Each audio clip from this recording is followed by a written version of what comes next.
Good evening, everyone. Welcome back to Retro Wednesdays. It's been a while since we last did one, so do let me know if there's anything technical that isn't working properly. As I say, we haven't done one of these streams in quite a while. We're going to be playing something quite timely, actually. I'd like to pretend that I was smart and timed this perfectly, but it's just a happy coincidence. And that is that only a few hours ago, I think, exactly, John. No, I'm not playing the Switch re-release. Only a few hours ago, it was announced that this game is going to be released on the Switch and the Xbox tomorrow, I think, or maybe in 2 days' time. I can't remember what it was.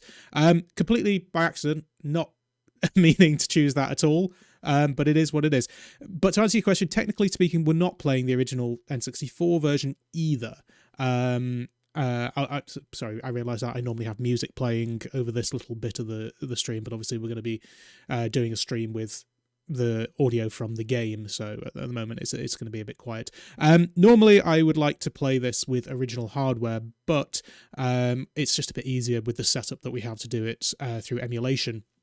So we are going to be emulating this through. I've got my MacBook playing this, and it should hopefully be all fine. I know N64 emulation is a little bit patchy, but we're also not playing with an original controller either. We're going to be using one of these, which is my preferred way of playing N64 games these days.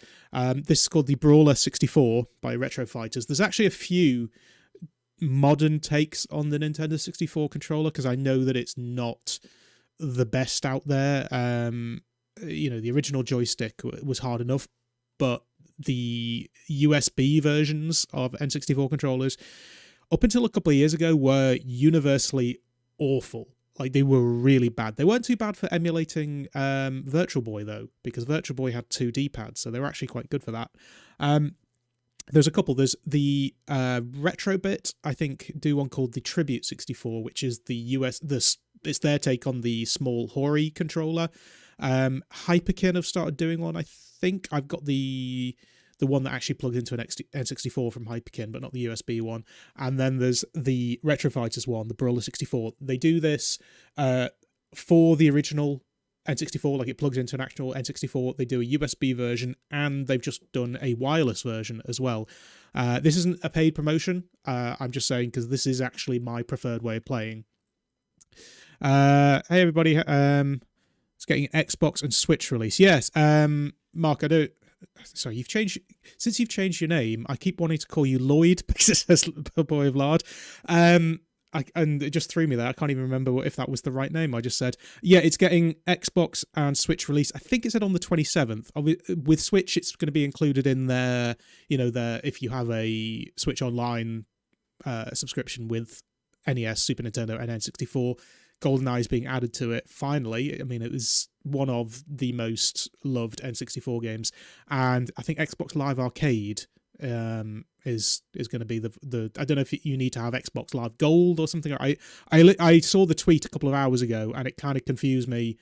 Well, actually, I didn't even see the tweet to begin with. I was getting ready for this stream, and all of a sudden I put Twitter on, and Goldeneye was trending. I was like, if only, if only it was my stream that was trending. But yeah, it just happened to be fortuitous timing. Now, in terms of why we're going to be doing Goldeneye, I've told this story a few times before, and I'll say it again. When I was growing up, we never had an NES, Super Nintendo, Sega Master System, Sega Mega Drive. We didn't have anything like that. We had an Atari ST computer that we used to take into. I did, Shane. I've had the same thought, and I just did that. We had an Atari ST computer, which we would plug into a tiny little, maybe 11-inch CRT TV in my mum and dad's room, and we maybe had like only 2 or 3 games. We had James Pond, we had Teenage Mutant Hero Turtles, and maybe 1 or 2 more. And it's something that, me and my sisters would play together. We'd bond over it. And then after that, it was kind of, my sister got a Game Boy, and I would always steal her Game Boy to play Super Mario Land. and we'd always end up getting in arguments about it. I think my dad just got fed up of the arguments and then took me to Toys R Us to get my own Game Boy, which annoyed her to begin with because I think she'd like saved up pocket money for a long time to be able to get her Game Boy. She let it go quite quickly when she realized she could start stealing my games. So whenever I'd pick up, Super Mario Land 2, Super Mario Land 3 or whatever, because they had battery saves in them, I'd turn it on and there'd already be like a save file on there. It'd be nearly completed because she would always steal my games. So for the longest time, it was just Game Boy. That's what we had all the way up until 1997, right at the end of 1997, actually. Where I don't think I even asked for it for Christmas. I don't think I asked for an N64 because I never had a TV like in my room when I was younger. I think my sisters got one for their birthday. They got a CRT and then after a while upgraded to like the one of those TV VCR combos. But I think because I was the baby, there's quite a big age gap between them and me. They wanted it. It needed to be my parents like, this is for you and your brother will get one a lot later. So I wasn't allowed a TV in my room for quite a long time. And then after a while, my dad sort of went up into the loft and got this black and white TV that you had to tune like a radio. And I had that for a little while and I loved that TV. After a while, you forget that it's in black and white. Was it RoboCop 3 that required a big dongle with it? Was it not a light gun game? So it might have been. Anyway, so I had this black and white TV for a while and I loved it. But Christmas 1997, I opened up an N64 with GoldenEye packed in. It also had Turok 2, but I couldn't play that game because the control scheme was awful on it. And my own CRT, I think it was 14-inch CRT TV made by Alba. I put it on my Christmas specials one year. I can't remember if it was this last year or the year before. I went through the Argos catalogue and I managed to find the TV that I'd got. So, but honestly, I don't remember actually asking for it, but that was, an amazing, sorry, I just hit the microphone, an amazing Christmas to be able to, wake up, open up a brand new N64 and a TV. Didn't even take it upstairs. I set it up in the living room and I was awful at it. I couldn't play it because obviously, all I'd had was an Atari ST, which used a joystick with a button on the top, and then played the Game Boy for most of my childhood. I was probably, 9 going on 10 when I got my N64. So my best friend at the time, Lee, he'd grown up with consoles and his brother had grown up with consoles, so they'd completed GoldenEye by the time I'd even figured out how to do the first level. I just couldn't do it. I just had no idea, but it didn't really matter because I never had Super Mario 64, Smash Brothers, Mario Kart, any of the other big games on the N64. GoldenEye was kind of it. That's what I played 90% of the time until like Pokemon Stadium and WrestleMania 2000 came out. I only had maybe 4-5 games at the most, and GoldenEye was the game that I played. So this obviously has a lot of memories for me. I'll be honest, I don't think I ever played this game past the easiest difficulty setting, which we're going to be playing today, because I want to try and get through the entire game today, or at least the storyline of the movie, because obviously there are a couple of levels that you can unlock if you play on the more difficult levels. I want to be able to try and play through the game today, but I haven't played this in years. In fact, I haven't played the single player on this game probably since I was a kid. I know this game is one that a lot of people talk about in terms of it hasn't aged well. Personally, I've been able to go back to this quite a lot. I know if you were to hand this to a kid who's grown up with Call of Duty or Fortnite or whatever it happens to be, they're not going to find this game particularly entertaining. But it's one that, if I'm playing with someone... why the SmackDown Pain thumbnail? Thumbnail? Where's the SmackDown thumbnail? Have I missed something? Where's the SmackDown? Speak to me. Where's the SmackDown thumbnail? when you click on the stream. Really? Give me one sec. Oh yeah, that's really weird. It's why has that happened? Like up at 90, like up until when this went live, it's been using the Goldeneye thumbnail, and all of a sudden it's got the SmackDown one. That's really weird. Don't know why that is. To be honest, when it's been when you've been waiting for it, it's been the Goldeneye one. But you're right. Like if I go on it now, it shows the SmackDown one. That's really weird. I don't know. Maybe because that was the last stream that we did on this, it's sort of carried over some settings or something. But if I go in my live, yeah, it's showing the Goldeneye one in my studio. Anyway, I don't know. Whatever it is, it's I don't know why that is, but it is what it is. So what I was saying was, when I've gone back to this game with people my age to play the multiplayer, because obviously this became more popular for its multiplayer. Like N64 was, for me, it was like the ultimate couch multiplayer console. When you think of games like, you got this and the derivatives of it, you've got Mario Kart 64, you've got the Pokemon Stadium and Mario Party games. You got, did I say Mario Kart? Well, even if I didn't, Smash Brothers. Smash Brothers launched on the N64. This was the ultimate console for getting together, either couch co-op or couch multiplayer. And if I meet people my age now and they come round, I'll put Goldeneye in, and we'll still have fun with it. I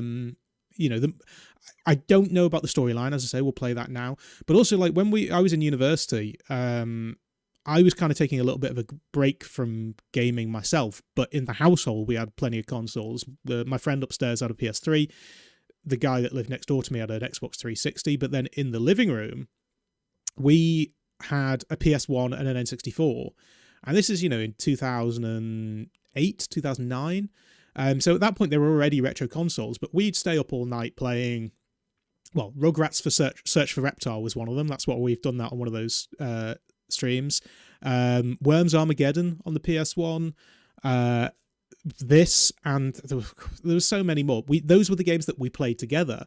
So we played Goldeneye a lot then. And, when I moved down south and I got married, and, I'd meet other guys around my age and a bit older as well, and they'd come round to our house and their eyes would light up when they'd see that we had Goldeneye.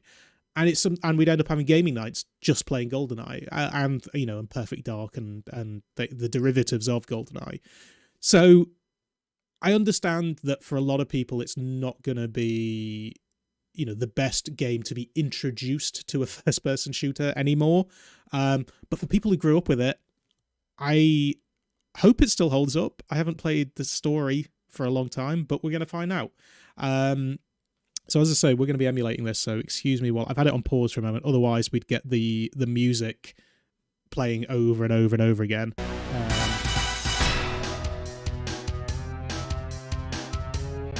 And obviously this is going to look a little bit rough, but okay, I need to try and get used to this a little bit. So as I say, this is not like the original N64 controller. It's like an Xbox controller, but you've got the one joystick, but then you've also got those buttons on the top. Now, realistically, these triggers here are both meant to be the Z button. You're meant to map one of them to the Z button. I think that feels a little bit weird because the Z button was always a button. It wasn't like a trick. So I've mapped it a little bit differently on this. I've mapped it so these are actually the shoulder buttons, and that is now the Z button, this top one here. That does nothing, but you've got two options. Obviously, completely fresh file. Actually, I just realised I've set this as a 16:9 window, and it's not a 16:9 game. It will be when it gets released on the Switch. So what I'm going to do is, if I can edit this while I'm in the stream,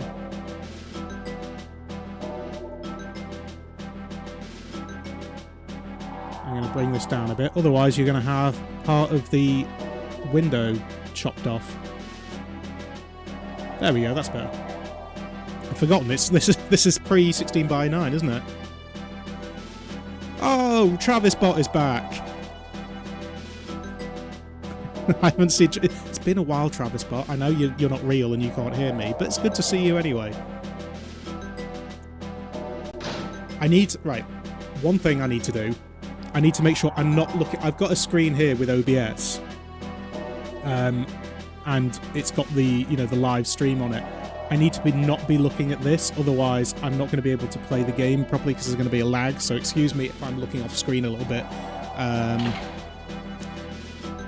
Before we start, actually, I'm just going to have a look at what is required for 00 Agent, because like I said, I'm sure I've dabbled with them back in the day. Neutralize all alarms. Okay, that would have been easy enough. Install the covert modem. I tended to do that anyway. A lot of these objectives, you kind of end up doing accidentally. Intercept data backup. That's one that I don't think I ever did, because I remember there's a gauntlet to try and get to it. Bungee jump from the platform. In fact, you know what? I'm gonna give 00 Agent a go, and I'm probably gonna die horrifically, and then we'll go back to Agent. The Switch and Xbox will be able to go widescreen. Oh, that'll be cool. I thought it was just that it was a 4:3 window inside a 16:9 frame. 9 years ago. So this would have been what? The movie was 95, so this is meant to be 1984.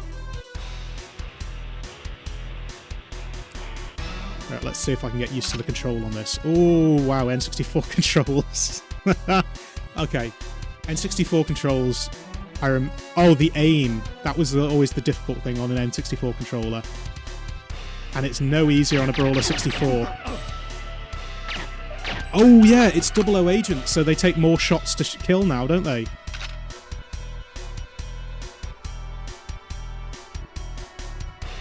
Hang on, isn't there a guy that normally comes down the stairs? Oh! Oh, 00 Agent, they haven't got the auto-aim on. Or have they?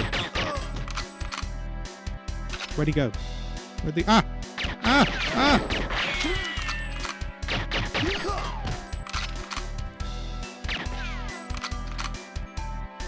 We are definitely not going to do the full game on 00 Agent, I know that for sure. But, obviously, this is the level that I know the best, because... this is one that I had to play over and over again whilst I was learning how to play a console game, because I'd never done it before. And he comes running.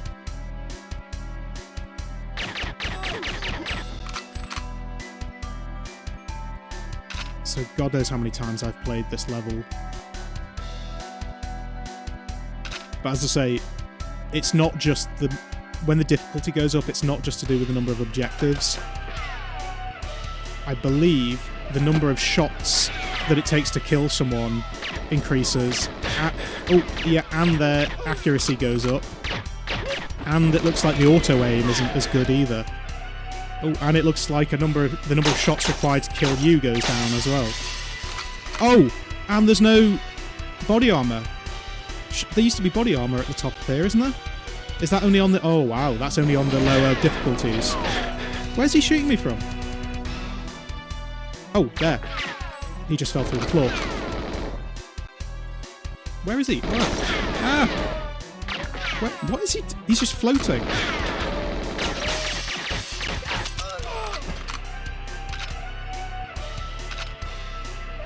What were you saying? Did you play Goldeneye Reloaded? No, what's Goldeneye Reloaded? 86. That's when the game came out. The film was 95. You managed to complete 00 Agent up to a mission where you protected Natalia. Oh, you've just unlocked some trauma. I know which one you mean. It's the one right before Cradle, isn't it? Good job we're emulating then. I could try and do a save state or something. GoldenEye's prologue started in 86 like the film. Oh, okay, cool. Was the... There was...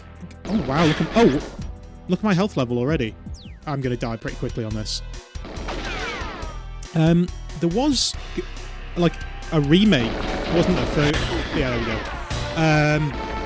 It's been too long. I'm gonna stick to just normal agent.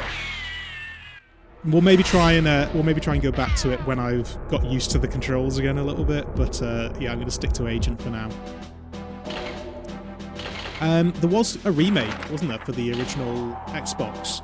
Because Rare became a Microsoft company, and it was going to be released on the Xbox, but then they didn't get the rights or something. I don't quite know what happened with that, but I've seen gameplay of it on YouTube, and it looks great. Like, considering it was it only the next generation? Yeah, it was, wasn't it? From N64, PS1 era to sort of PS2, Xbox. One generation jump. It looked amazing, because obviously it used to be that, you know, generational jumps were huge. They're not so much these days, obviously. Where'd he go? Is he coming around here? Where'd he go? Where'd he go? Did he go? Ah! There he is! Yeah, this feels more like I remember it. It's definitely... It is definitely an easier difficulty level. It's not just like that there's more objectives. But aiming is still just as hard.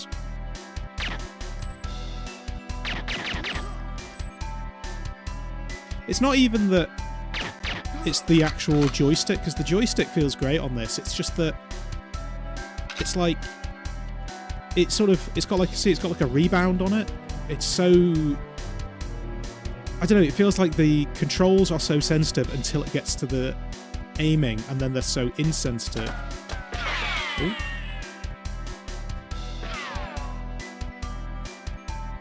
I remember that when I first played it, it was so scary running into this bit because there's bullets flying at you from all over the place.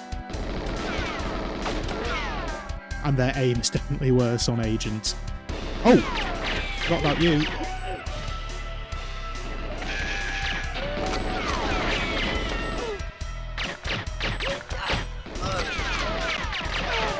I always wondered who the head models were. I wondered if they were like the developers or something. Because there's only a small selection of enemies that just get... Where'd he go? Where'd he go? Ah! That just get reused over and over again. Music is so good in this game. There is body armor, but that clearly that's only on the lower difficulties. You're right, the heads of the... Oh, they are developers' faces, okay. Oh yeah, the PS3 version, yes. Yes, I did play that version. I think I played it on the Xbox 360. There was a... I'm intrigued to play the Wii version, though, because it wasn't called... I think it was just... Wasn't it just called Goldeneye? Or it was called Goldeneye Reloaded, and then the PS3 and Xbox 360 were the Reloaded Gold or something along those lines. But the Wii version was a light gun game, I think, wasn't it? Well, it's not strictly speaking, not a light gun because it's not on a CRT TV. It's using a sensor. But I always wanted to play the Wii version, but I did play the 360 version when it came out. I quite liked it, but it didn't have the same charm to it. You know, there's no problem with it being Daniel Craig, and the graphics were still good, but I always loved that gun, the DD44. It's so loud, though. There's a bit... We can do it now, actually. Oh, my controller's drifting. Look at that. I'm going to do some of the objectives. There's a bit, obviously, that you can go into, or where the... You know, the objective for 00 Agent is. But you can stay above ground, and if you keep shooting with this gun, it's so loud that enemies just keep coming.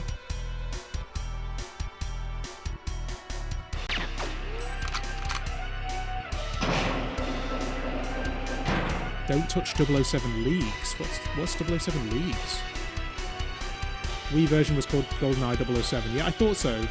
And then they renamed it for the... It's the same game, isn't it? It's just that the PS3 and 360 were called something different, and obviously it was oh wow, aiming's hard. I don't remember it bobbing so much and like moving around. I know if I miss him, he'll just come down anyway. Yeah, screw it, I'm just gonna have him come down.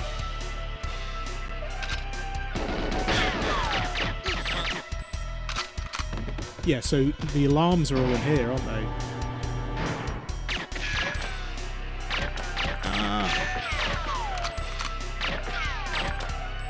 Oh wow, I'd forgotten how bad the controls are. Well, no, I shouldn't say they're bad, they're primitive. Standard play through this level after seeing the speed running up.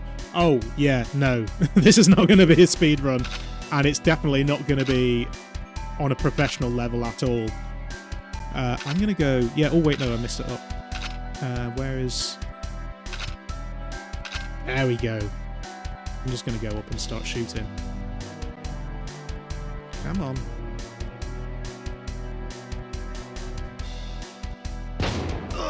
Ooh, I love this gun. There is actually like an island over there, isn't there? That through a cheat, I think you are able to get to it. I remember for the longest time when I was younger, I didn't know how the level ended. Like when it said bungee jump, I thought you had to do something specific. I didn't realise that you literally just walked off the edge. Because obviously there is no graphically, there's no bungee cable. He just jumps. So you can hear people now. Because this gun is so loud, it's brought people up from down below. Is somebody over there? Yeah, they are.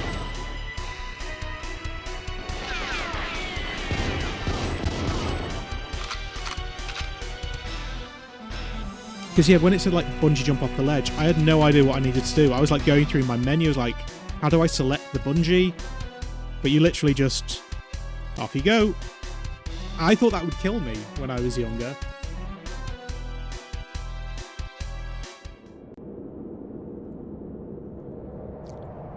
I believe, correct me if I'm wrong, but I believe the code is actually in this game for Sean Connery, I think, isn't there not? Because there was meant to be a something that you could unlock for multiplayer where you could get Sean Connery and other Bonds, but then they didn't get the rights or something, so it's still there, but it's hidden, I think. This was the game. Yeah, DK mode, yeah. I can't remember when you unlock it, but I'm pretty sure you unlock it even on the easiest setting. It's the two levels, it's Aztec and something else that you unlock on the more difficult levels. Oh, I love the music. And this is where we shoot someone on the toilet.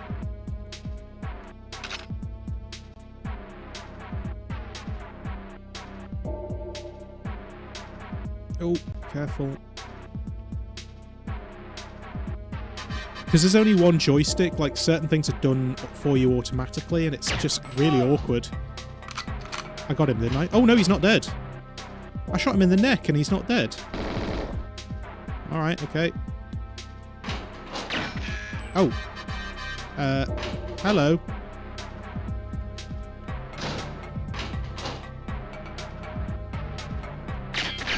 How do I... There he is. KF-7 Soviet...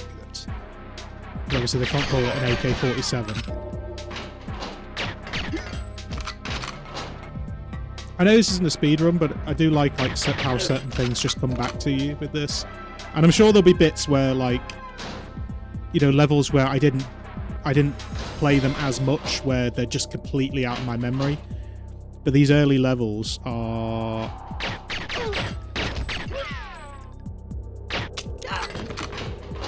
quite familiar.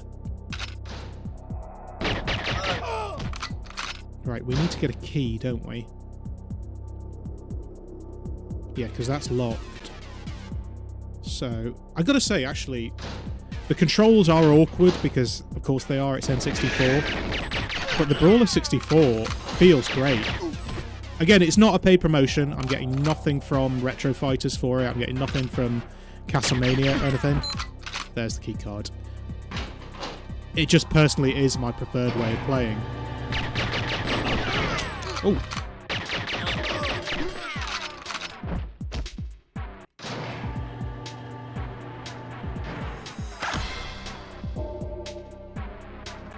this door that we go through? It's not. And there's some lockers. Yeah.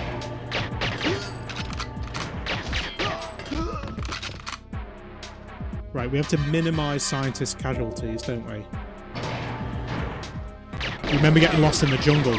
That's because, if I remember correctly, like, look how bad the draw distance is. Even, we're not on a CRT TV or anything here. This is HDMI. The draw distance isn't that great on this game, but then there's...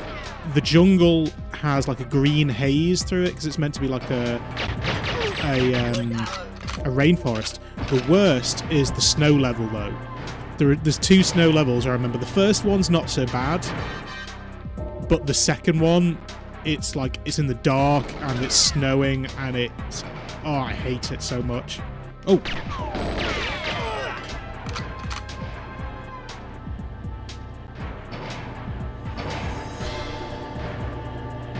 Because we don't need to do anything in these rooms, do we? Not on agents. We just need to not shoot these guys. I remember there's a level where you get the option of whether to shoot Boris or not. I can't remember if you're allowed to shoot him or not, or whether it ends the story because he's not meant to die in the film yet. He's meant to freeze, although I'm pretty sure he doesn't freeze in this game. Yeah, so that door's locked. Oh. By the way, I apologise if I'm coughing or... Alright, I've only got 1 bullet left.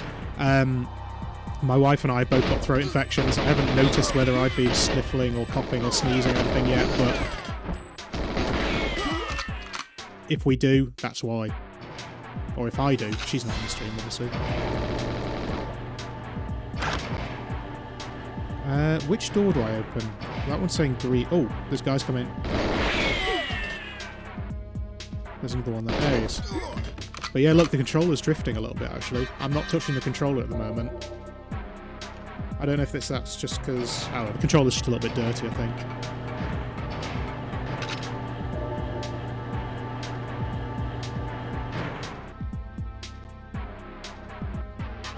You can shoot him in control if you get in the vent. Oh, really? Okay, before you do that and find... Yes, that's the... Yeah, if you do... You can shoot him, but you can't kill him, because then Natalia gets all pissy with you. Thinking about getting the... It's worth... Like I say, I'll keep repeating it. It's not an endorsement. I'm not saying it's the best control... It's the best controller in the world or anything. I'm not getting paid for it. But I've...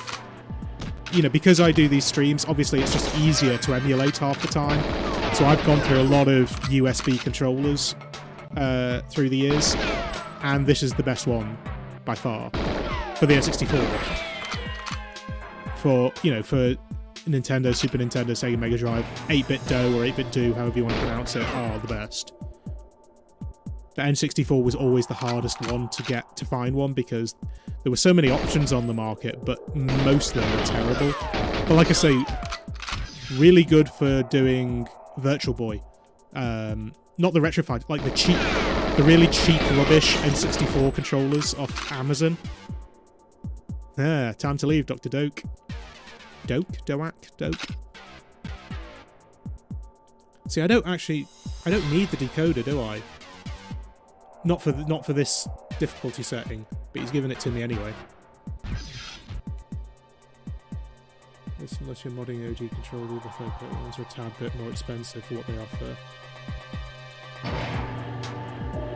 And I've used the Tribute 64, and that was alright, but I prefer this one. But I do have an original Hori controller as well. Hello, Alec. Let's not waste any time, though.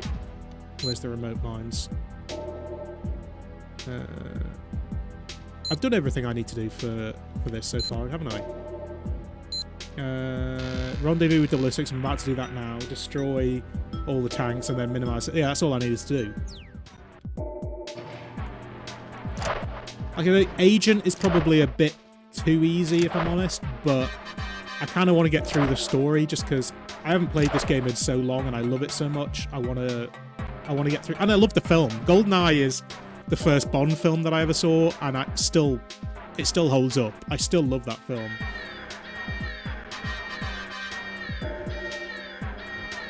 No, Sean Bean never dies in movies. How dare you even suggest such a thing? I love Sean Bean. Like, I used to watch, what was that show he used to do? Sharp, where he was a rifleman. I need to go to those doors, don't I? So Oromov has got... Oh, run!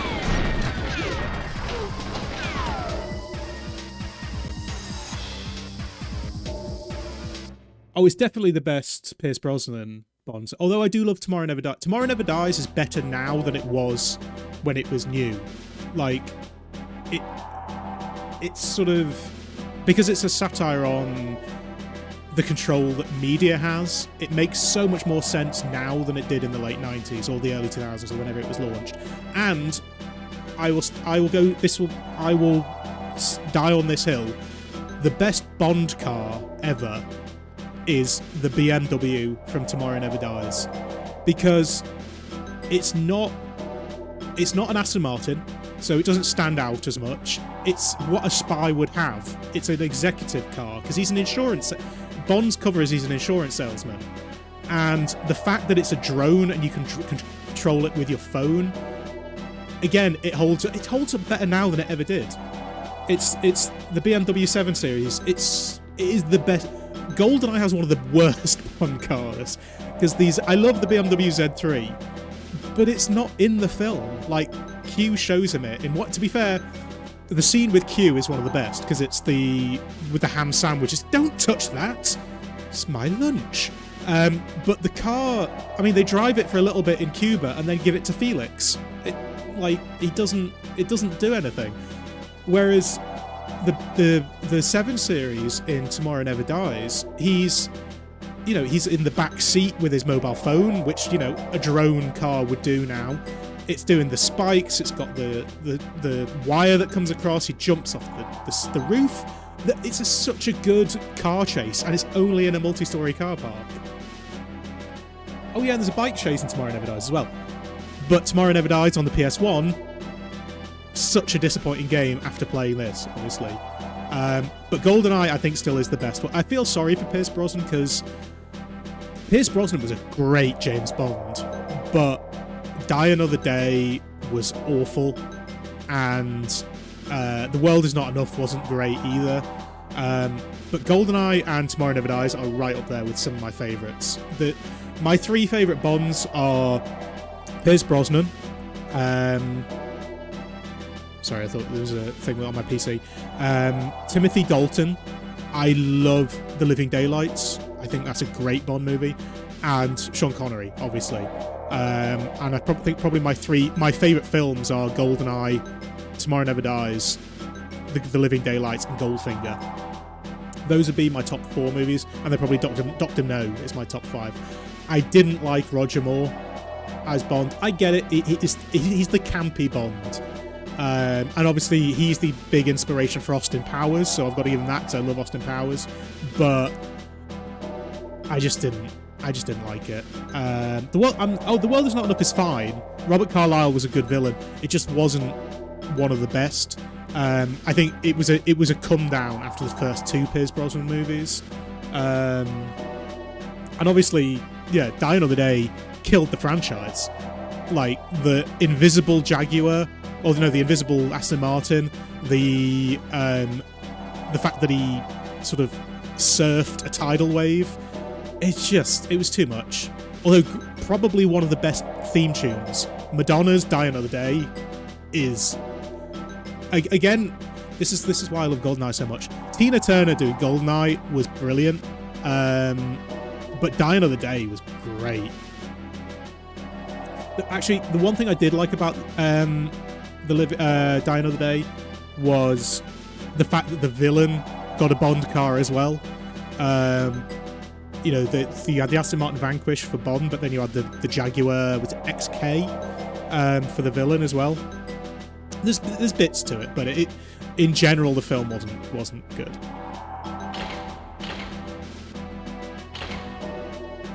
Oh, I get to drive a tank on this level, don't I? Listen to the music though. This is... Considering this was... To go from the Game Boy to this, can you imagine how much my mind was blown? Hand grenades. There's somebody here though, isn't there? There's a guy that followed you after you blew up the tanks. There he is. Oh! Oh no, he didn't follow you, because he's in the snow gear. Timed mines. See, what were these for? Because obviously I haven't done this as Secret Agent or 00 Agent, so I never knew what the grenades and mines were for. I just used them for other stuff. There he is. Oh, that didn't work.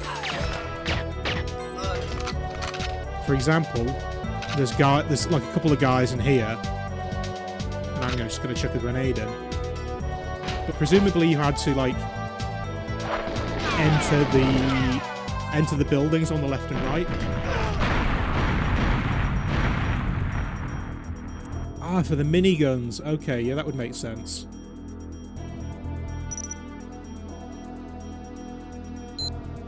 Ignition key, that's for the tank, isn't it? Because basically on Agent, it's just a little gauntlet. Once you've got the tank, it's just like a little gauntlet. All you need to do is drive through to the plane.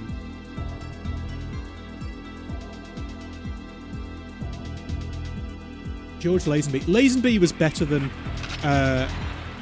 people said. Like, did George Lazenby follow Connery? Is that how the order went? In which case, I'm not surprised. Like, if he was not as well received, and obviously he's Australian, but George Lazenby was not a bad Bond. Roger Moore, like, I'm not saying he was a bad Bond necessarily, it's just he offered a very different type of Bond. He was the campy Bond. Just run the gauntlet, I don't need to do anything with these guys. Connery did come back. Connery,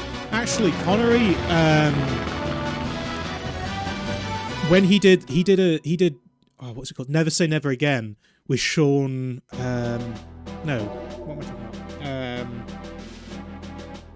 Rowan Atkinson. I kept wanting to say Mr. Bean because I said Sean Bean.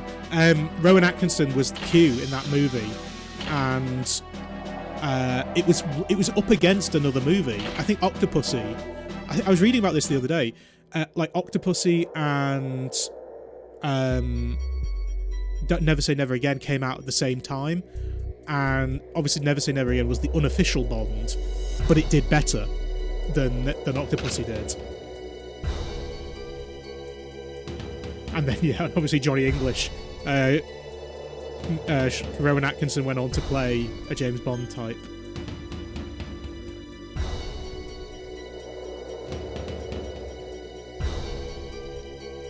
I always feel a little bit sorry for Rowan Atkinson, that he is so synonymous with Mr. Bean, because he's such a good actor.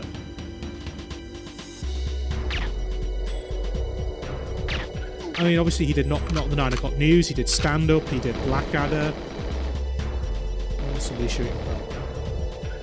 Oh, where is it? Oh, there's two of them. This is not the harder snow level. This is the okay one in the daylight. And I think one of the objectives in the other difficulty levels is like destroy the alarms and things. Because you can get a rocket launcher for one thing, but I never knew what it was for. He was in The Witches. What did he do in The Witches? I remember The Witches vaguely. It was terrifying. Roald Dahl's The Witches, like was it a TV movie or was it just a movie? It was terrifying. Obviously, he's done cameos and things like Love Actually. He was great in that. What else has he done?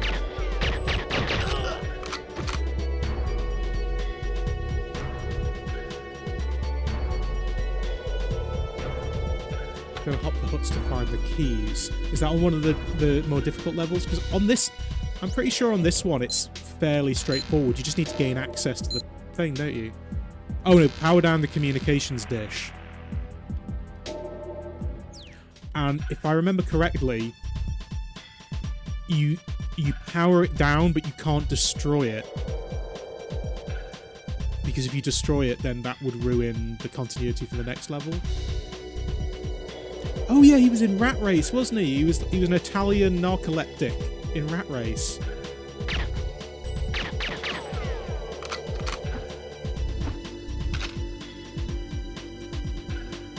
I'd forgotten about Rat Race. Did I have to destroy a camera in here? I seem to remember just... maybe not. No, there's no camera, is there? Right. This is it, but I can't destroy it, I don't think. Yeah, that's it. I power it down, but I don't destroy it.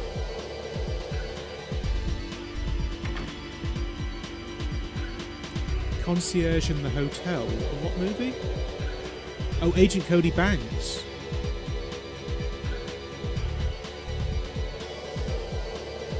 Agent Cody Banks. Was that with Frankie Muniz? I don't think I've ever seen that movie. Yeah, you do this level all over again, but I think this one's I think the access is like just behind the dish or something. This one was on Agent was really easy, but then the next one you're wandering around for ages trying to find the place. Where is the access point? I'm pretty sure it's not far. The only thing with this level is it makes me jump sometimes because the auto-aim sometimes will pick up on somebody and then you can't see them. Ah, okay, no, so this is where you come out the next level, isn't it? That's the exit that you come out on the next level. So, but you need to go into, like, is it a ventilation shaft or something? It's one of these towers. I can't remember which one it is.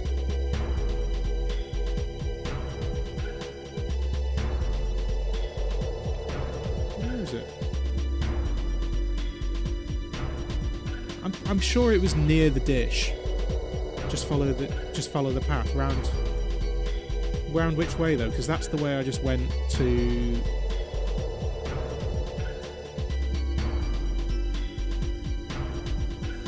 Yeah, exactly. Because you've got the haze, so the draw distance is a bit low. But it's even worse on the next playthrough. Ah, there it is. That's it, isn't it? Oh no, that's a telescope. That's not my way in, is it? No, it's not that one. It's another tower like that one. Between the radio dish and the helipad. Oh, okay.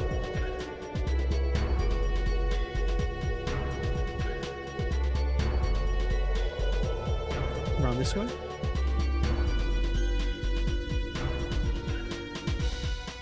No, that's the further on.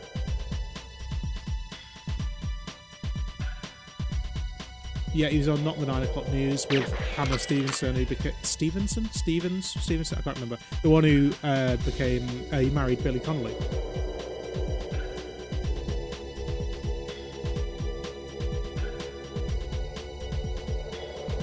Did he play the Doctor one year? I didn't know that. Ah, here it is.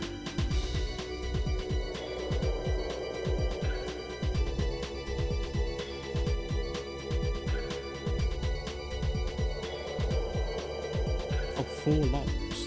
4 padlocks, that's a bit... Oh god, the aiming is so bad. This is going to be horrible when we get to the train level, because I seem to remember you have to use like a laser watch. Oh wait, who's shooting at me?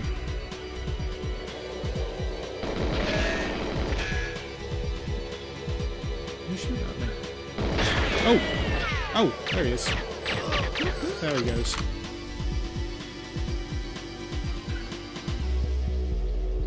I seem to remember, yeah, there's like... You have to use the watch laser to get the floor up on the train. Someone remade the whole game on Far Cry 5 map editor. I know someone remade it using a... Was it Unreal Engine? I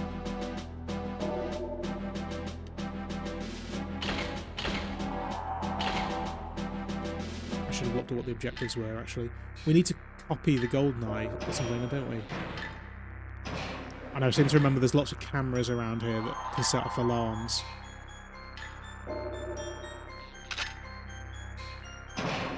Oh! He runs for the alarm, doesn't he? Yeah, there he is.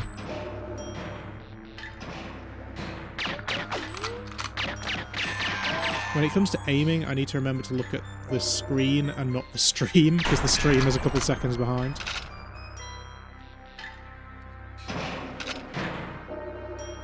Oh! Camera. Oh! Surely that camera's seen me by now.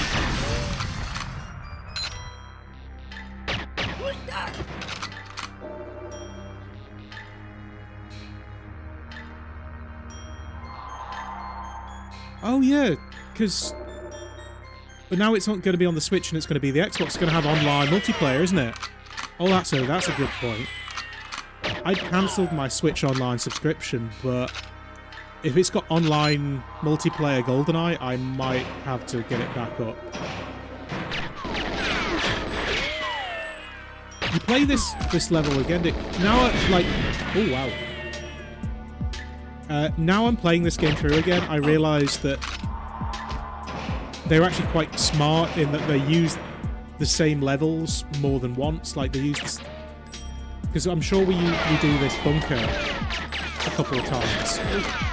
Look at the screen, not the stream.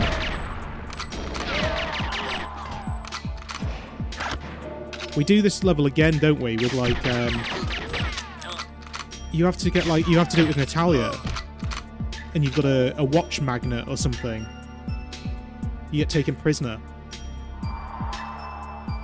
Goldeneye Source, that's the one I'm thinking of.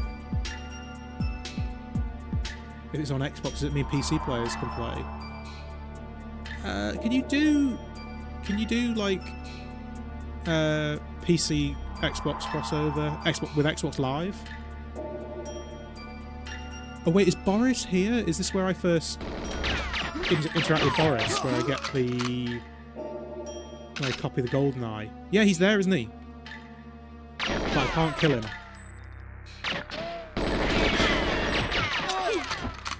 Does he drop something, or is that what's wrong? Oh! Take me to the mainframe terminal. Okay, that's definitely for a different difficulty level. Like a different difficulty level. Because that's the thing, like... You could still do all the objectives for the other difficulty levels. You just don't get rewarded for them, obviously, but it's and it's an easier playthrough. But it's quite a nice thing because it means that you can practice all the things that are required for the other difficulty levels before you do them. Oh wait, Boris, get out the way! I can't kill you yet. In fact, I can't kill you at all. I might just follow him just to see what... I kind of want to shoot him in the knee or something, just for the fun of it. No. Just follow what I need to do. I need to copy Goldeneye, don't I? I love the club gun. In fact, the next level I think is where you can get the dual clubs, isn't it? Key analyzer? Is that what I need to do? Oh yeah, I remember one of the difficulty levels, so you need to leave a briefcase, don't you? How do I... Oh wait, no. Or do I select the key? The Goldeneye? Goldeneye key.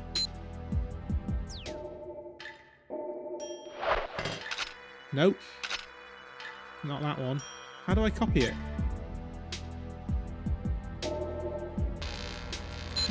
Oh, I can kill him on this one.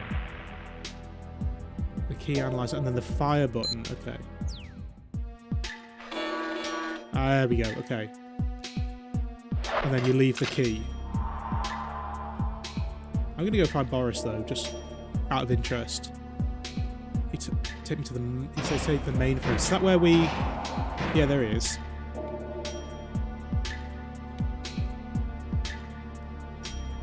Or is this it? He's taking us here. Okay, in which case... Oh, no.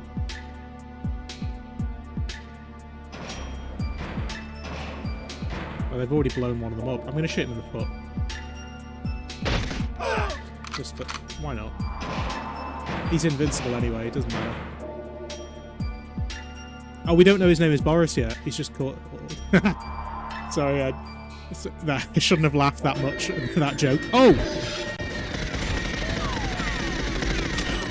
I wasn't expecting that. Oh, wow! Whoa!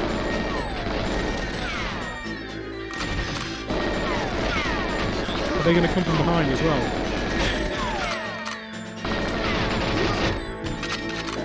I should have too late for that now, but oh well. Take a pic of the screen. Do I need to do that on this difficulty setting? I've got the camera. Oh, I do! Thanks for reminding me. I thought that was a different set. Oh! Nearly killed Boris. Oh, I just heard a destroyer, that DD4 destroyer.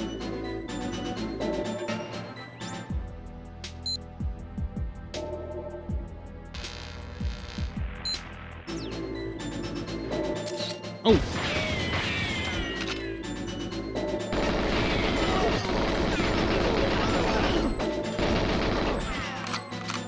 Where is the destroyer?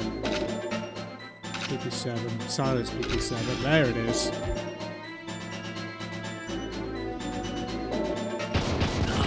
Yeah! My favourite gun, aside from the golden gun. Oh, you can get the Moonraker laser as well, can't you? Like, in the multiplayer levels.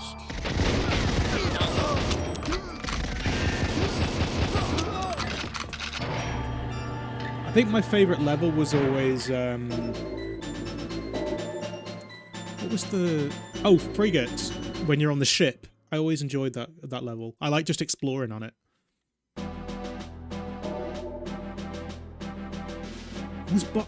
Boris wasn't in multiplayer, was he? Or was that just a joke?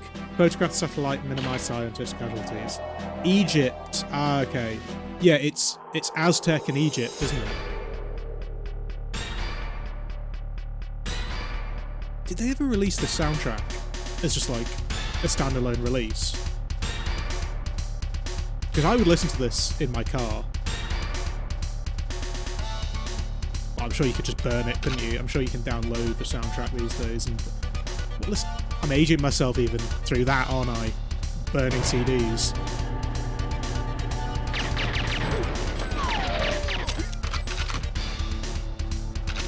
Trying to sound a bit more modern, and I end up aging myself even further. Oh, grenade!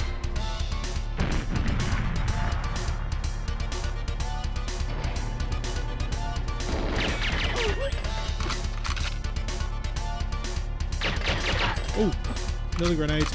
Did he throw that in time, or did he just drop it? Oh wait, low battery. How has that happened? How is it not plugged in? Sorry, bear with me.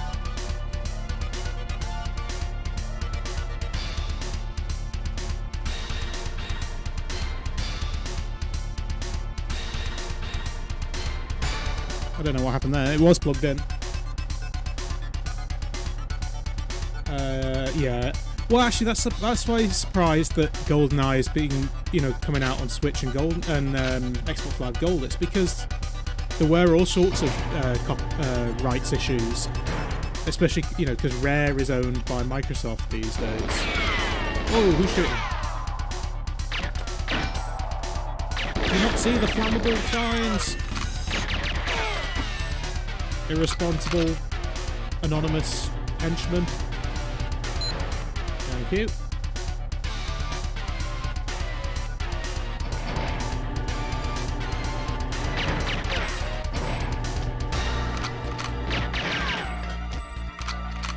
I mean, I'll say it now, like, this is still fun. I'm having fun with this. Like, I know it's not... It doesn't stand up to, Gears of War or Halo or any of those series, but this is still a fun game. Like, I don't care what anybody says. Yes, it's aged, but it hasn't aged badly. I mean, I'm sure if I was playing this on a CRT on an original N64, it would be a lot darker. But playing this on a modern screen, and obviously you'll be able to do that properly now with the Switch and Xbox versions. It's still good.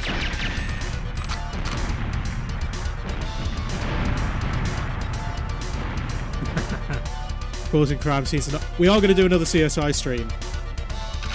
Like I said in my channel update, if you haven't watched the channel update yet, I'd recommend going and doing it. There were a couple of streams that I wanted to try and get done last year that we didn't manage to do, but there's going to be a few that I get done in the next month or so, because I will be leaving this studio soon. If you're on the Discord, you'll see that I've already been like testing out new backdrops and things.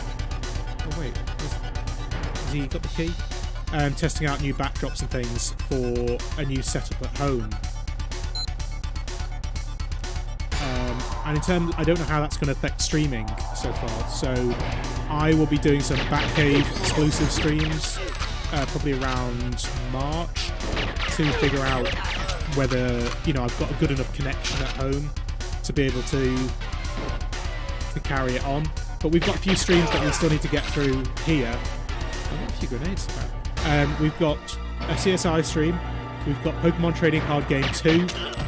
We have another Power Rangers sticker album, and I think there was something else. I can't remember what it was, but those were all ones that were earmarked for last year. Perfect Dark holds up great too. I never played Perfect Dark at the time. I started playing it, like I say, a lot of N64 games I sort of discovered much later, because I was okay with only having a very small handful of games back in the day. But when I was rediscovering Goldeneye with a friend of mine a couple of years ago, where we were playing multiplayer, we started playing through Perfect Dark as a co-op mode, and that was really fun. Like, you're not playing multiplayer against each other, you're playing co-op both against the computer.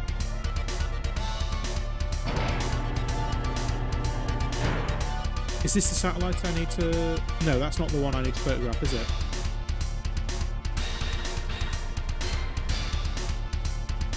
I played all N64 games too late. Like I say, like No Mercy, I missed out on the WWF No Mercy.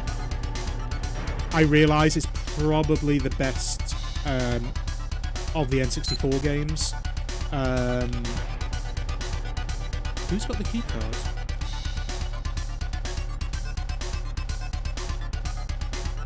But I think I had WCW vs NWO World Tour, and then I had WWF WrestleMania 2000. Oh, there's the key card. And I played WrestleMania 2000 so much, but I think the better games were actually WCW vs NWO World Tour and No Mercy, and I missed out on those ones because I've been playing the other ones. No, I didn't pick up the keycard. I think I picked up the circuit board, which is something for the other difficulty setting.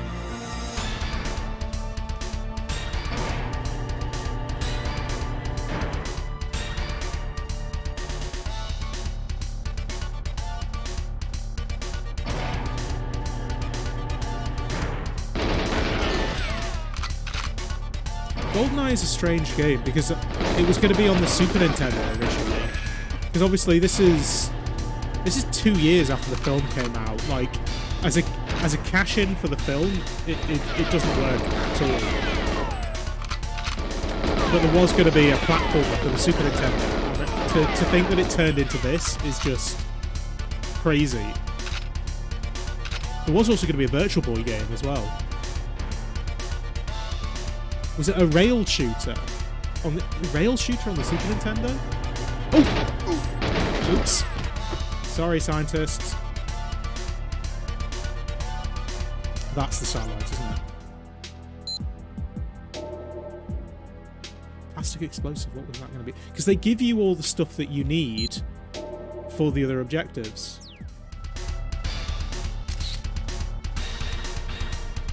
The silo mission was to replace the casino mission. Oh yeah, there's a casino mission in the film, isn't there? It's when he's just finished racing Xenia And then they go to... They're in Monaco, I think, aren't they?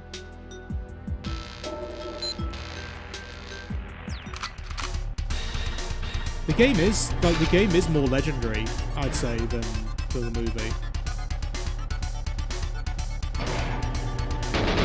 Oh, Oromov! You can't kill it though, can you? How did they shoot me through the wall then? Run, Oromov, run! There he is. He drops a briefcase. No. But you don't need to catch him, you just need his briefcase. Well, you don't need to catch him on this difficulty setting anyway.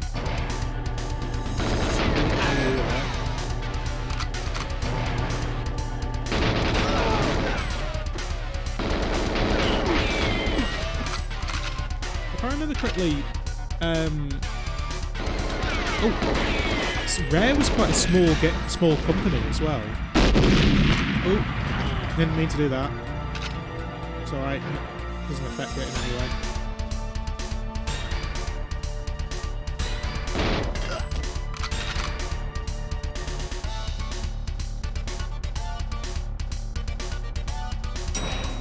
Have I done everything? Robbie Coltrane? Yeah, Robbie Coltrane appears more than once, I think. But you have to statue just before you find out that spoilers for a movie that's 25 years old. But just before you find out that 006 is Janus, you get Robbie Coltrane turns up. Here we go, frigate. Rescue the hostages, planted the tracking bug on the helicopter. Okay.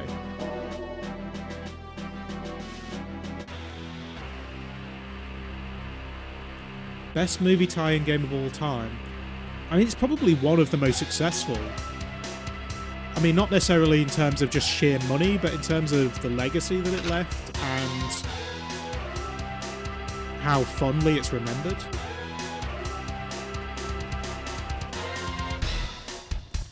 I mean, also, it was helped that there's not, like, multiple versions of it. You know, there's not a PlayStation version and a N64 version. Because I don't think... Ah, damn. Sorry. I need to pay attention to...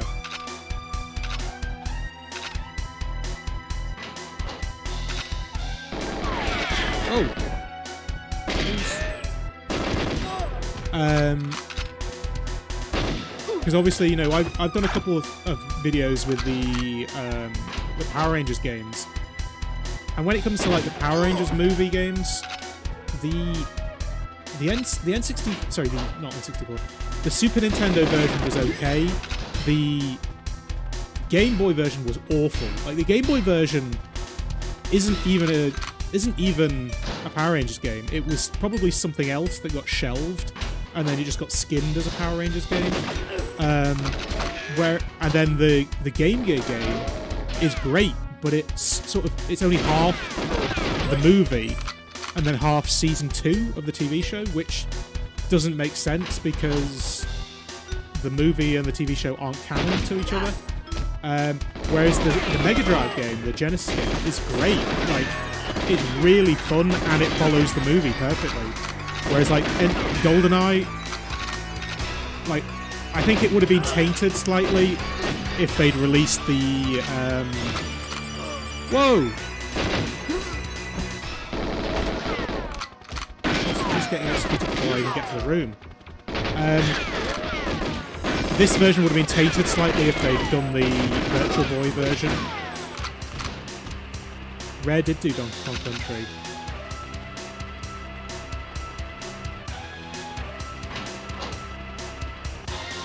Hostage escaped. I don't think on this difficulty setting, I don't think you need to save many hostages.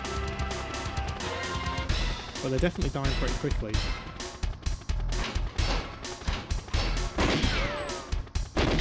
Have I got another Phantom yet? Yes, I do. There we go, that's more like it. There's one down below, isn't there? Like in the engine room? How do I get there, though? That's the question. This is what I always liked about this game. You can tell where you've been because the bullet holes stay. So I know I've been this way before. because obviously some games it's quite easy to get lost.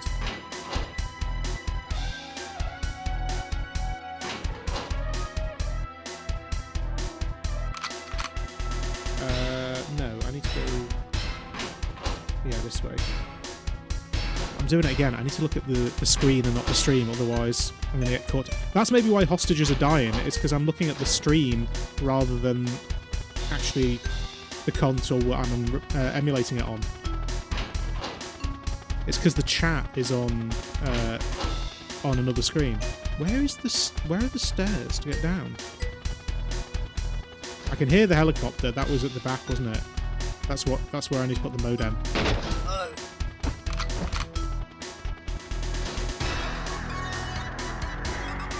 Oh. The camo works, like because wherever you go they've got different camo. And they've got like a metal coloured one on here.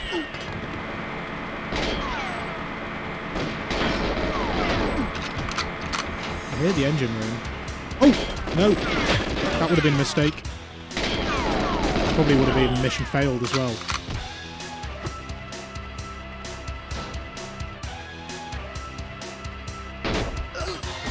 Okay, so that's 3 released. Is that enough on this difficulty zone? Right, you go first, because I'm not going to follow you, because they'll shoot at me more than you. There's a bomb on one of the consoles, is there? Oh yeah, I remember you do need to deactivate it on one of the difficulty settings. Oh, that's it, isn't it?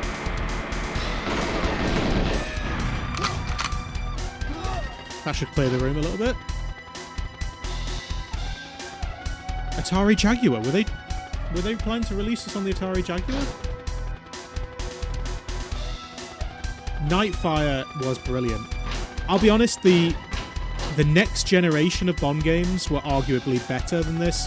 Agent Under Fire, Nightfire, Everything or Nothing, they were so good. And they had good multiplayer as well.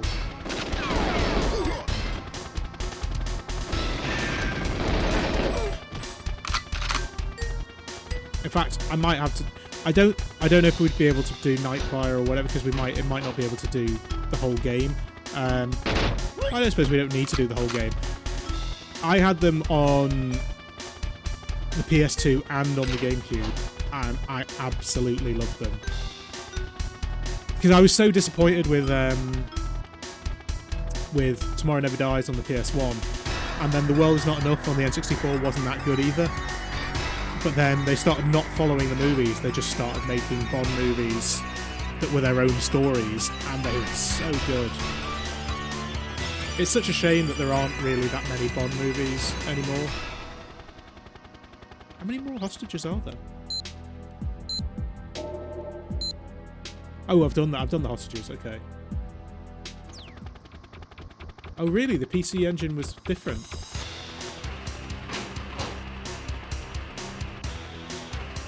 Quantum of Solace. I don't think I played Quantum of Solace. I know there's meant to be like a 007 Legends racing game or something that's meant to be quite good, which is from the Daniel Craig era. I'm getting lost now. How do I get back? Follow the signs of the helicopter. There we go. It's on the back of the ship, isn't it? Oh, that's the front of the ship.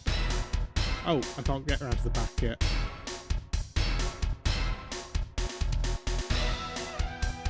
Okay, I need to go through the ship to get to the back. Okay. I remember I used this level a lot to practice my aim, actually just going back, because they've got these things on them all over, like rope stations or whatever you call it. And this was a good way of trying to get your hands steady for practicing your aim a little bit. I spent hours just practicing, like, because obviously it's a lot harder with the N64 controller.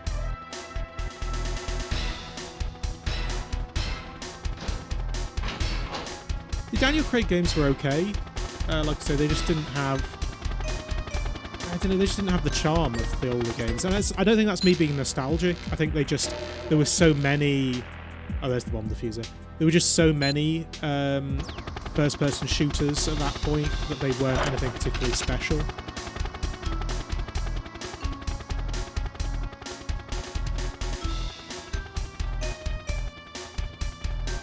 But speaking of rail shooters, I am actually going to be... I might do it as a Retro Wednesdays, actually. I've just... I'm waiting for... There's a product called the Sinden Light Gun, which is a... By the way, I can't actually hear the sound or anything. Let me know if like the music volume's too loud or compared to my voice or anything. There's a product called the Sinden Light Gun, and it's a light gun that is designed for modern screens. So it's got game volume's a little loud. Okay, I'll turn it down a little bit.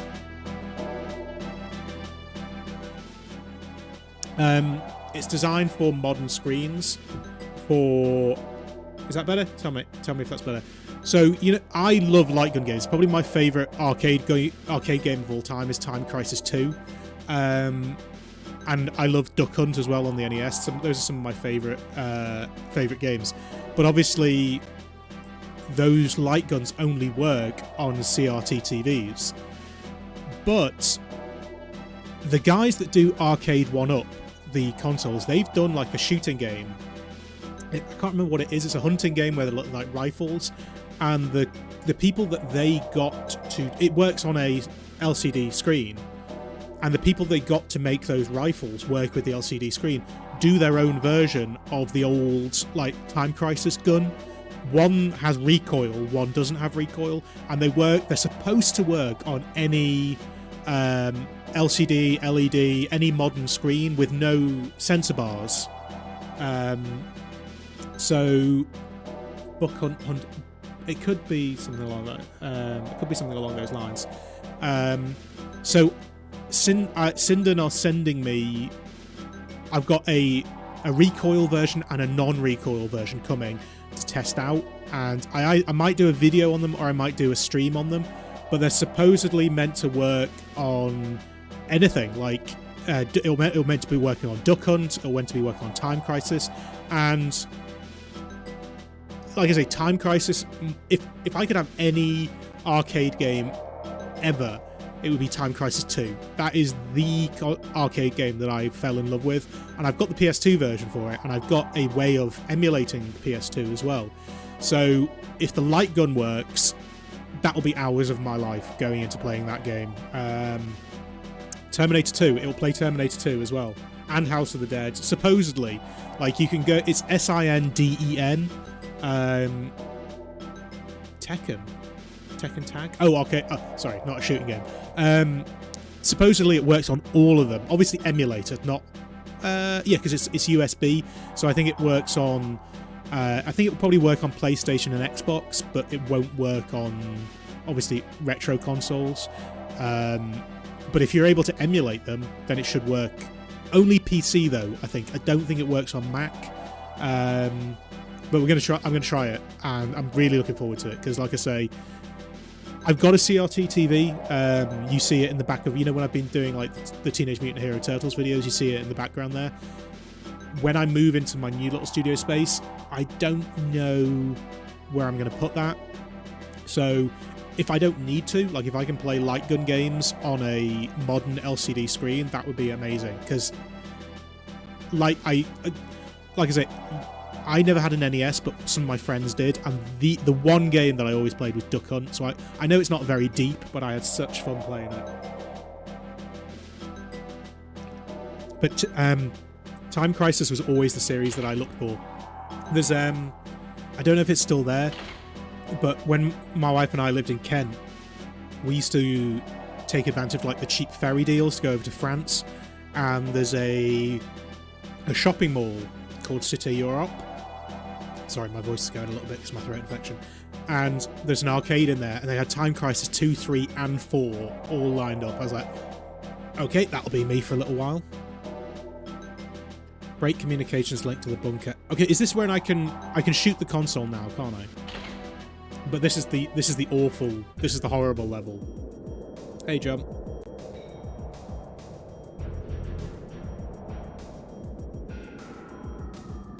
Yeah, I might do a Retro Wednesdays with it when they arrive. If they work, obviously, I'll need to test out. Oh wow, look at the draw distance on this. I'll need to check whether they work first. But if they do, I'm going to go to town playing light gun games. because I know you could technically do it on the Wii. Like I say, the GoldenEye game was a light gun game, but you needed the sensor bar, obviously. And there was also it's called Ghosts something, I think. No, it wasn't a Ghost Recon game. Oh, wow. Where did he come from? It was Ghost Squad, is that what it was called? Oh, no, not the arcade on the actual ferry. Although there was... I think I did get the high score on Sega Rally on it. It is in a shopping mall. And we used to go there because there was like a big Toys R Us as well. And there wasn't... Obviously, like, we took advantage of the cheap ferries and you couldn't go very far. So we'd just go to the shopping mall.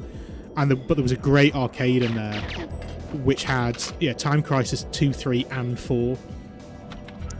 Time Crisis 4 is a little bit tricky. You can play it at home, but you need like a couple of different sensors that you clip to your TV. And then I don't think it's PlayStation Move controllers, but they do have their own sort of arbitrary orange controllers, and they're really expensive.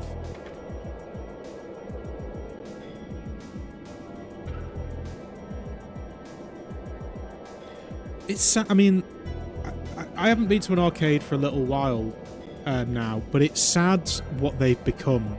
Like, last time I went to an arcade, it was full of... It had, like, Flappy Bird, the arcade game, and a lot of them are just, like, based on mobile games, and they're obviously there to just get tickets. Whereas if I think of what arcades used to be, but obviously, it used to be... It was different back in the... like, before people had sort of home cinemas and things, they'd go to the cinema and there'd be, the bowling alley and the arcade and things, and it became a whole night out. Obviously, I've got the Teenage Mutant Ninja Turtles and the Turtles in Time arcade machine, the arcade 1-up machine, which you'll see in the Teenage Mutant Hero Turtles videos.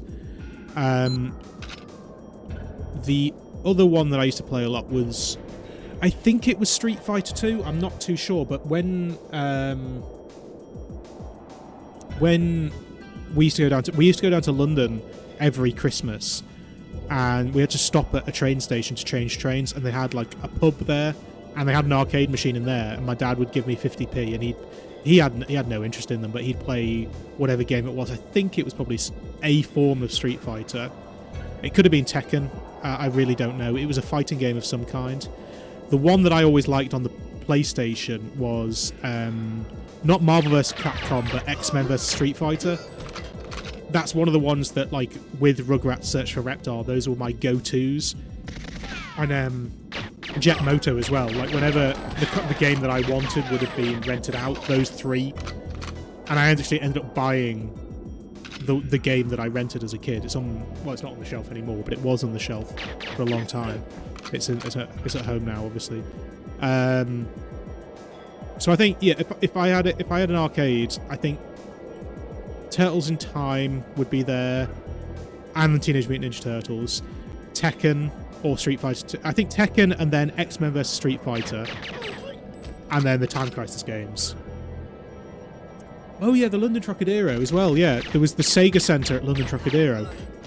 But Trocadero, for me, was remembered as a different thing, because back then in the 90s, Nickelodeon was a presented channel. Like, they had a studio and they had presenters, and they would do links between the shows. And there was a studio in the Trocadero, a studio set, and they'd always sit in front of a window. And if you were in London, you could go to the Trocadero and you could stand at that window and watch Nickelodeon being filmed, and obviously you'd be on Nickelodeon Live as well. But yeah, there was a massive arcade. Was there not a camera here? Oh yeah, the camera's there now. Oh, I didn't even see that guy.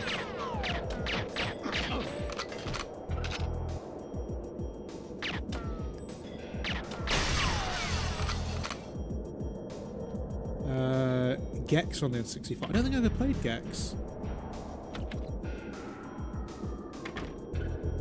Right, I can blow... Oh no, it's a different computer, isn't it? I can blow this up now though, can't I?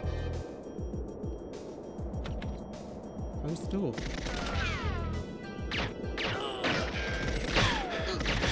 Whoa, you're shooting me. That's why I needed to shut the door. I can't shut the door now because there's dead bodies in the way.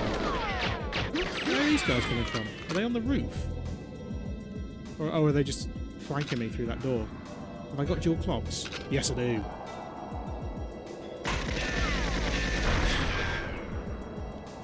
Right, okay. So now I need to find... How do I get... No, I know I need to go to the helipad now, don't I? I heard that grenade drop. Oh, I hadn't destroyed it enough. So that grenade just did me a favour. Oh, they respawn. Right, so... The helipad was this way, was it? Oh. Because I don't think you need to find the hut with the rocket launcher or anything on this difficulty level.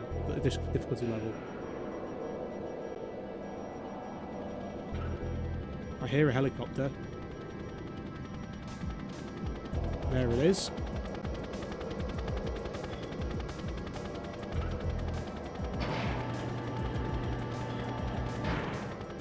Okay.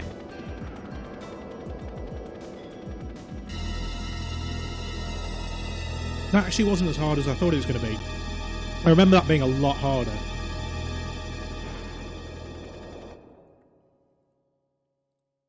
A James Bond ride called License to Thrill.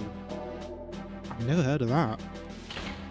Sorry, I'm getting quite phlegmy with this infection now. Excuse me. Oh, this is where we get to Natalia, isn't it? This is where we have to steal the guy's keys with his watch, with his magnet watch or something. And can you get throwing knives as well? Or do I steal the key from there or from the guy? I always thought it was from the guy. Watch magnets. Omega missed a trick with this game. Oh. That didn't work. Oh, I've got the cell key. Because obviously there are throwing knives. Use the magnet near the drain. Ah. Because obviously Omega were the official Bond watch, and Omega go all out now. As the...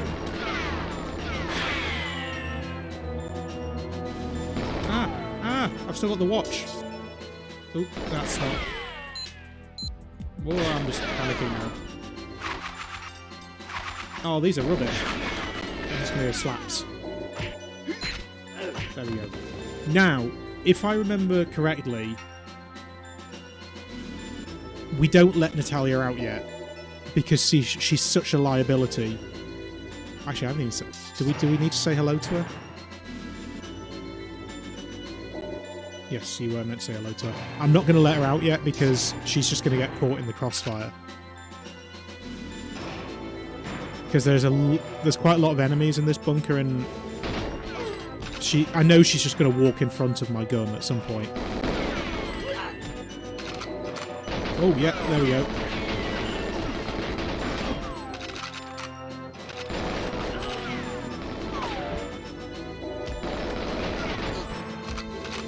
There's a safe, isn't there, that you need to get access to, or maybe that's a different difficulty. I picked up a document as well, whatever that's for. Oh yeah, she would so have been dead by now. Look at all these guys. This must be... Oh, this must be impossible on 00 Agent. I got a key card for something. Wait, what am I meant to do on this level?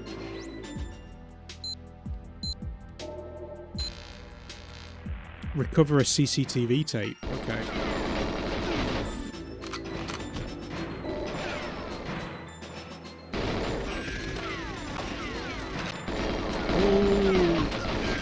Oh, yeah, she'd be dead. Absolutely.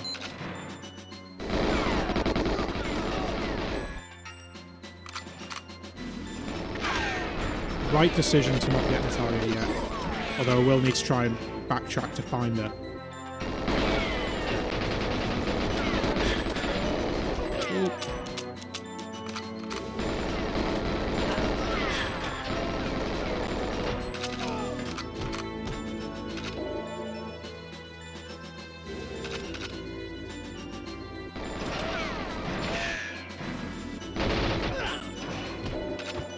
Actually, I just did remember one thing about the N64.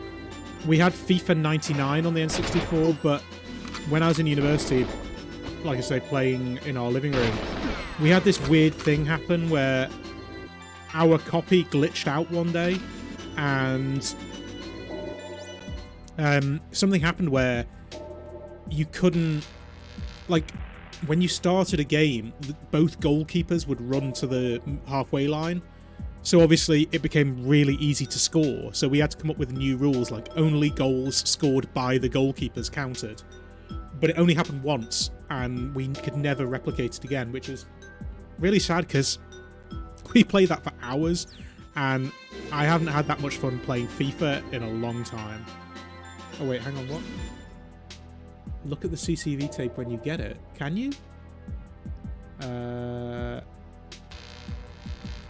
You can use the sound of the gun to lure enemies and hide it.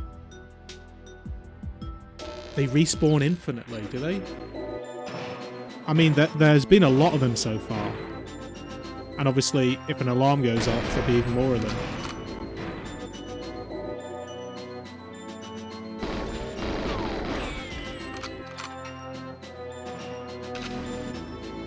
Oh.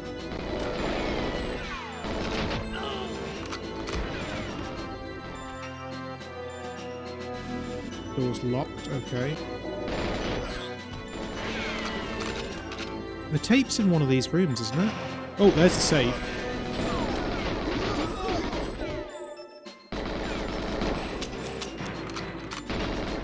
That's a key. Safe key. Is it in the safe? What do you mean the safe is locked? I just picked up a safe key. Is it a different safe? Or do I have to select the key to use it? Did I not just pick up a key? Oh, cell key. No, safe key 1. It must be safe key 2 that I've got at the moment.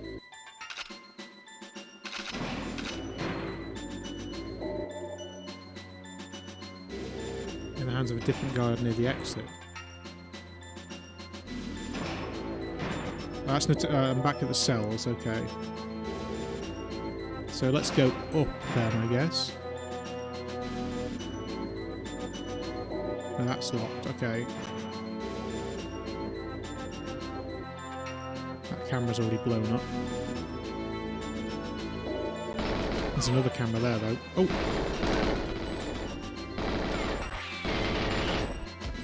I know at some point there's, like, drone guns. Oh! Who hit the alarm? Oh, no. Was it the camera? Oh, I got the videotape. Okay. Oh, so I don't need to open the safe at all.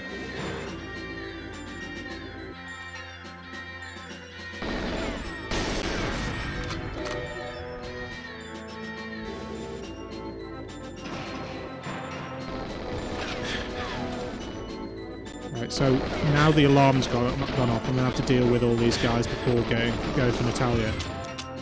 Whoa, dual destroyers? Yes, please.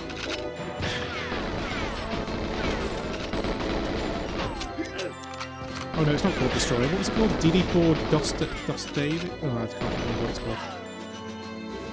That's the one thing about this game, it's like, when you do have so many spawning enemies, you can't pick up health. Like, I know there's ammo that you can occasionally pick... sorry, not ammo. Armor that you can occasionally pick up, but there's no health that you can pick up in this level. So if you get in a situation where you have loads of enemies coming after you, you're kind of screwed.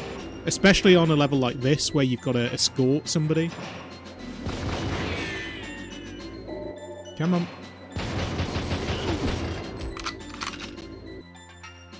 What's the gun called? Dostave. DD4 Dostave.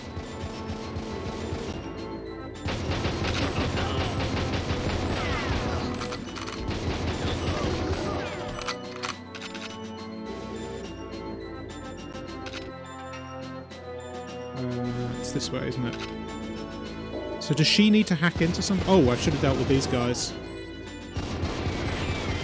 I'm going to need the machine gun.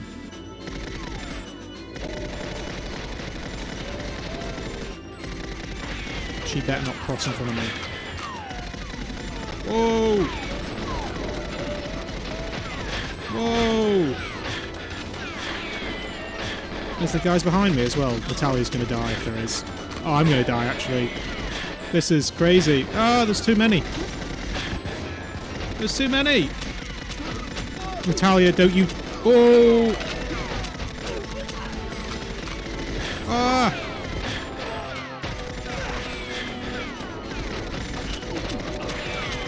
Run away, run away. Whilst I reload. Oh! I'm going to die. 1 or 2 more shots and I'm dead.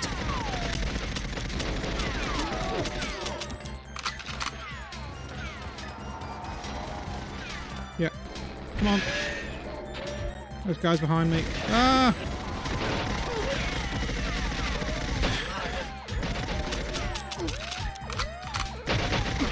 Oh my god. There's an alarm going off as well.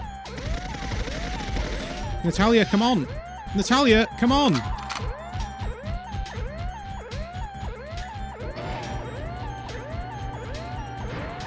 Oh! That's on Agent? No wonder when I was a kid I didn't do this, the more secret, the more difficult levels. Whoa! That's the ridiculous number of enemies. I mean, obviously, like, as I say, this is my first time playing single player in probably 10, 15 years, so maybe I could get better at it, but... Whoa. Oh, here we go. This is what we were talking about earlier. That's where the alarm triggers. Okay. We were talking earlier about Robbie Coltrane. This is it. So this is where we find out who Janice is. Do we get... Is this... Do we blow up a helicopter? This is where the helicopter blows up at the end, isn't it? He informs you that you need to go find Janice, but don't trust him. And also, this is what I like about... This is where villains are always written well. Because obviously, in the movie and also in the game, it tells you that Alec was... I forget what what ethnic group or whatever he was from, but his group was like ill-treated by the British, so he became a British spy in order to gain access to the ranks and then turn his back on them. That's what he was trying to do. I'm not surprised if that level took you a full day on 00 Agent. That's crazy.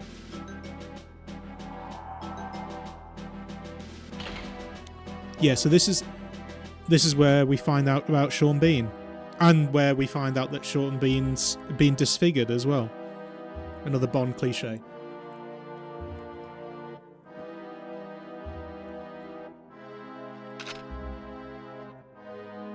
Oh, this is dark. Oh!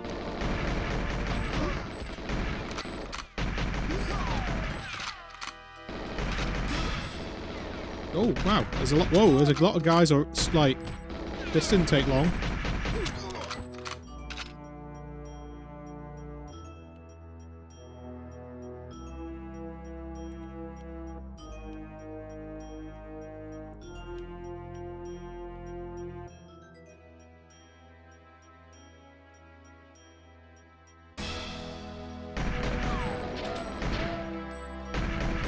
The auto-aim is good on this game, but it's also a bit of a pain when it just automatically stops aiming at somebody.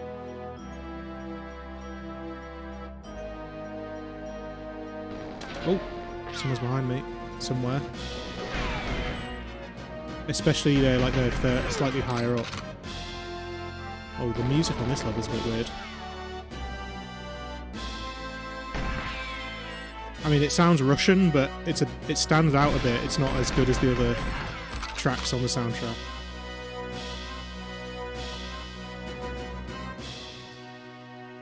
Yeah, I don't know why he hasn't got a silencer on. I mean, there's no reason why he shouldn't have a silencer on it. Obviously, oh, the scene where he nearly gets shot in the crotch by Valentin isn't in this film. It isn't in the game, even. Why are they just... Is it because of the sound of the gun? They just come running. Who's shooting at me? You.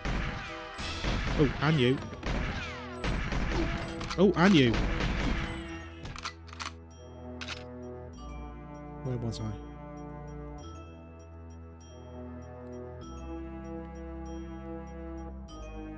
Is there anything in here?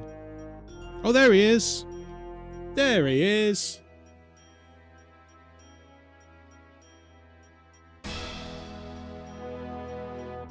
Rest in peace, Robbie Coltrane.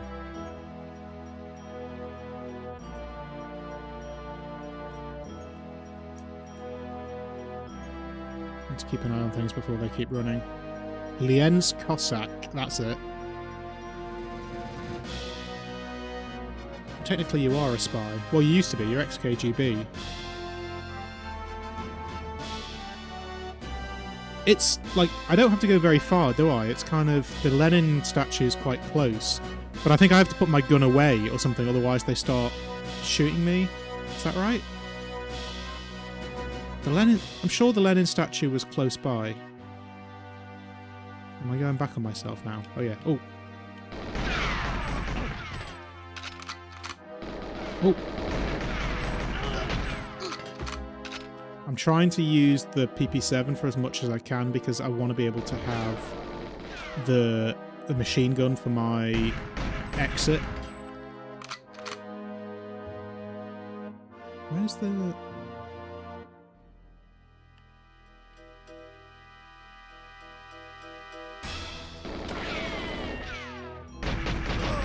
I'm sure the statue was nearby. Like, you didn't have to walk very far to find it.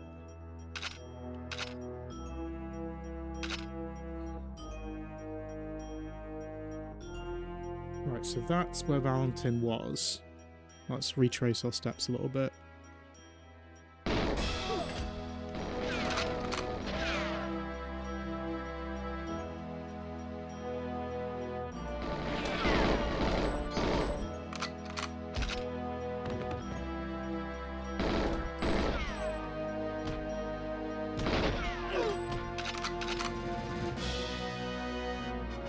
Where are you, Lenin? Oh, is it through here?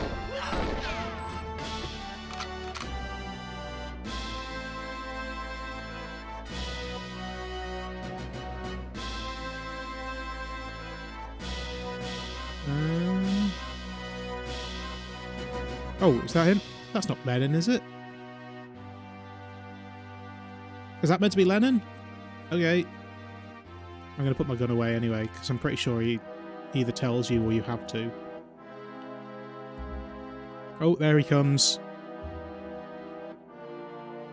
Now I can't attack him, can I? Because I need to find out his motivation.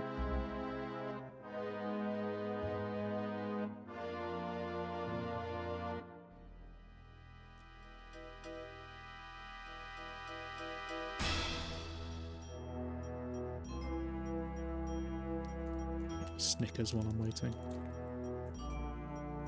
Yeah, that's it, yeah. His parents trusted the British government and he was betrayed.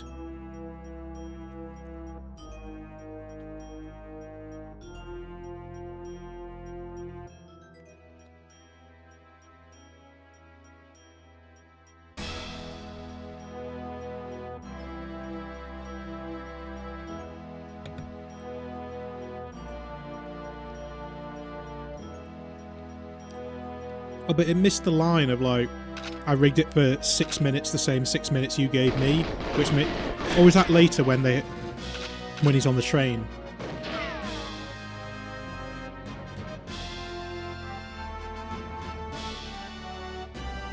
What did I just pick up? Ooh! Hello. Oh, hello! By playing with the gun, though, I've kind of lost myself a little bit. Oh, there's Valentin's crate. Okay, so we're going the right way.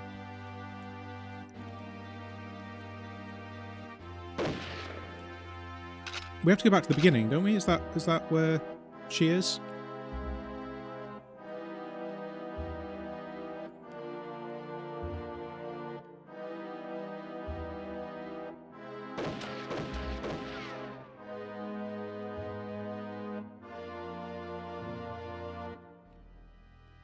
Two minutes left.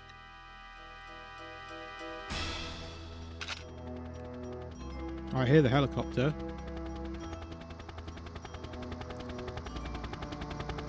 Oh, proximity fuse. Oh, run! Run, Natalia! Run!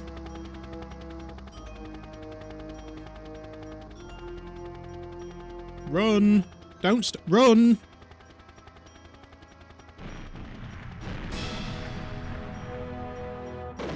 Oh, there's somebody right there. What do I have to do? I just heard a door. Did she open the gate? What am I doing? I need to check. Find the flight recorder. Okay.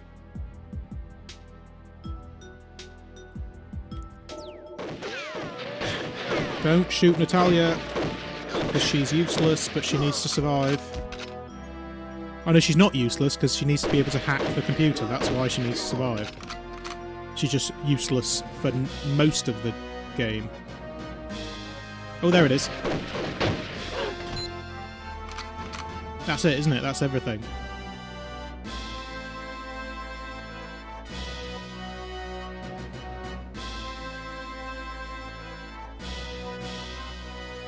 Ah! Mishkin.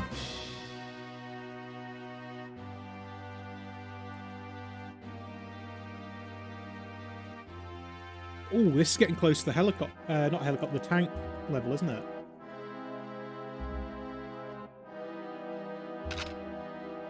Oh, wait, no, put your gun away. Put your gun away.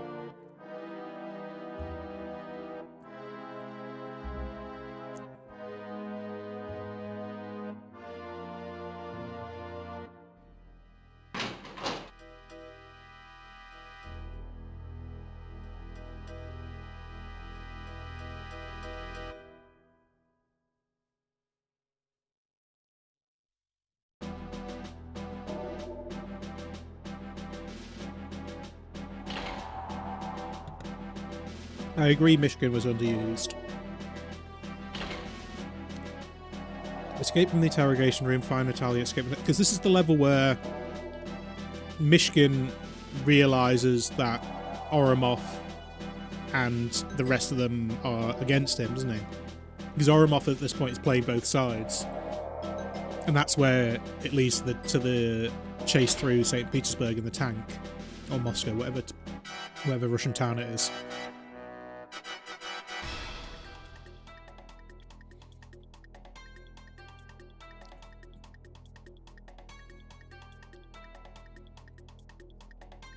Are you just going to stare at me and wait for me to pick that gun up?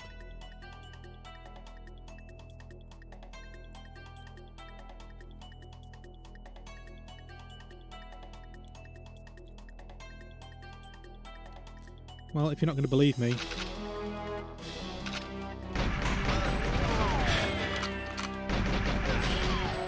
You shouldn't have left the PP7... Oh!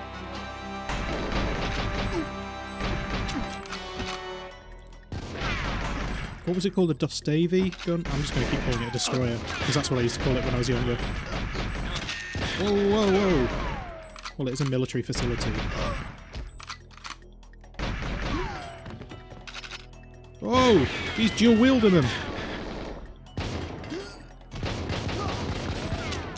But it's a powerful gun.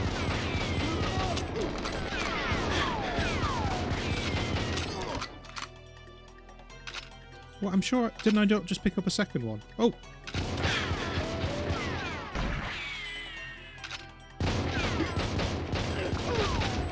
Yeah, look, picked up a... I picked up like 3 of them now. There we go, that's what I wanted. Can I not just get out the door?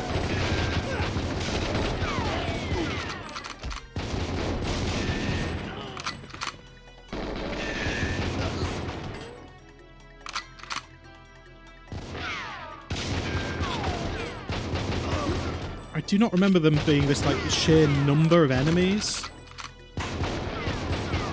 I suppose it is like trying to escape from a police station, isn't it?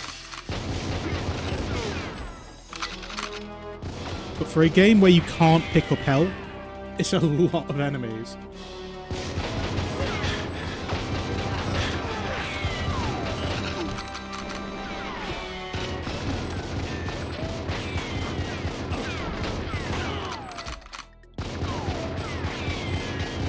I like how they hide behind the cardboard boxes, but obviously in this game, cardboard boxes can explode.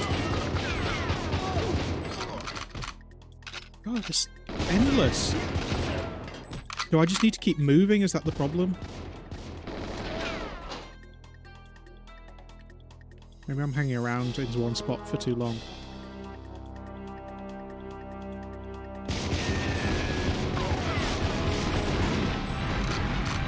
Cardboard. Extremely explosive. I'm gonna die actually, I just saw my health level.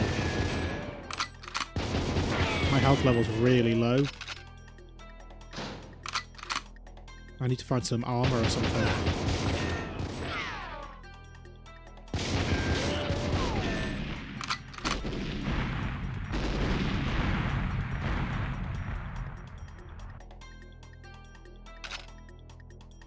So no armor or anything? You expected to really get through that many enemies? Whoa! With no armor or anything? No health, no armor?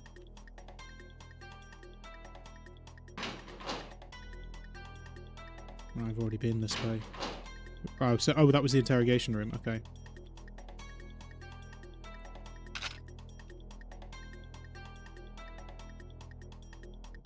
Wait, what am I doing? I need to find something. What do I need to find? Find Natalia. Oh, is that it? Just find Natalia. Wait, there was armor? Secret wall passage? Where? Down here somewhere.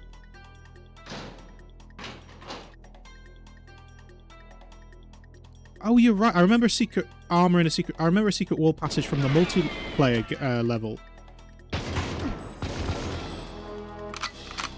Down here? One floor up, end of the hallway. Okay.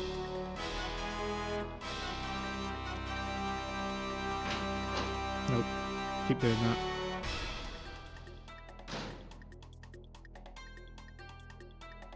Oh, scratching his bum. I noticed that. Up here somewhere. In here? Oh no, that's a whole other thing. Ah!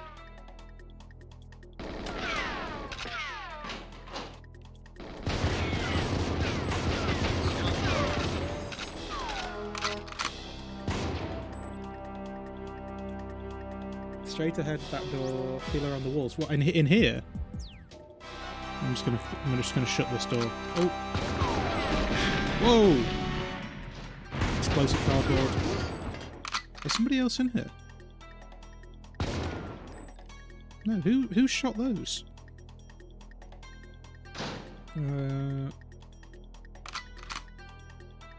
Secret passage in here? Oh yeah! Look at that! I don't see any armor in here though. Does this door open up as well? Ah! Oh, you gotta blow stuff up.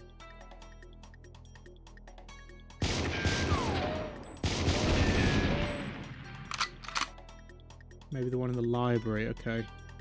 If I survive until then. Oh!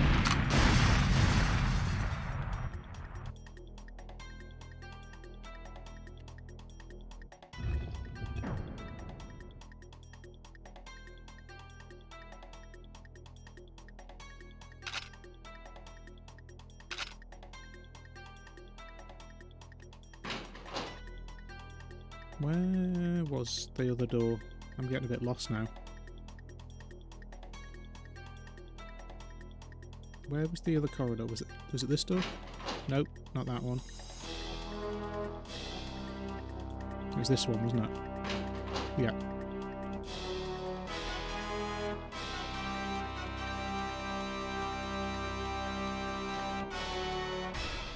Oh!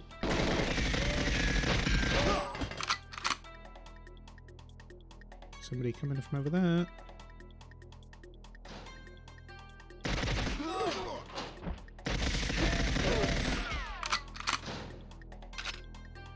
I'm gonna have to find some ammo soon, some armor soon, otherwise I'm gonna die. Ah!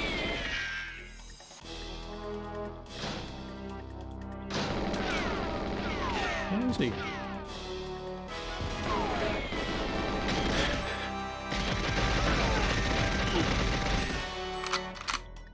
I can see the chat going away, but I can't take my eyes off the screen. Wait.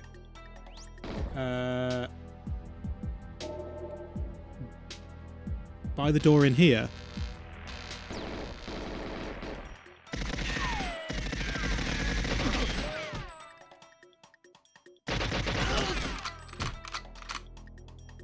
Close the door. Let me just deal with these guys before I start looking. Right, in here.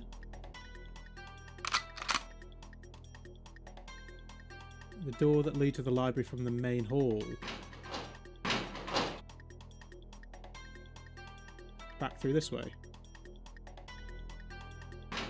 Here?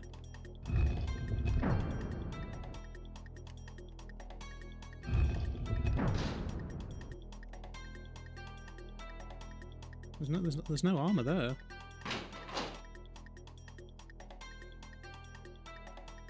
Is that where it's meant to be?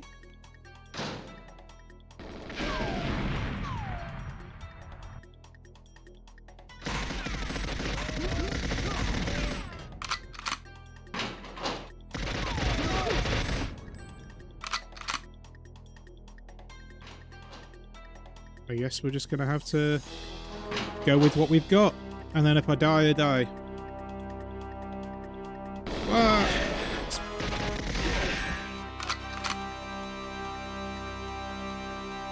Natalia is she not on the ground floor somewhere? She's in another interrogation room somewhere.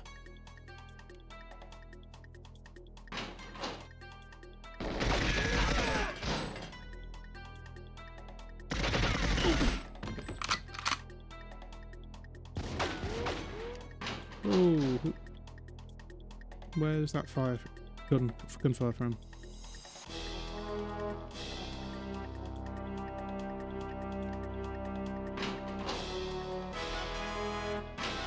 Oh, there's Michigan.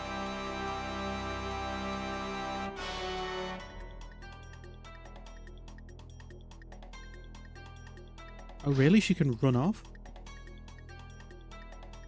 But wait, in the film, Michigan gets shot now, doesn't he? But in the game, does Michigan live?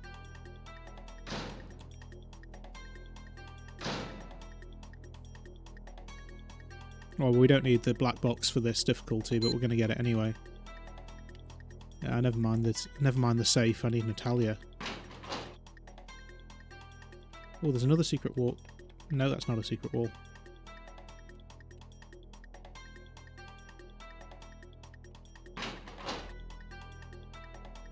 Natalia's around here somewhere. She's in one of these interrogation rooms on the ground level. Is this just an empty room? Or can you... Oh no! Oh no, come on. Seriously? You can't let me go back in the room? Oh. I can't go back in the room as soon as I go out the window? Okay, well I guess I'm starting with full health again. So, lesson learned. Get moving. Oh no! No. Not chops. Right, get moving.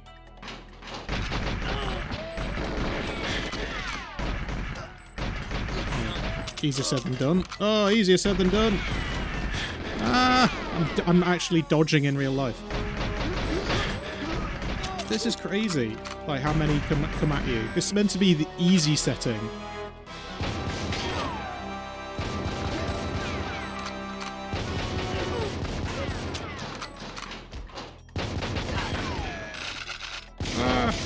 Explosive cardboard. Can't hide behind the cardboard, it explodes.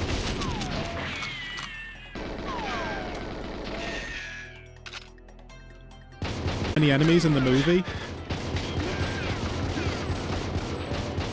Their extras bill would be through the roof. Holy hell.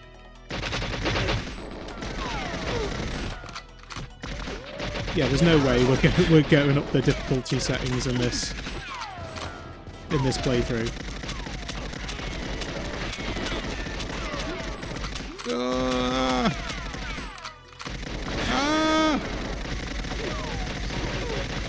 Wow, oh my god.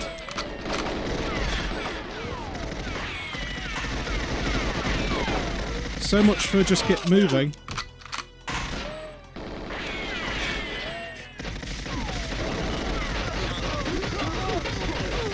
Oh. Ah! Ah!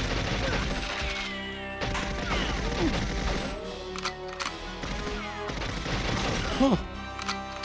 I'm sorry, I know people are in the chat, but I can't see what you're saying at the moment because my eyes are just fixed.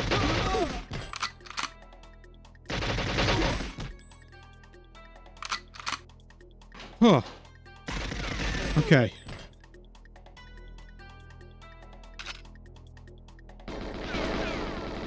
Did I just see armor on the floor?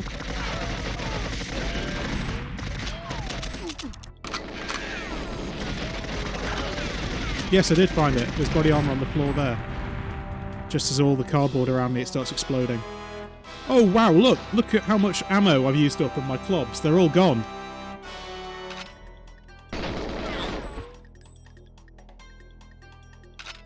Didn't I have like 800 bullets? It just went through it all.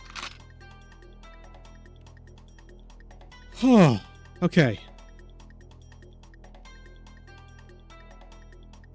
How much did that drain me? Oh wow, yeah, look. Once my armor's gone, I've hardly got any health left. I don't remember this level being this intense. I thought this was a fairly... You know, you just go around trying to find Natalia and then escape kind of level. Unless you... You know, if you go up the difficulty settings, you need to find Mishkin and, you know, get what you need to get, but...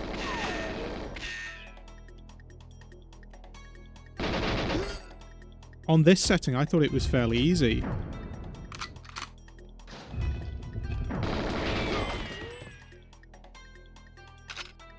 Whew.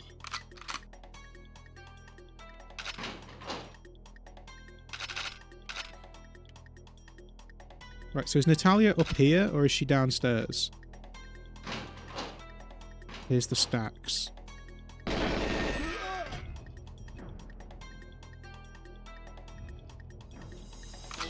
She's on this floor, okay.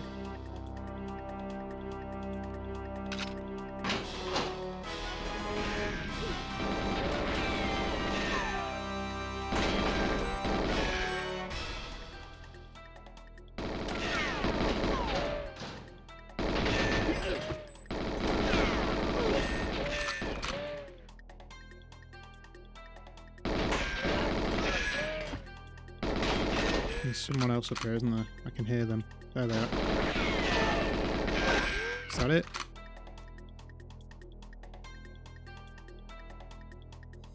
Is that it? Room clears. No, door opened. Ah! Oh, it's like Doom. You hear things before you see things.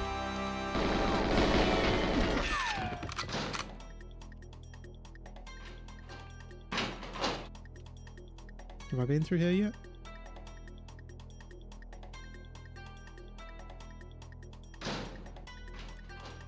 A single door next to a double door. Okay. Ah, this one. There she is. I'm scared. I'm getting out of here. Don't run yet! Where'd she go?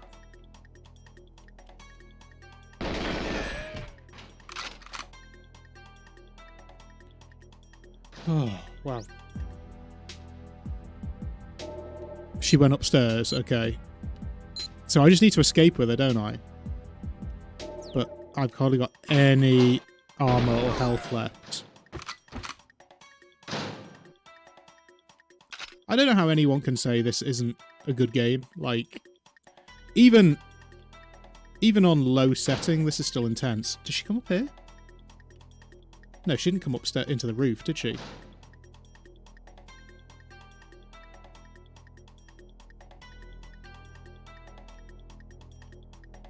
Where did she go?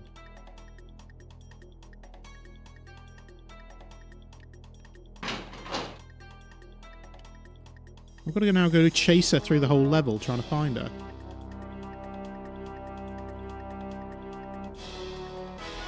Oh god, she is useless, but you have to keep her alive because she's the only one who can hack the thing.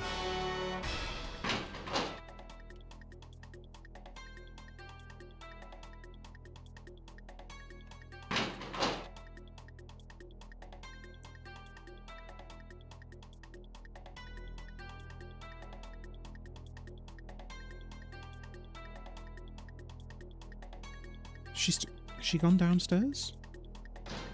Because that's how I got out. Ooh. Ah, there we go. That's how we got out the window. That was downstairs, wasn't it? Have I been here? Oh, come on, Natalia, where are you?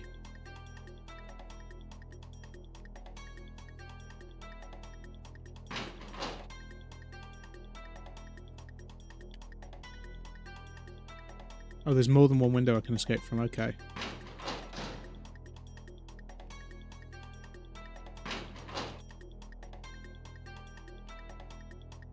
Okay, so don't go out the window. Not without Miss Hacker, wherever she is. Has she gone to find Mishkin, maybe?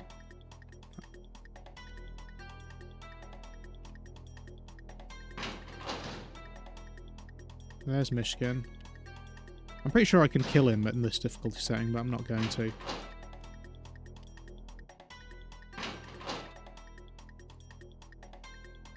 Oh, this is ridiculous. Secret wall office. Maybe. I mean, I think I've covered the entire downstairs now, haven't I?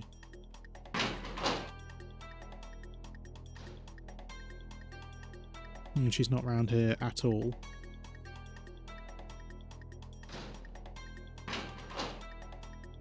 Okay, let's head back upstairs. I don't think she went to the attic. I didn't see her up there. I mean, in the movie, that's where they go, isn't it? Because they start shooting upwards through the stacks. Let's try one more time. Let's just go see if she has gone up there. No, she's not up here, is she?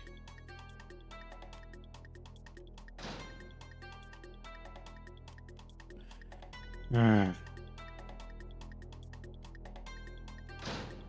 If I was doing a speedrun now, this would be the most frustrating thing. If there's multiple places she can spawn.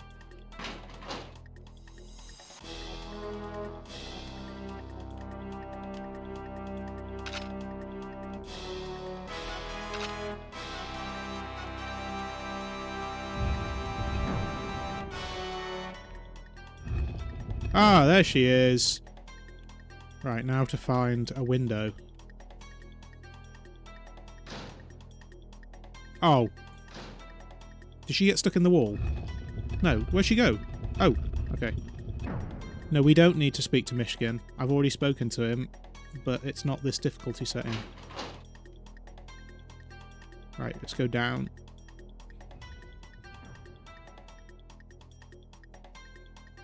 The window was on the ground floor, wasn't it? Or have I gone basement level now? I'm getting confused. But that's kind of the point, isn't it? It's a maze.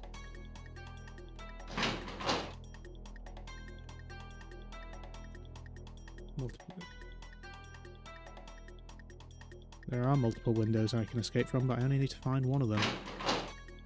And I'm struggling to find it now. Are they on multiple levels or are they just on ground floor?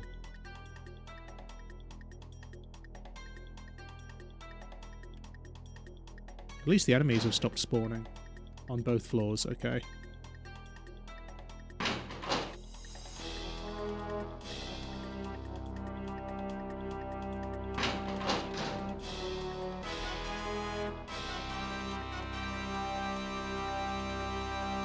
Are they windows over there?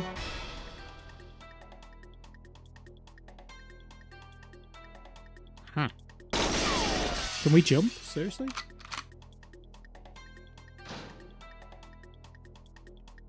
No, we can't. Can't escape out those windows. Other side of this room? Seriously? It wouldn't let me... Oh, okay, I just needed a bit of a run-up. Oh, okay. Now, I seem to remember this tank level can either be extremely fun or extremely frustrating, because there's mines and cars and things on the road, and obviously if they blow up, they take your health away. So I'm not going to spend too much time trying to blow stuff up. I think I'm just going to try and find my way through. Speak to Valentin on this level.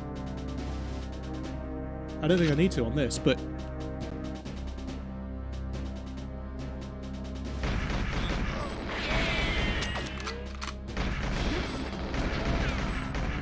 Ah.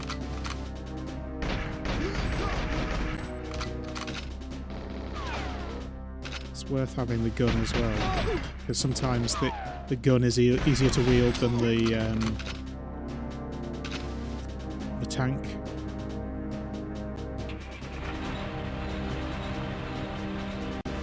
Oh, he gives you more time. Okay. Probably. I think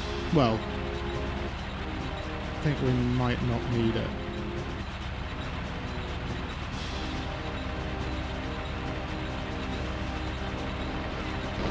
Oh, yeah, civilians. I forgot about civilians.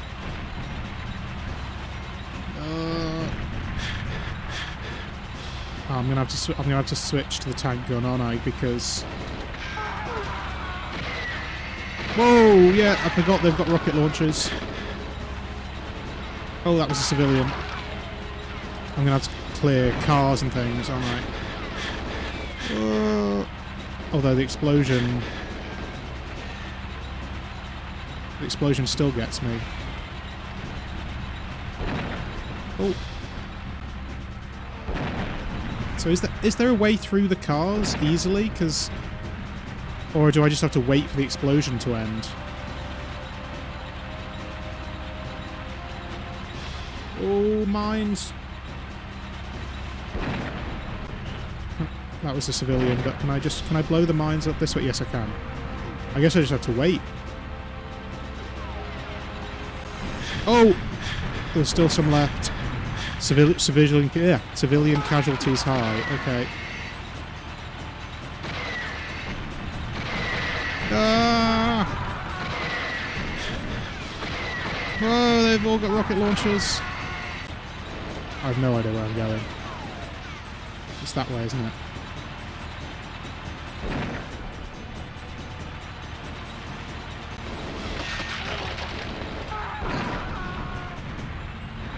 Is that where I'm going? This is the end, isn't it? Cool. Yeah, I probably could have done with getting more time, because I think I could have had more fun with that level, but it doesn't matter.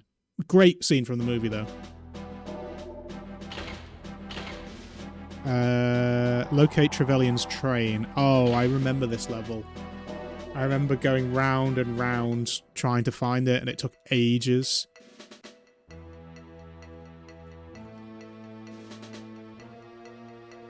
The squish sound is very satisfying. I don't think this is the train. We're not on the train. This is finding the train. I think that there's this obviously wasn't from the film, but I seem to remember this is a level where enemies just keep respawning constantly.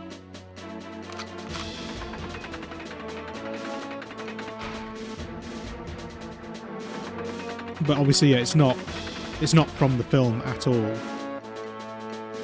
What am I stuck on?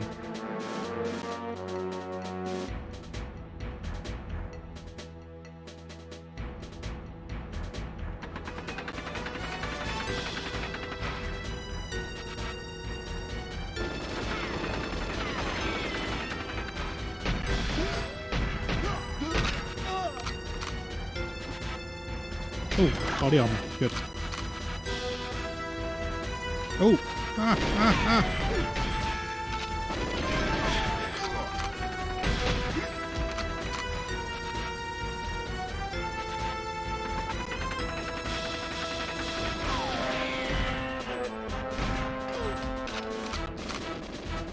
I don't know whether I need to go into these warehouses or not, but I'm going to anyway, because I might be able to find some cool stuff. Oh! He's not dead. Oh, more body armor. That's either something really good or a bad omen. If they're giving me 2 lots of body armor straight away, that must mean there's a lot of enemies coming.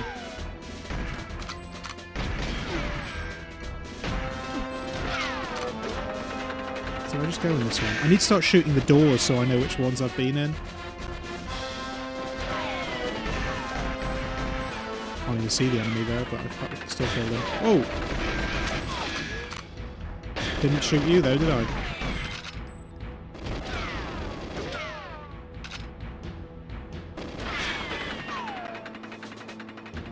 Have I been in this one? I don't know. I need to shoot the doors. Oh!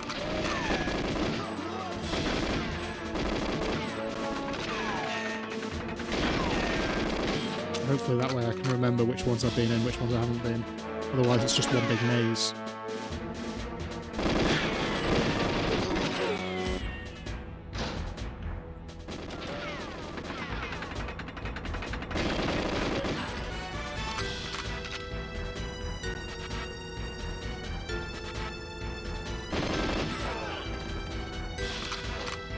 Come on, close it up.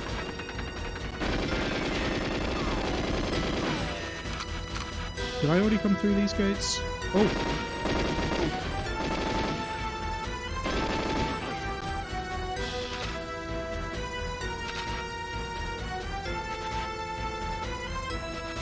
Favorite Bond film? We did talk about this earlier on the stream. Goldeneye is up there. Tomorrow Never Dies is up there as well. But I also like Dr. No, Goldfinger, and The Living Daylights. Oh, more body armor. I think Timothy Dalton is an underrated Bond. I think he brought Bond back.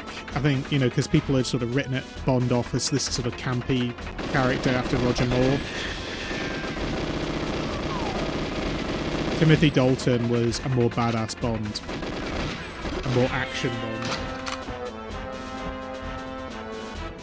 Because what was the first one he did? Was it License to Kill or A View to Kill? I always forget which one it was.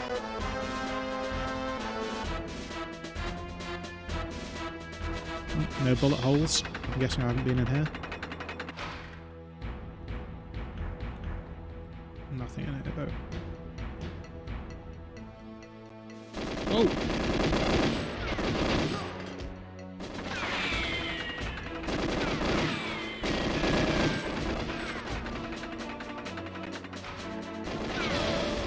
It might be more book accurate, I'm not sure.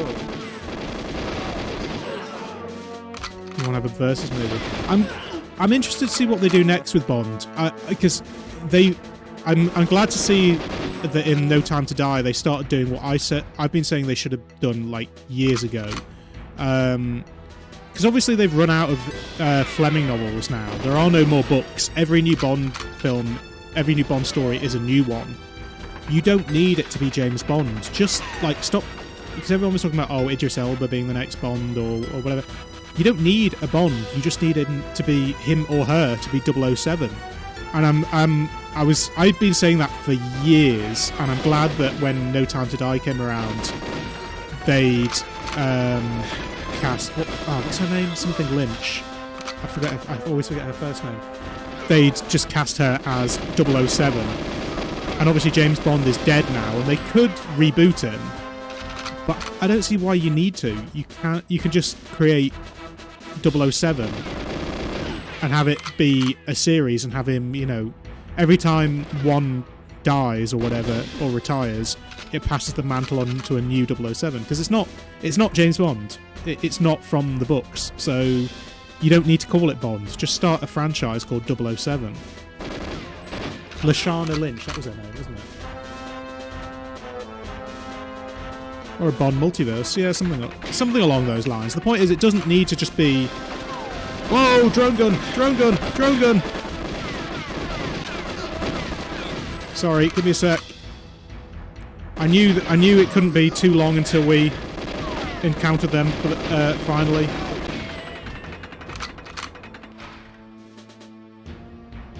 Ah! Oh god. God, I hate these things. There's keep guys there, aren't there? There you are. I see you there.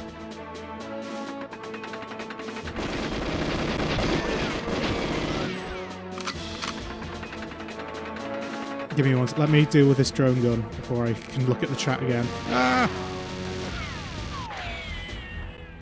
This is with a game that has aiming as bad as this one. Oh, I'm just gonna have to take a few hits. What?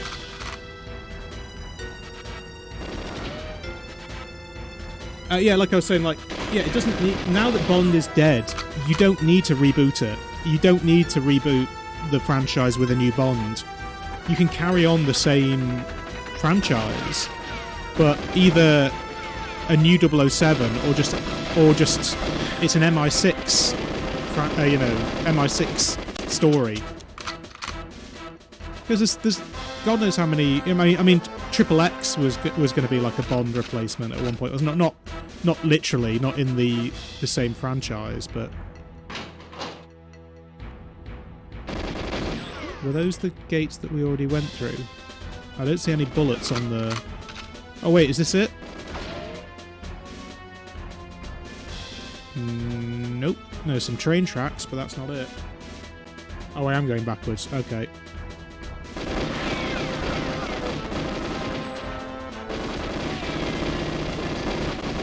My trick of shooting the doors to let me know where I'd been isn't working, because I think the bullet holes have disappeared.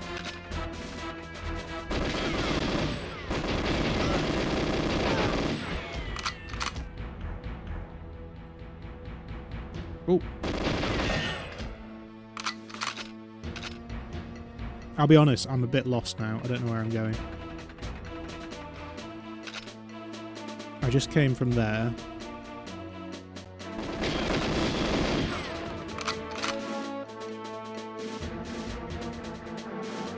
I always have to look behind. The problem is because I keep having to look behind me because enemies are respawning behind me. And I get myself turned around.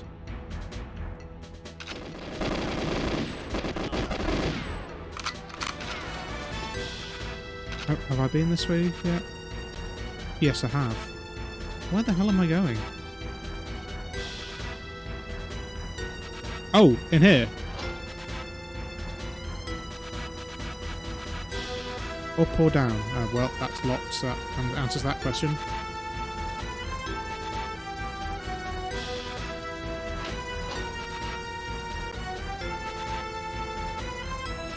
Is this right? That's locked. Got more body armor though. Aha! There it is.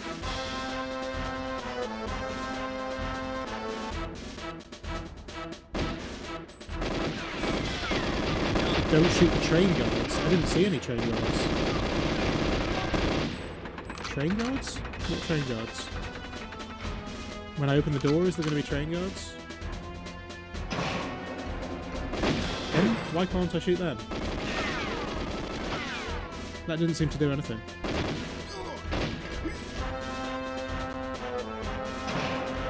Is that... Why can't I do that? Have I missed something? What? Ah, anyway. Oh, it shows a different cutscene. Oh. Okay, never mind. Oh no. This is the level with the watch laser, isn't it? Oh, and I remember this level as well. This is... If I remember... Right, okay. I may be misremembering this, if that's... Misremembering, is that a word? There's not that many enemies on this, but because you're so confined to the train, and you've only got the cardboard boxes to hide behind, because the cardboard boxes blow up, it's quite easy to get killed on this, just even from taking cover. So I guess it's best to just shoot them out myself. Yeah, because look, they're already firing towards me. So if I'm taking cover behind these boxes, that's not going to work.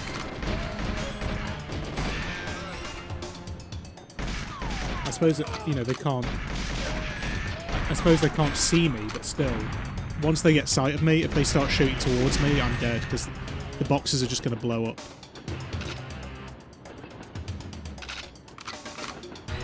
Oh, that's one of the breaks, isn't it? Was that one of the objectives? Destroy the brake units. Yeah, that's one of them, isn't it? Oh.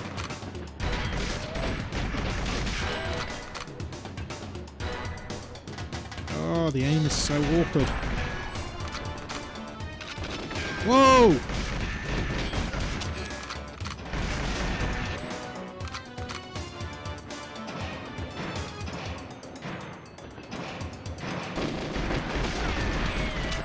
At least I can use it to blow... Oh no, it didn't kill him.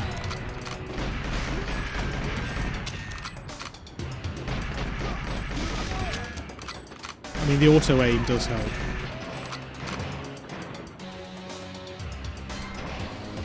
Good point. Why would we destroy the brake units if we wanted the train to stop?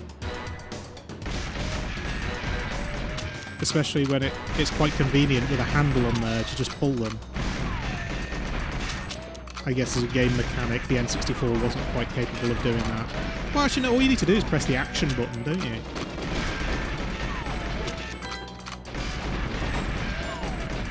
Where the hell are they? Oh, they can obviously see me.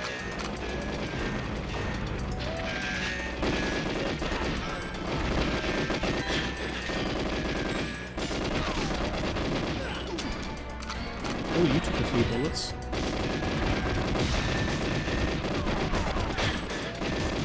Oh, metal crates can't explode. That's right, I'd forgotten about that. The MP5K gives you PP7. Oh, does it?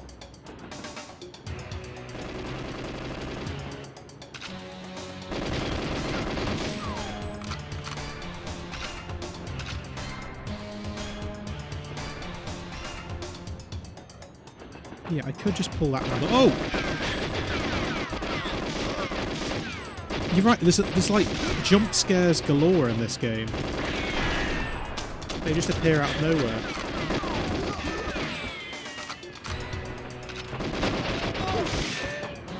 Don't they start popping out the toilets here as well?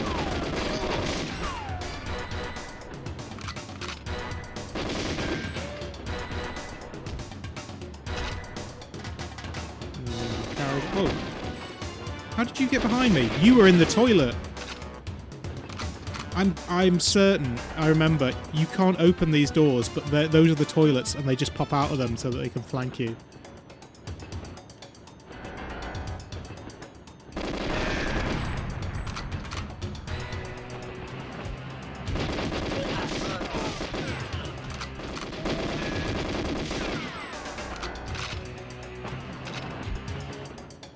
It is the toilet. I told you. Oh, there's a breaking up.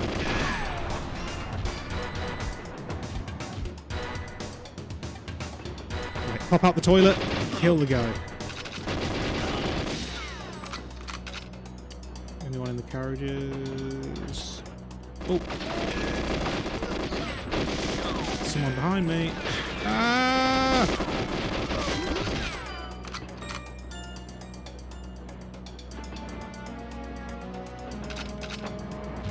I heard a door. What door was that? That's the Special Forces. Door is locked. Ah, yeah, right. There's someone in that toilet.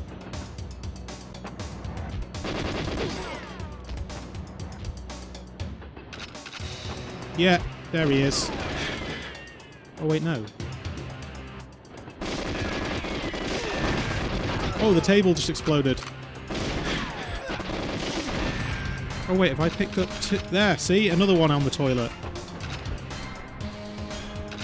Have I not got a second gun yet? Oh, no, I do.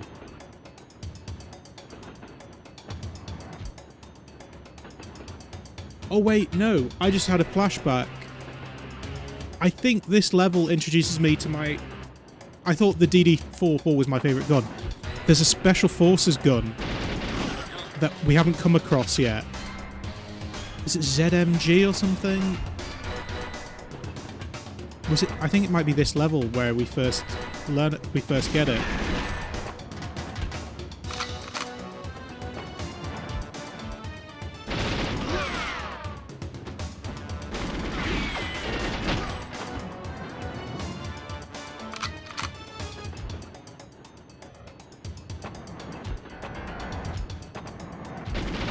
Oh, we're getting near the front now.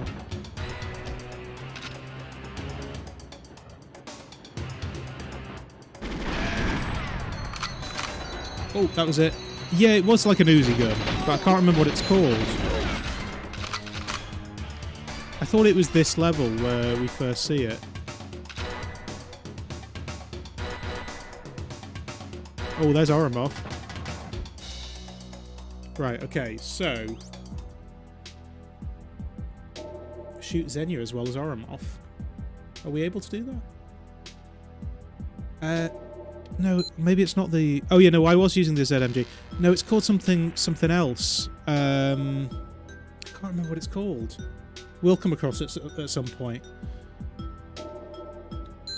I thought it was... I thought it was Z something, but maybe I'm getting confused.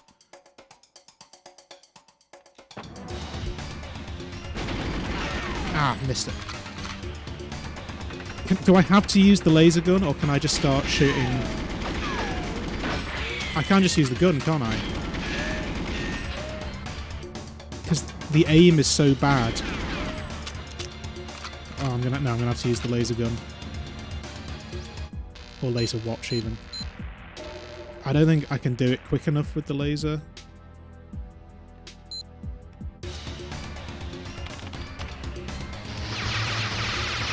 I don't think my hand is steady enough. Because you have laser ammo. Although it looks like I can do it with the bullets, it just takes longer.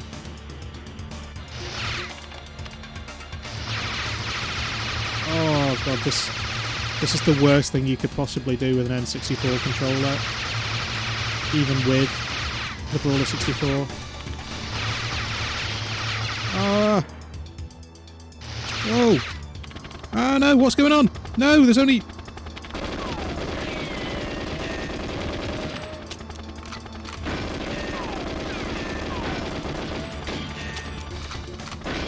Come on! There's literally one left. I'm gonna die, I'm gonna die. Ah. Hate the aim.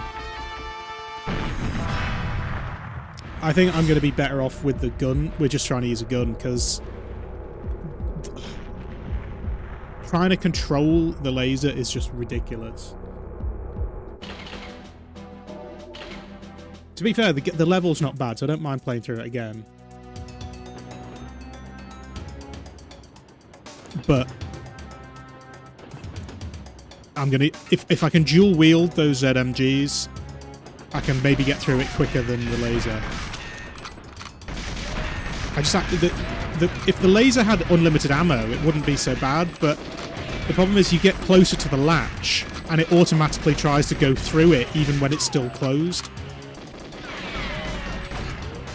So that just throws your aim off even more.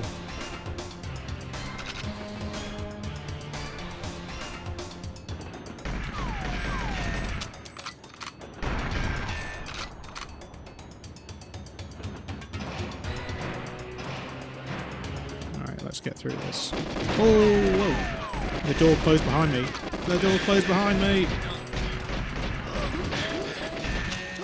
You can't... Can you duck? You can't duck, can you? Oh, you can use the laser to set on enemies. There's enough ammo. You can't duck in this game, can you? There's no option. Oh.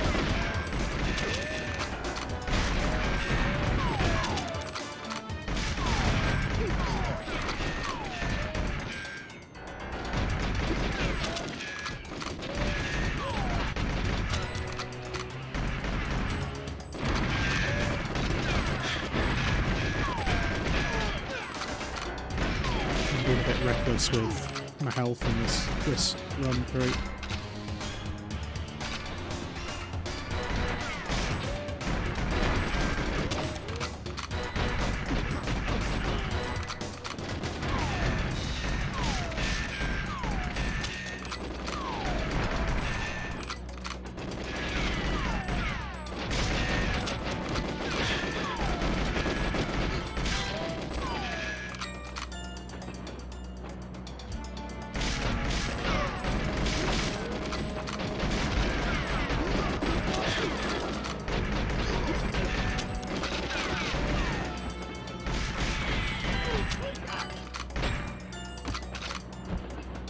Try not to use my ZMG ammo too much.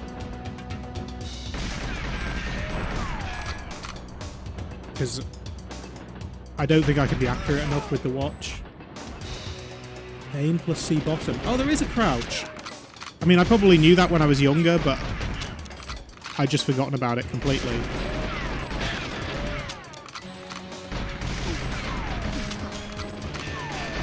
But like I say, yeah, I don't think I can hold my hand steady enough to use the laser, so I think I'm best just sort of going all out with the dual ZMGs. Just sort of cause chaos. Get my, like, really low accuracy, but still get the job done.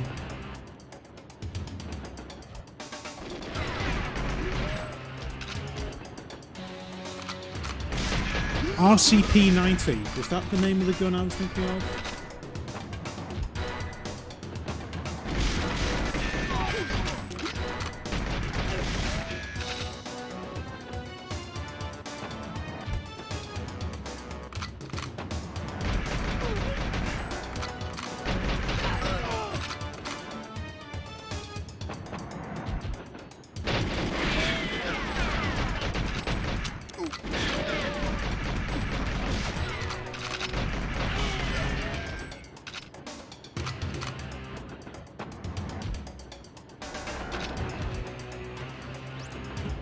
I thought it was this level that we picked it up, but clearly not. Have I got two... I haven't got two ZMGs yet, or have I?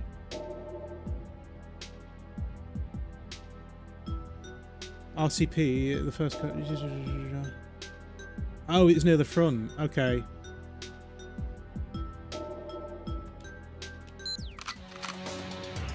Wait, so I can go... Ah! I don't know if I ever knew this. I don't know how much I'll use it. But it's something I think... I probably knew how to crouch when I was younger, but I didn't know you could peek.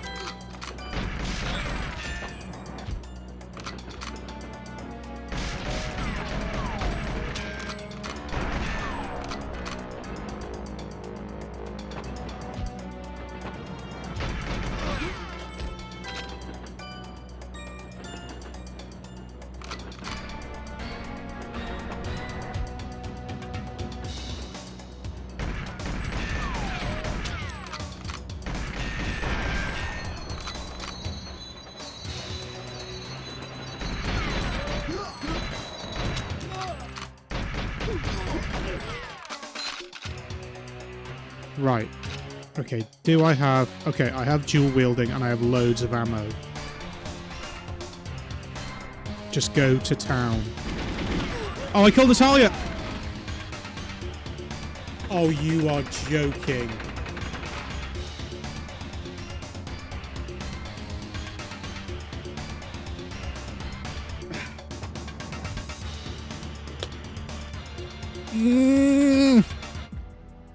Alright, can I just at least try and practice the watch laser? Ah.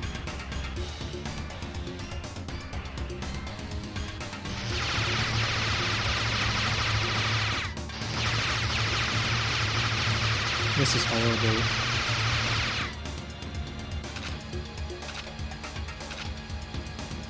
See, I hate when it does that. It sort of tries to get in the thing. The guns do work, you just have to reload. But see, it keeps trying to go down the hatch.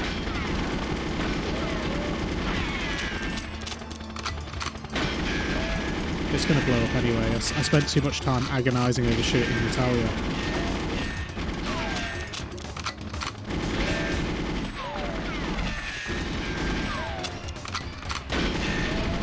I think I am just going to shoot it with bullets, but...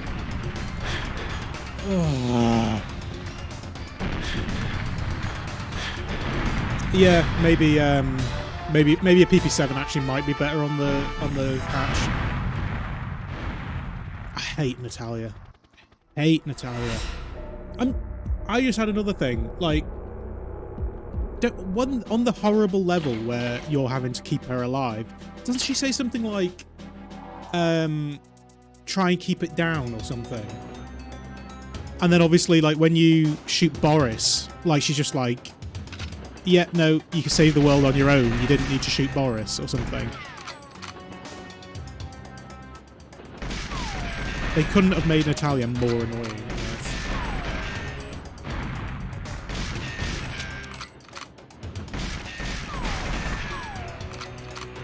Did you say the RCP-90 was here somewhere? It's not in any of those crates.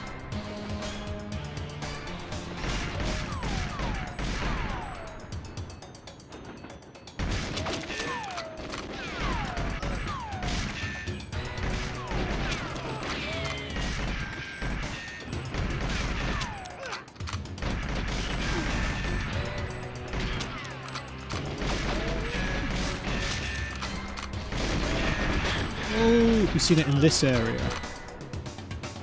Well, let's blow up all the crates.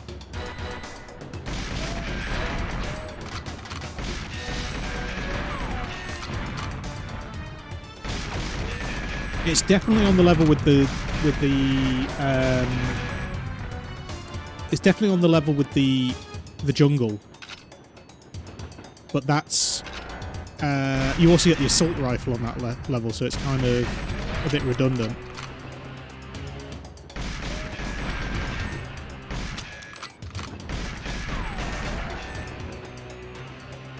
Yeah, I don't think it's here.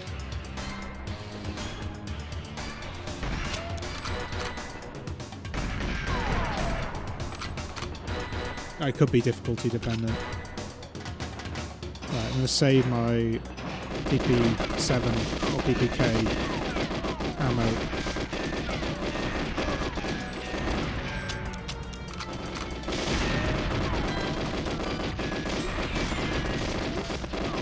It's more fun with a machine gun anyway. Oh wait, why have I got slaps? Oh, I've run out of ammo. How did I lose that much ammo? Oh, because I was shooting crates. Let's not do that then. Oh, let's do that one. Get that out of the way. Come on, blow up. It's there. You've checked it is there at the front. We blew up every crate, can't we? That's a very good point. I could just create a save state right before I get to Oromov. Why didn't I just do that? Oh, exploding boxes.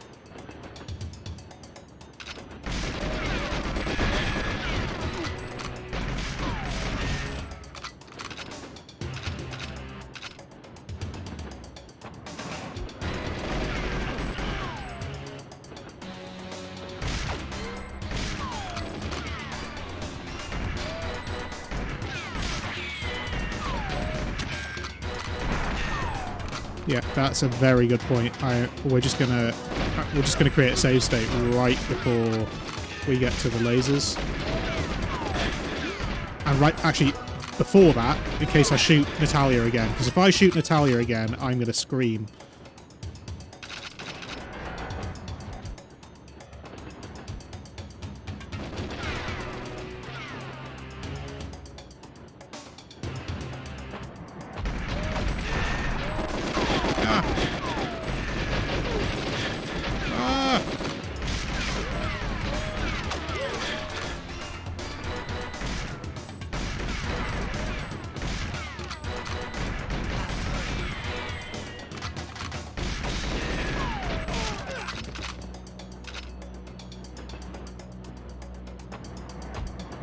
Might be one at the end before I get to Natalia.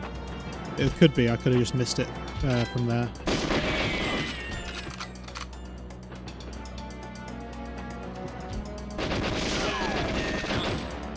He definitely popped out the toilet then.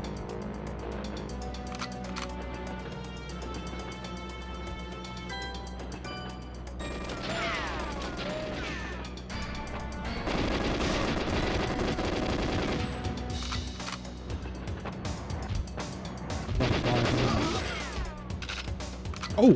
No, that's still ZMG. RCP-90, that's what it's called. I need to...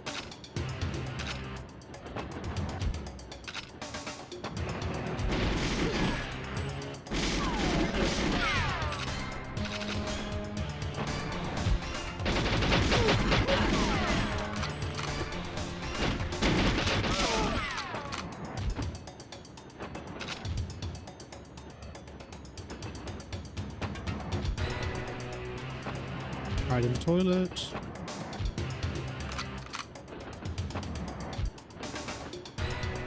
Oh, did they all die? They must have all come running through.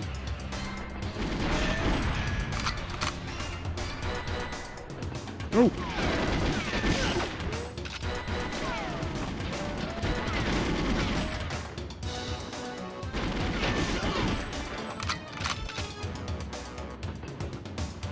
Oh, okay.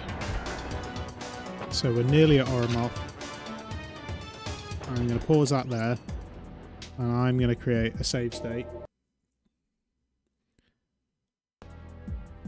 Right, okay. So if I shoot Natalia... I'm sure you could get an RCP-90 at some point as well as this.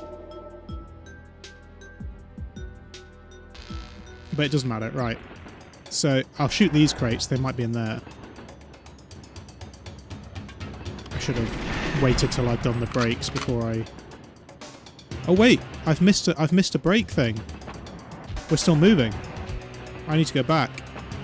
I'll create a new save state. How did I miss one?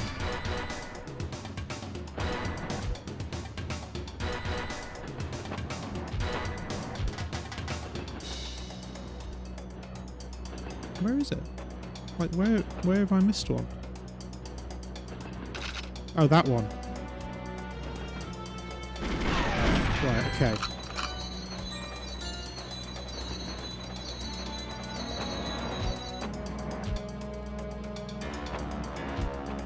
Oh! Where did you come from? Ah, where did you come from?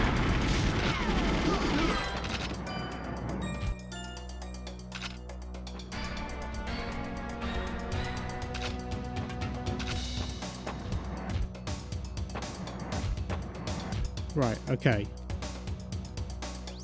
Save state.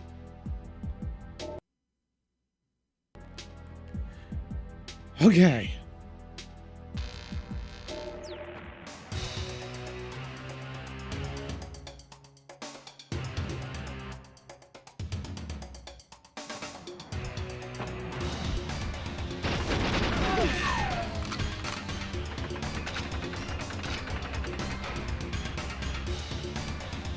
I'm trying to stand back a bit because if you get too close, it's not working.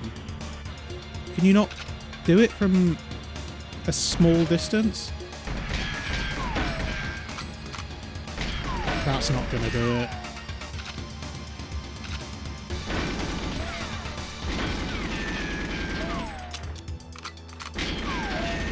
This is ridiculous. I'm just going to have to mess around with it for a little bit, figure out what works, what doesn't, and then we can just go back to the save state. So I'm not going to rush through it here. I mean, the laser definitely works, but it's just... aiming it is the most annoying thing in the world. And obviously you can run out of laser ammo.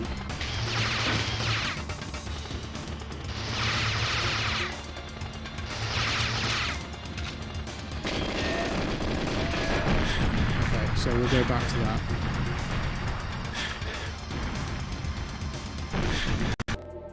Okay.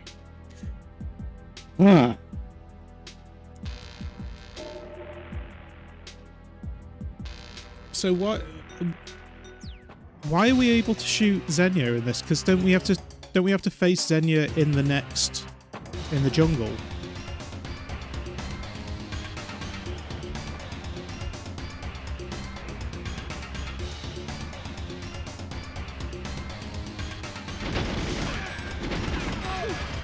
I think I killed Natalia, but okay, so you can kill Xenia.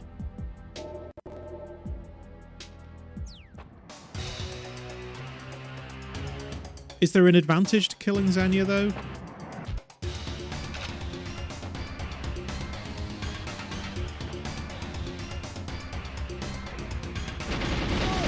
Right, I got her.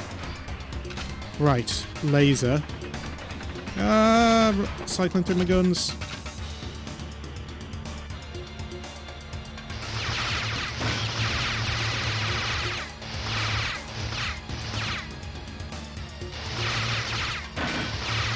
Timer started.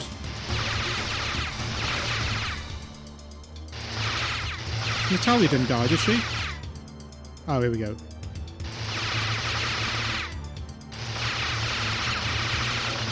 He gave me a big head start there. Was that because I killed Xenia? Was that...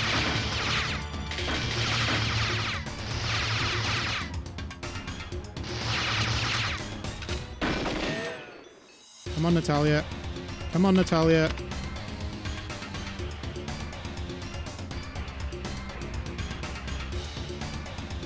Run away!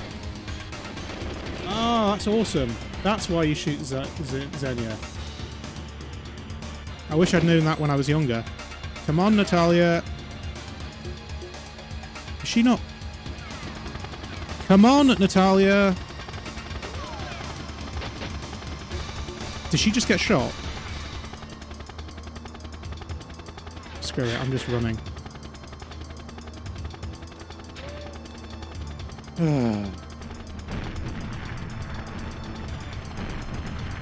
I didn't know that when I was younger. That's another thing I've just learned today. If you shoot Xenia, you get more time. I wish I'd known that when I was younger.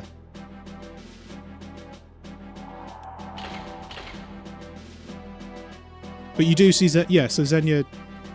Because I always assumed you couldn't kill Xenia because she's important for this level. Sorry about the RCP. Well, no, I'm sure. I think you're right. I'm sure there was an RCP in that level, and there's definitely one in this level. But it kind of gets negated a bit by having the assault rifle.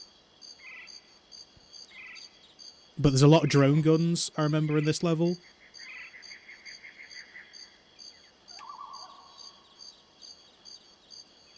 But finally, Natalia has a gun.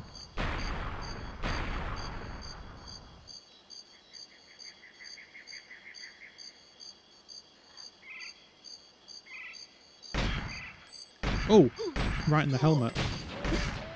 Now she's doing something. Here we go, we got an assault rifle. I'm going to stick with the pistol for the moment, though.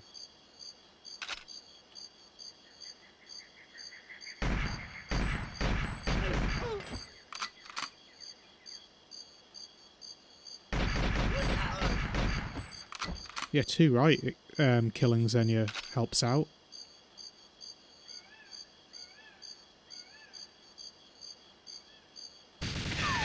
Oh! Drone gun. That's a drone gun, isn't it? Where's that coming from?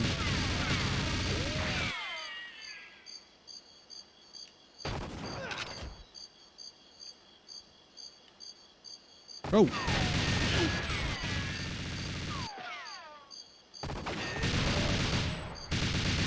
Did I just take it out? I think I just took it out.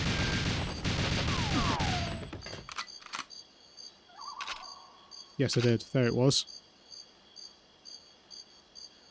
Ooh. There's more on this level, though, isn't there?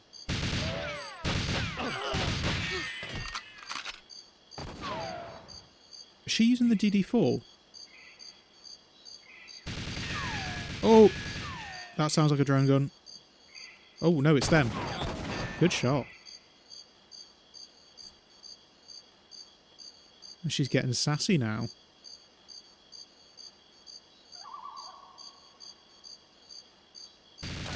There it is. Oh.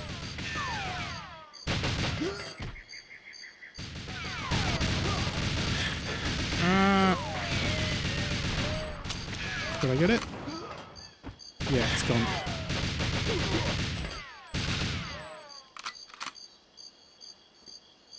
Oh yeah, because there is an RCP-90 on this one because... wait, armour behind the drone gun? Where? Or was it the other drone gun? Was it in that crate? I don't know. There is an RCP-90 on this level because Xenia's got it. When you kill her at the bridge. Yeah, she's got the grenade launcher as well.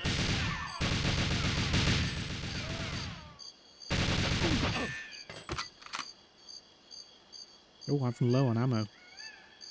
Have I not been picking up ammo from the dead guys? Maybe not. But I've got mines, can't I? I can put mines on the bridge. Near the first drone gun. Okay, I'm going to go back. Just in case. Oh, there. Was that it? There it is.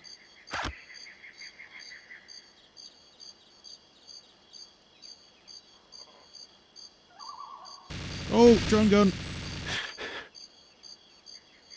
Where? I can't even... I still can't see it. There it is.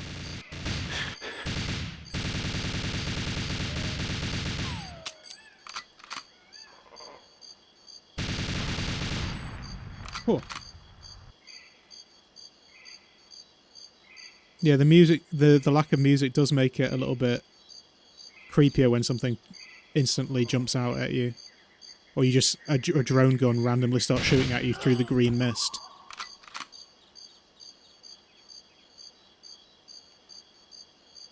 These guys are dying, but... Ah, here's the bridge. Guys are dying, but I'm not picking up much ammo from them. Because I don't need these mines for anything else on Agent, so I can just use them to get Xenia. Ah. But wait, these are proximity mines, aren't they? Or are these timed mines? Have I just screwed myself? Oh no, they're remote mines. Oh, okay.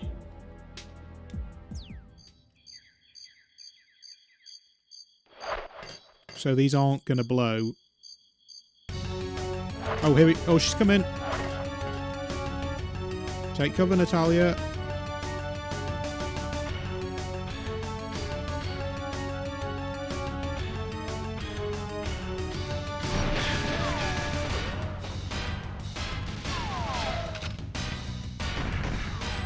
Whoa, rocket launcher. I haven't got much ammo. Oh, the mines didn't do much. Is Natalia dead? No, she's not. But Xenia is. Oh, that didn't go as well as I'd hoped. There we go. That's what I wanted.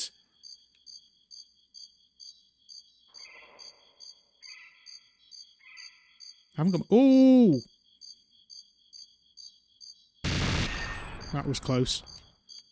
I haven't got much ammo for it. Oh.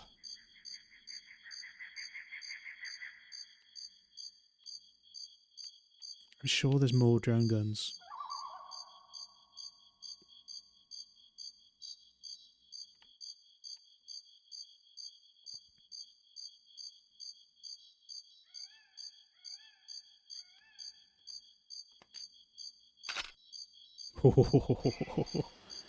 I need the slight scope though of the assault rifle. Ah, oh no, that's a guy.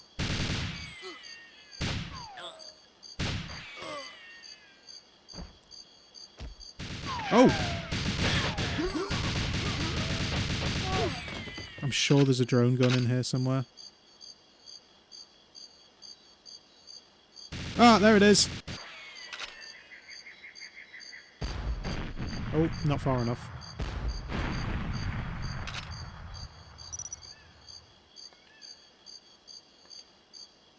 There's too many guns to cycle through them all.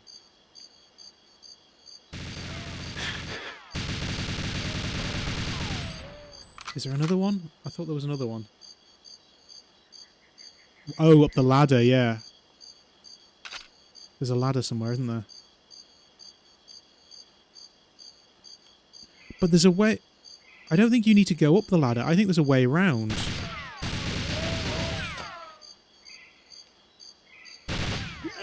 Because, yeah, there's a drone gun up there, but I'm pretty sure you can go round.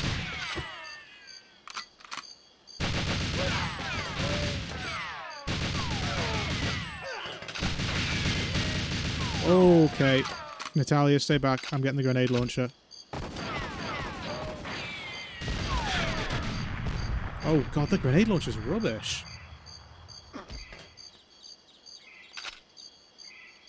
Oh, I've got grenades though now. Hand grenades. Whoa! Too many guns.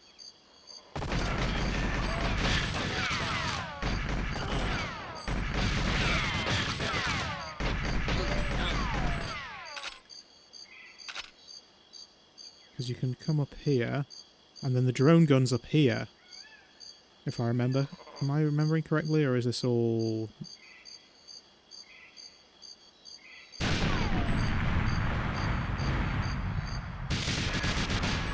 could be remembering completely...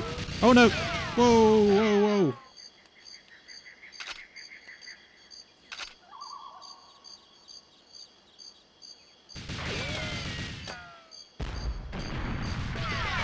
Oh, the grenade launcher's rubbish.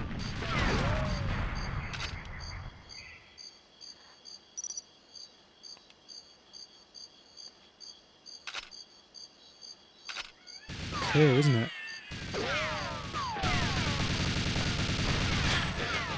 Whoa, I'm gonna die, I'm gonna die, I'm gonna die. She's got like a magnum, hasn't she? Oh, grenade! I heard a grenade. Oh, someone died of his own grenade then. Oh. Natalia, move! Natalia, move! I told you to move!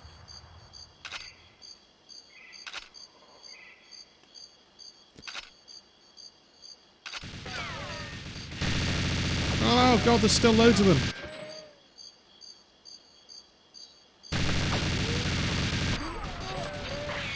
Ah!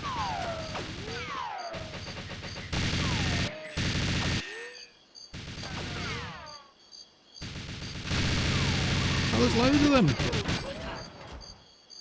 I heard a magnum just shoot a guy as well.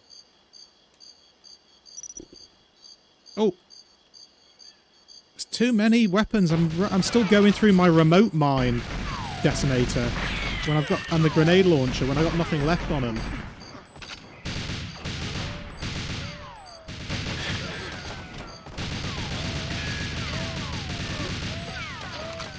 Oh, they're still coming. Do they just respawn on this level? Oh god, there's loads!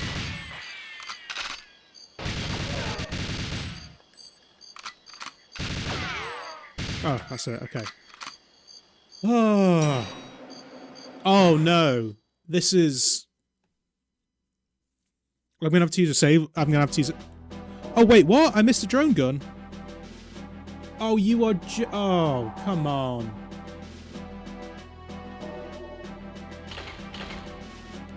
Oh.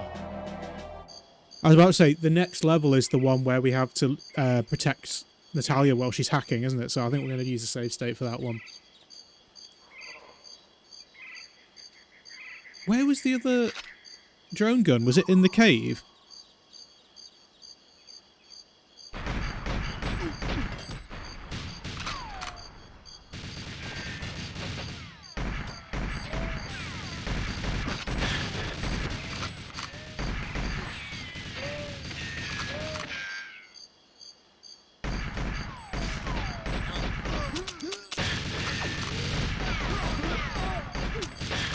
Natalia, help.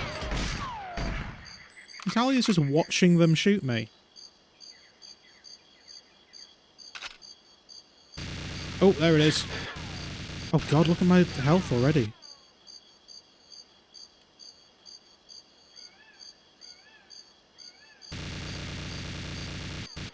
So, wait, how do I...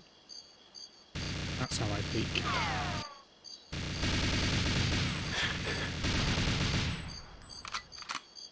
Where was that armour? It was around here somewhere, wasn't it? Was it here? It was behind a bush.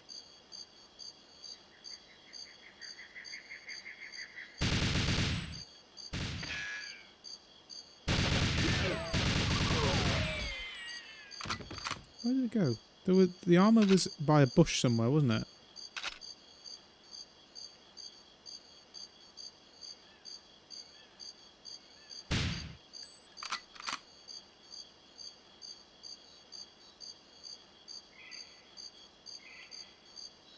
Draw distance on this level. I know that's kind of the point. I'm gonna die. I'm gonna die. Whoa.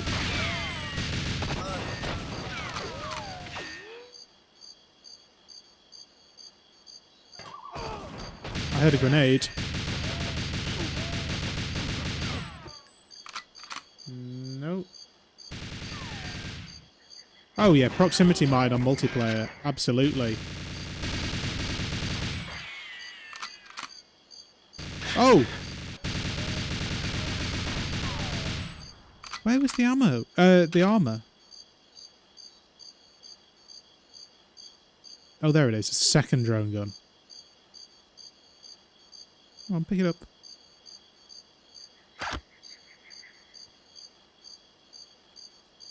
So how many drone guns are there?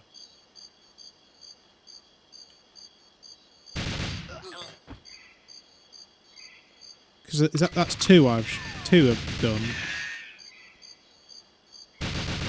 Is there 5?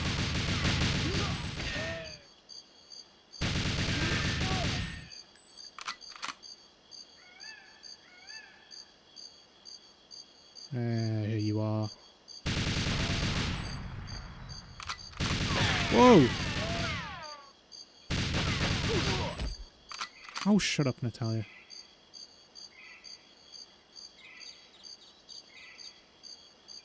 I don't have much. I really don't have much ammo.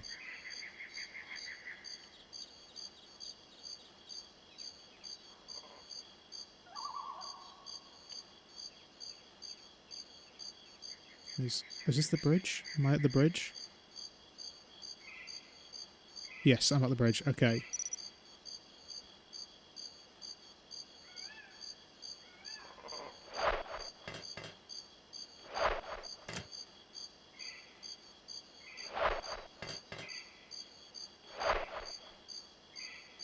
Oh, I think there's one just went over the edge. Oh, they're going over the edge. Ah, I just wasted a load of them going over the edge.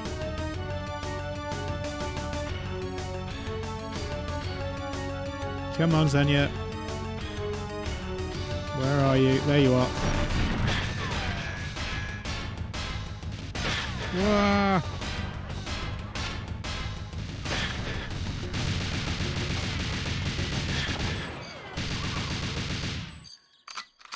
Wah!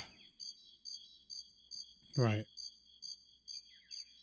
No worries. Have a good night.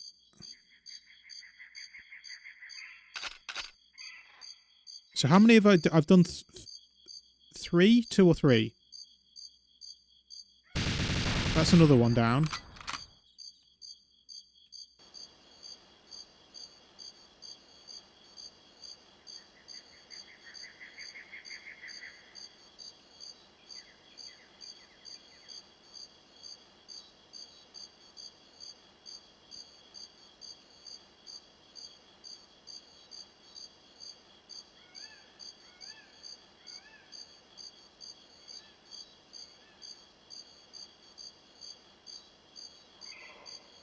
Maybe did I? If I picked up any of those grenades, I could probably just throw a grenade up the ladder. There's definitely a drone gun in there somewhere. I just can't see it. Whoa!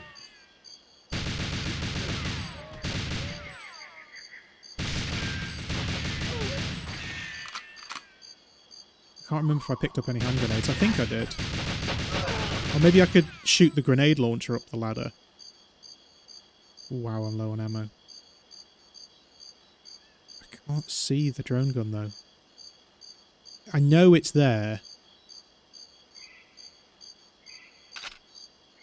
There it is!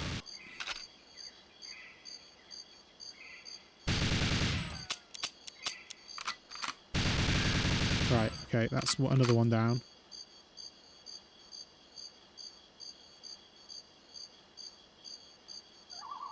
Why have I so little ammo?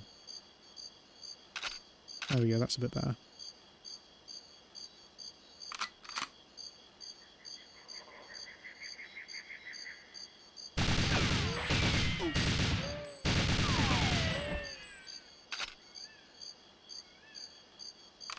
Right, so there's loads of guys through there. I just heard a grenade. Ah! There's the grenade.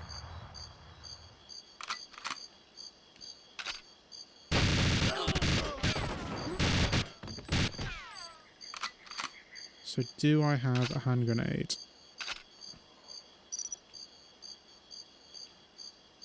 There's just too many guns on this. I don't think I've got a hand grenade. But I can use the grenade launcher.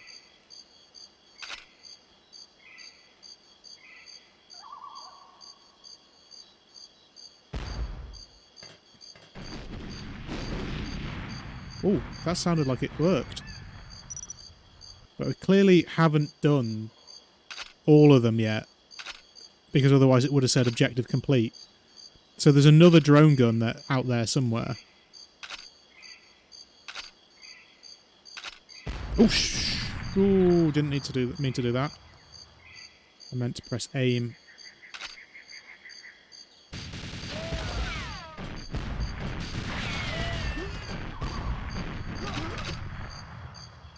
That's what I meant to do. I don't think that's all of them though. I think there are some more there.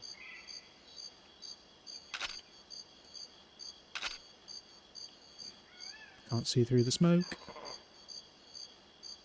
So there's another... Oh wait, well maybe we didn't get the one right at the top.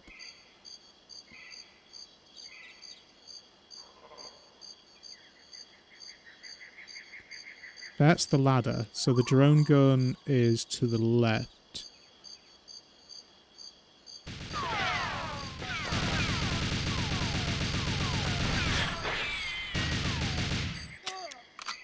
Grenade! I know the drone gun is powerful, Natalia. Ah! Ah! Yes, I saw you shoot that guy. Well done. Hand grenade.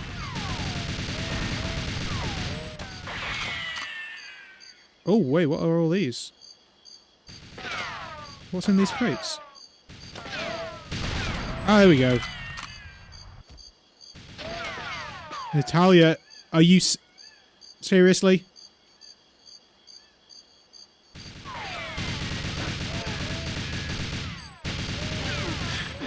I'm gonna die, I'm gonna die, I'm gonna die. I've got a grenade though, haven't I?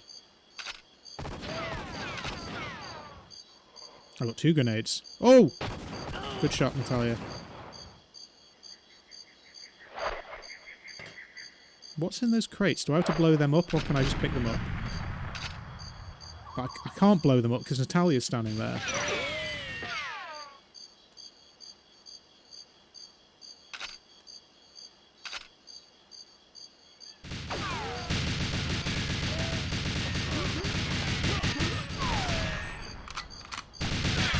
I'm gonna die!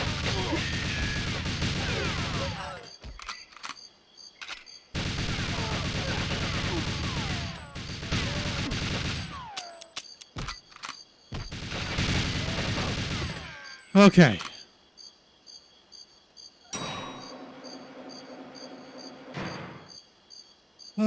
Okay, so this is the horrendous level. So yeah, we can't kill Boris, but we can shoot Boris. And I need to save before I get Natalia. Because this is just she doesn't, even though she's got a gun, she will just stand there doing absolutely nothing whilst people shoot. Oh god, there's drone guns too. And if I remember correctly, I've said that a lot this year, it's got lift music. I don't remember this. That's great.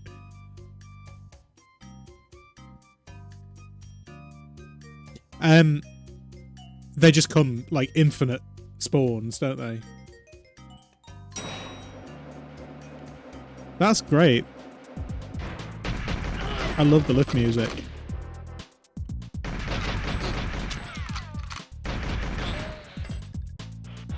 Oh, did I hear a grenade? No.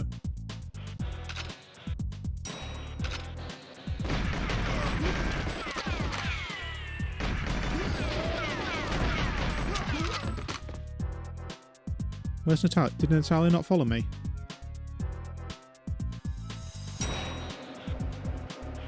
Oh. James, you were wonderful. Oh yes, killing people is so wonderful. Where's she gone? Oh. Oh, okay, does she hack the doors?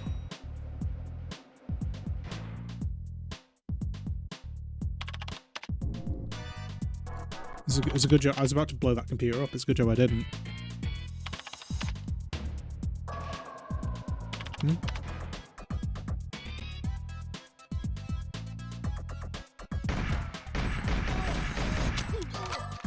Oh, there were loads of guys to the right there. Oh, whoa, yeah, there's loads.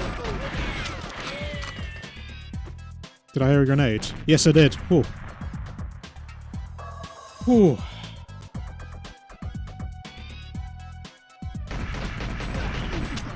Oh, more grenades. Ah, run away! Remote mines. What are they for? Oh, yeah, because there's something... Yeah, we have to blow up a computer or something, don't we? Are there any grenades left, or have they thrown them all? Ah, damn, they threw them all. Oh!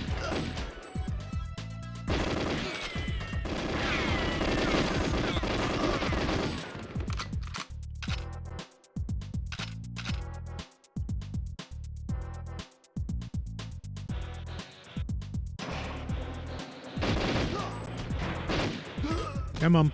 Come to your doom. Keep coming. There you go. Is that all of them? That was all of them. Good. What obedient minions. They just come running to be killed. Aha! Boris!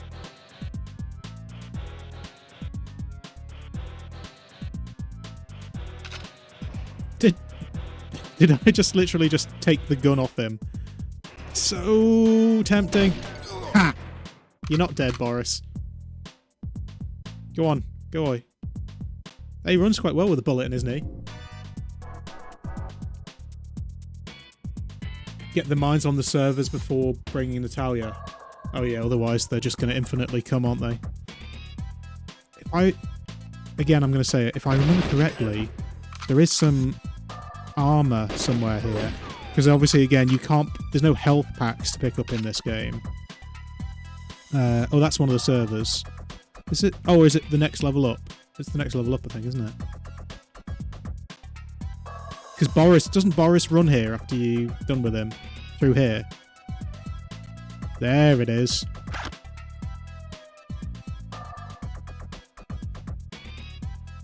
Right, so... Find the... Because I can still blow up the servers before she hacks the thing. As long as I don't... As long as I leave a computer for her to hack. In fact, actually, I just remembered something. Another thing to do before you go get her I can't remember where you get her from, but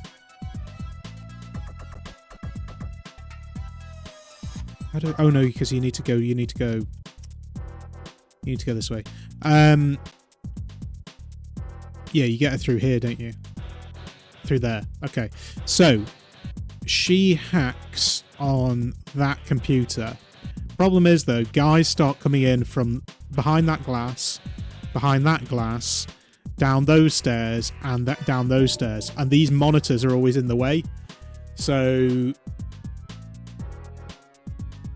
I'm going to blow up these monitors, and I'm going to leave the one that she hacks on, because otherwise you're going to have to blow through them when the guys are coming through. Leave that one. But yeah, get rid of this. Well,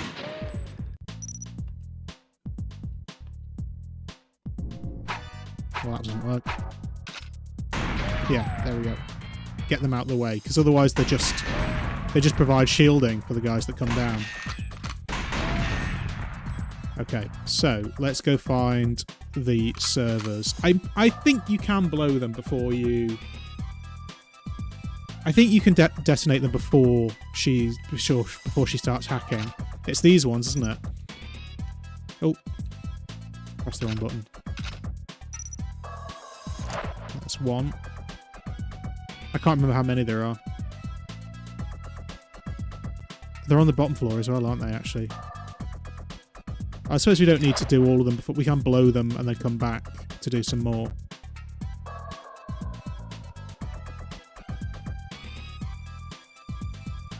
Oh, there's one.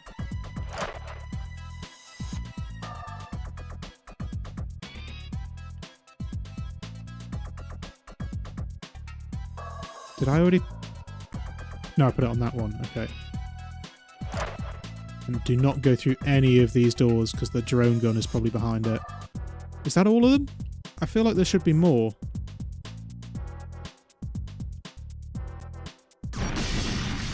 There is more. Okay. Oh yeah, there's some more in the other rooms. Okay, so I'm going to have to go through the doors, aren't I? Because I do not want those drone guns going off while Natalia's here.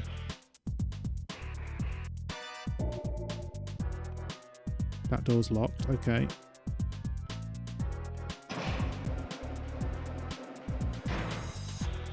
It's just... Oh no, that's the way I came. Okay.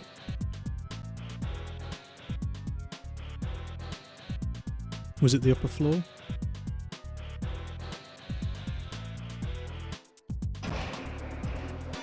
Ah! That's where they are.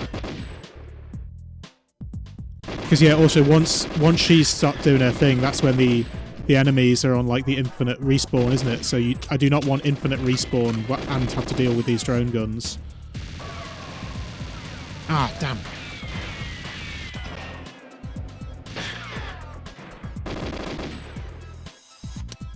Oh, come on, aim. Oh, where'd the sound go? Is the sound just gone in my headphones, or is it gone in everyone's?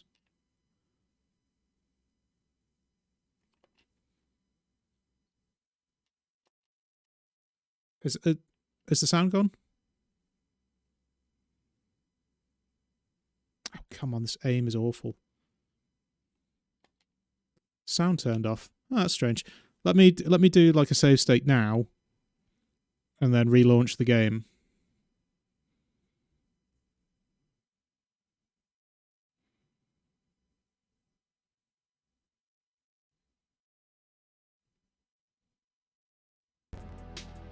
There we go. It's back for me. Is it back for you?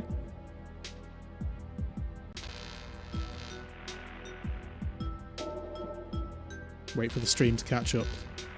Okay, cool.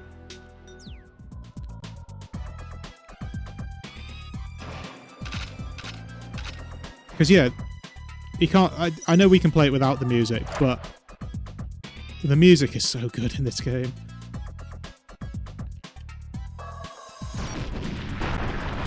That's another one down. Oh! Oh, don't blow it up when you're standing above it, though. That's stupid.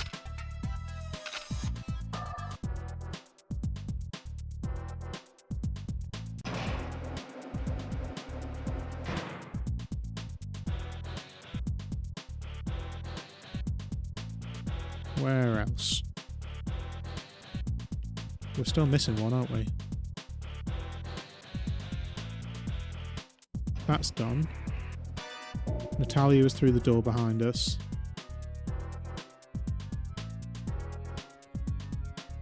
That one's gone. Where am I missing one? Have I done them all? No, I'm still missing one. Was it upstairs?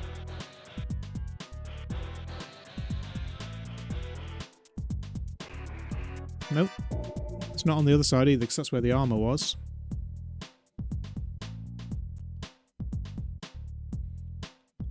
I must have missed... There must be a door that I can still go through. So that's the one that I came through, wasn't it? Yeah, okay. So that's the one I came through. That's locked, though. That's locked, too. This is the one I've just been to. And I blew it up. Where's the other one? Near a locker room. It must be through one of these things, like, that I can't open, surely. Yeah, I mean, there's nowhere else to go. The only other door that I can go through is the one where Natalia is. So I guess I've done all of the ones that I can do now. Oh yeah, no, you're right.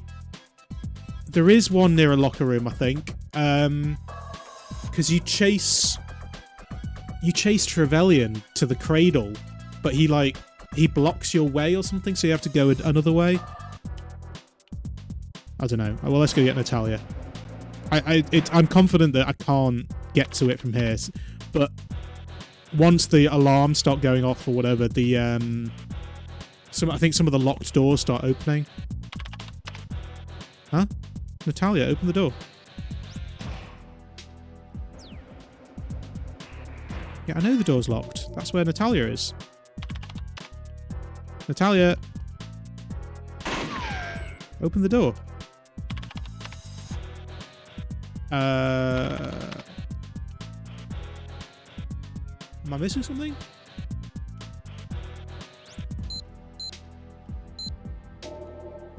Protect Natalia to... Yeah.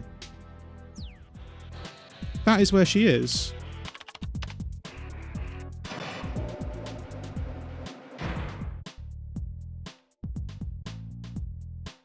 Ah, there we go. Right, okay. Wait.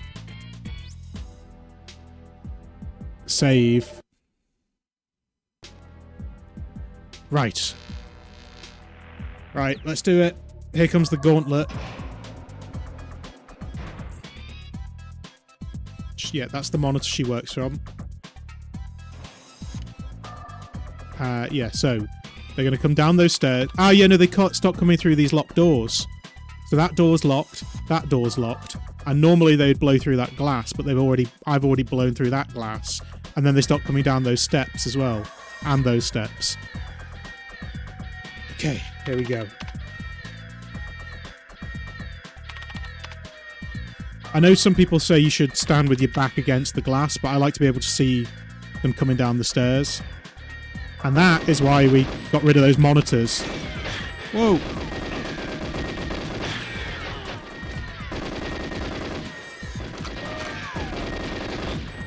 Because I think these guys also take more shots to kill, and their accuracy is better than normal soldiers. Right, one coming down that side. I heard a door open. That must be... Where's... Don't tell me to be quiet, Natalia. Guy coming down the stairs. Two coming down that side. Ah! Where's that door opening? I keep hearing a lift door. Somebody coming from the top. And at some point, I was going to say, at some point the glass will smash.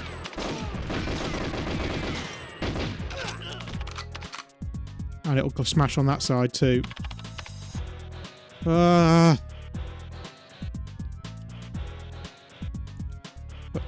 Hurry up, Natalia. There's one guy coming from the top.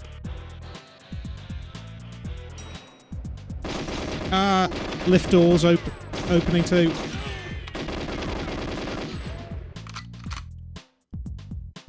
Hurry up, Natalia. Right, one guy that side. The doors are still opening. I can hear him. Two coming that side. One coming that side. Oh, Natalia's done, but she needs to get out. And they're going to keep coming. Go! Run, Natalia! Run! Run, Natalia!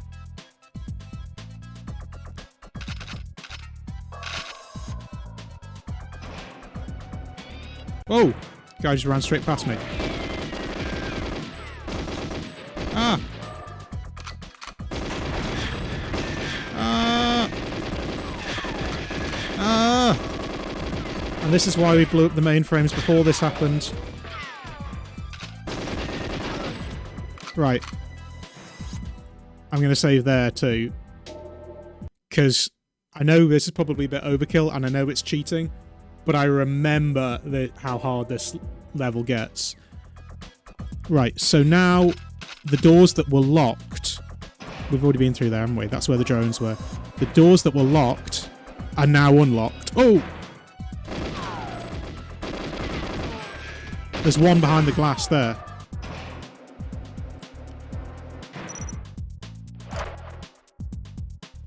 Oh no! I hear doors opening.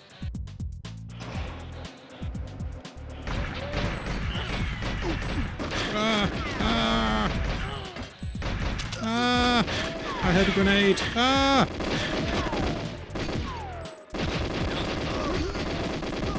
Close the door.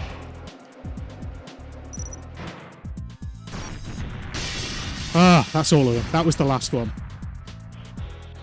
Whew.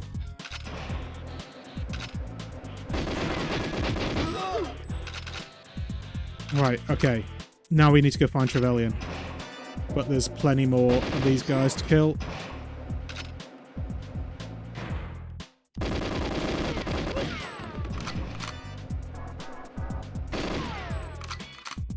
Oh, there he goes. Oh!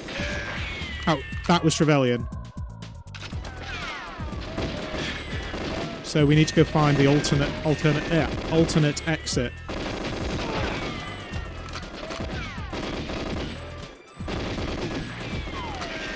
Oh god. Oh god, they keep coming. Oh no, they keep coming. Ah!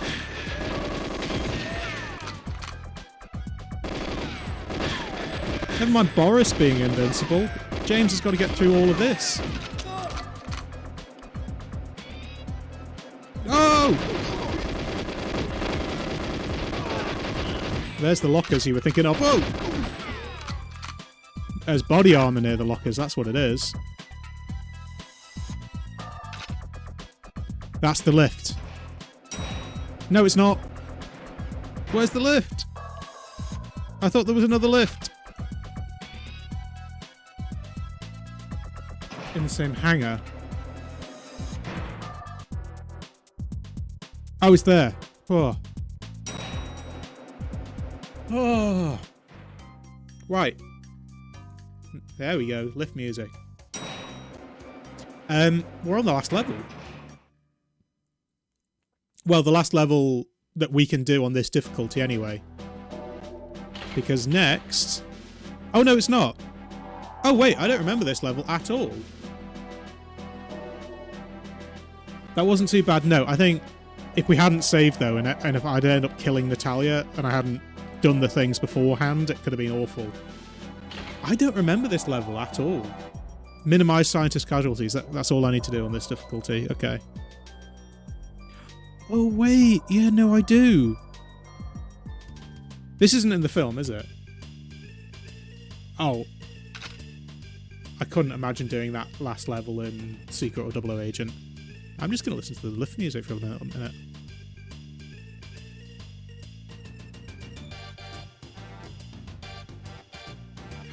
How nice of Alec Trevelyan, 006, to commission a Acapulco jazz version of James Bond's theme tune for him to listen to in the lift. I think it shows that Alec still loves James.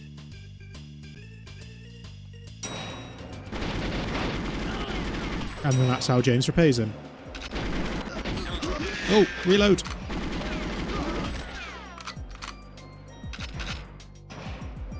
Oh yeah, no, I remember this level. This level was weird.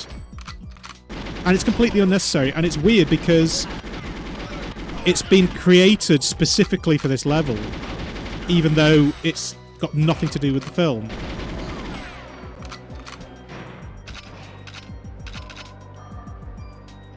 At least, I mean, I suppose on this difficulty, at least it's literally just get to the end and don't kill too many scientists.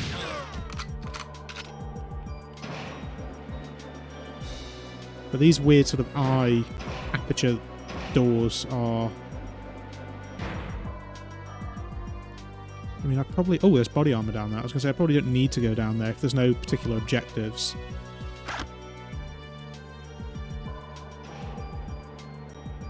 Because I can't kill these guys. There's a lot more scientists than I remember. Are there many scientists in the movie? Like, I know there's hackers. Oh, obviously in the silo there is. Oh, no, I wanted to reload, not close the door. Oh, I haven't got much assault. I've got mines for something. Even, I guess, I don't need it for whatever difficulty this is. But were those proximity mines?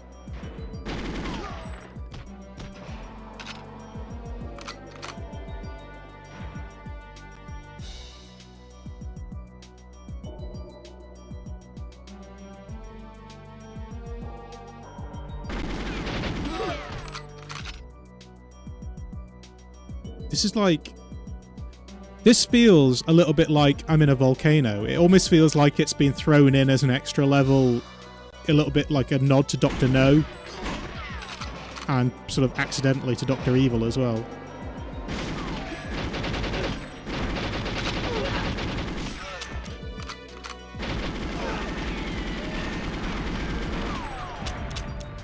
Ah.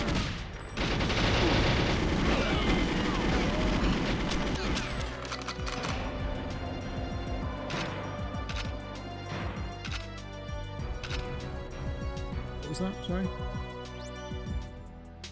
Yeah, the satellite really exists, or it did. Yeah, I don't think it is anymore. But it's such a cool set. Like, I don't know if I wonder if when they were writing the movie they knew of that satellite, or whether they just saw that satellite as like, okay, we need to use this, and we need to write a story that involves satellites. Because obviously. Oh, the music's gone again. That's alright, at least we know how to fix it. Goldeneye is all based around satellites, obviously. It's a satellite weapon. So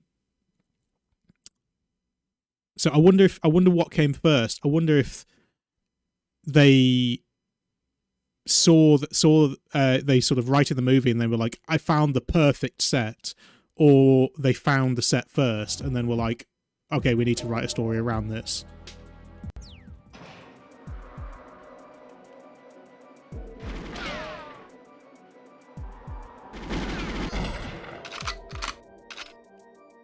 Do I need to go down? What's down? Well, he was.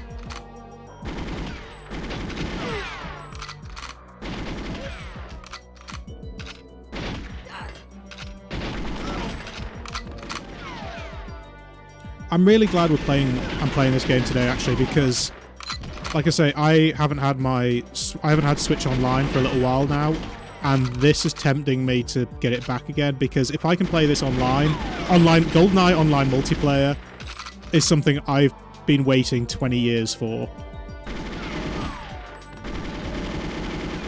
Because I don't care what anybody says, this game is still fun. Like, I know people who... I know there's people who've watched... people that are in the stream at the moment that have watched, like, speed runs and things. This clearly isn't a speed run. It's on. Oh, wait, give me a sec. This clearly isn't a speed run. I haven't played this game properly since I was a kid, but I'm really enjoying this game. Obviously, there's been some frustrating things in it, but there are in any games. This has been fantastic so far. This is still an amazing game, and for 1997, this was like. I know some PC snobs that are a little bit like, oh, it's not as good as people said it was. There was better games on the PC. This still holds up. I don't care what anybody says.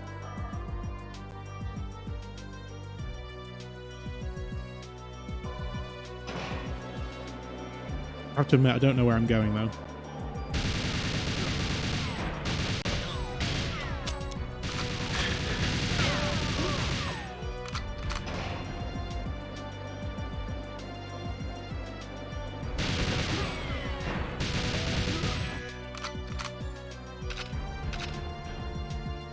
And I gotta say, this is emulated really well as well. Like, I know we've had a couple of problems with this sound dropping out, but I mean, all you need to do was turn it on, turn it back on, turn it off and turn it back on again, and you don't lose your progress. N64 emulation can be really choppy sometimes, and I know there's a lot of games that don't work. I mean, obviously this is a game that people love. It's one of the iconic games of the system, so it's one of the ones that people will have made sure works. But this has played great so far, and the controller's been great too.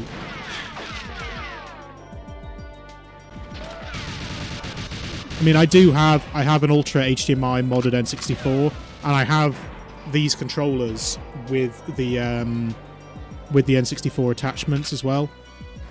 And I have an EverDrive, so that, you know, like, I have everything I need to play it on a big screen TV. But to play it here, you know, just on a laptop on a computer is still really fun.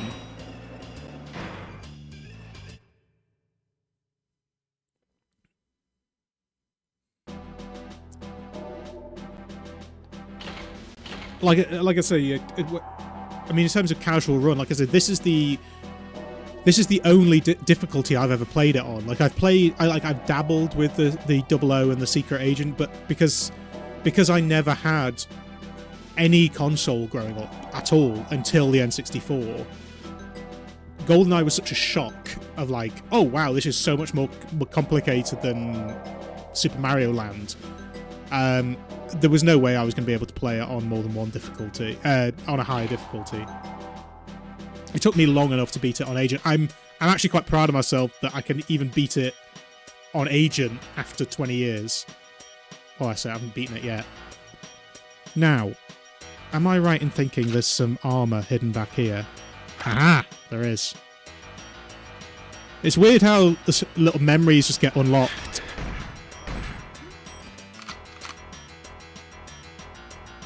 Such good music in this game. I think the only thing I remember this being about really annoying is you have to chase Alec round the cradle a couple of times before you can actually kill him.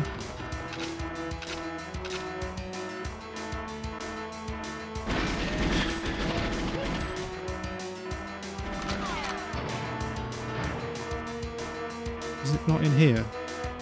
There. Oh no, that's body armor. Oh, it's in the other side. Oh, it's got. Oh no, there's going to be drone guns, isn't there?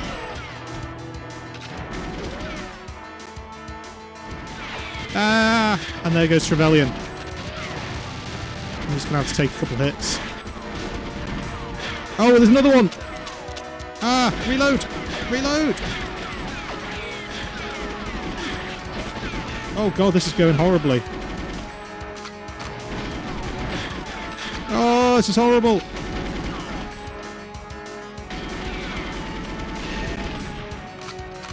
Ah!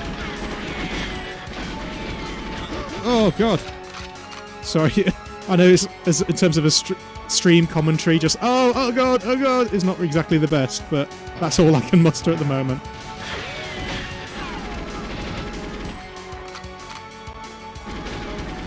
Die, Alec, die! Even though you are great at composing lift music.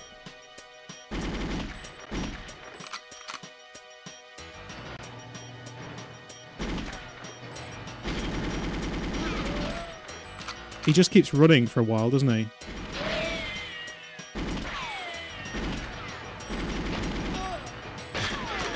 Oh yeah, because he monologues out while he runs.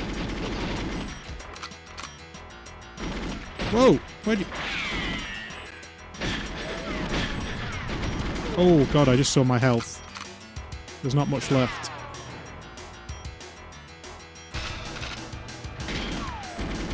Oh, the music's speeding up. That must mean we're getting towards the end. He's going for the antenna, isn't he? Ah! Not much health left. He's going for the antenna.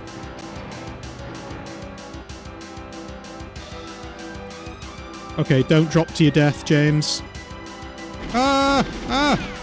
Whoa! I'm on the ladder. No! No! Ah! Oh, you gotta damage him. That, and the sound's gone again as well.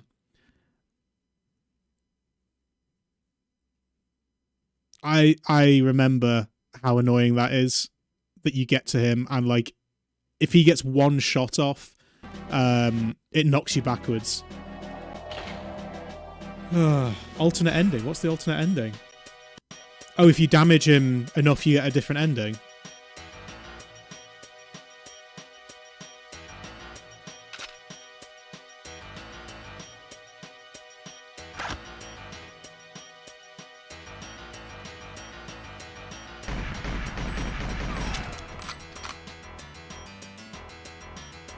This sounds like a Mega Drive soundtrack, this music.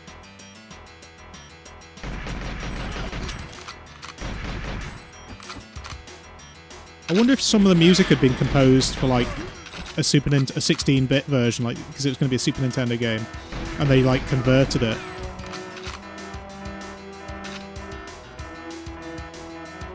Alright, take the hits. Oh no, it's not that side. This is the body armor.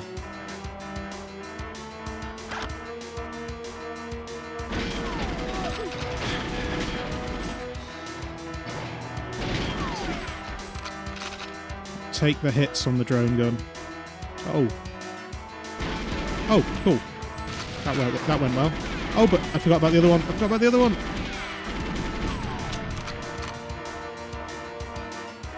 Close the door.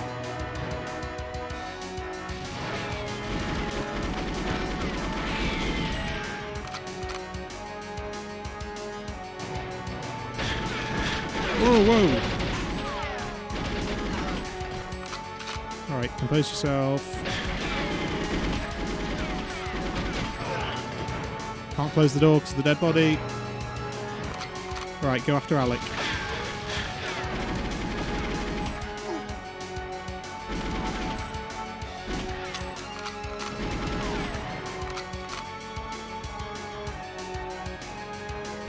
If you go up to slap him, I think... oh, right. Really? So if I choose the slaps before jumping down the ladder, he won't be able to shoot me. Is that right? That's a good tip if he's not. Alright, he's gone for the antenna. I'm going to go down the ladder and then pause. Alright, okay. As you go up to him, slap him, I don't think he can shoot you as your oh, okay. Right. To be fair, I'm going to save it just there because we've done everything we need to do. So if I get the slaps out, which side's the ladder on? Whoa! Oh! Oh, wasn't expecting that.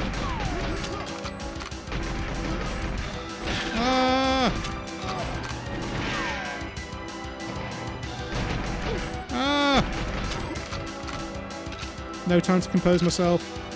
Okay. Go. Go. Down the hole. Go. Down the hole. Whoa. I'm on the ladder. I'm on the ladder. What just happened? What? I keep getting stuck on the ladder. Like, I'm gonna go down with my gun, but when I go down,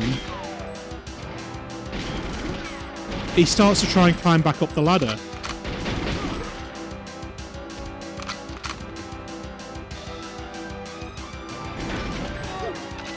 Right, the ladder's on this side. Go down. I'm climbing up the ladder again. Ah, there we go.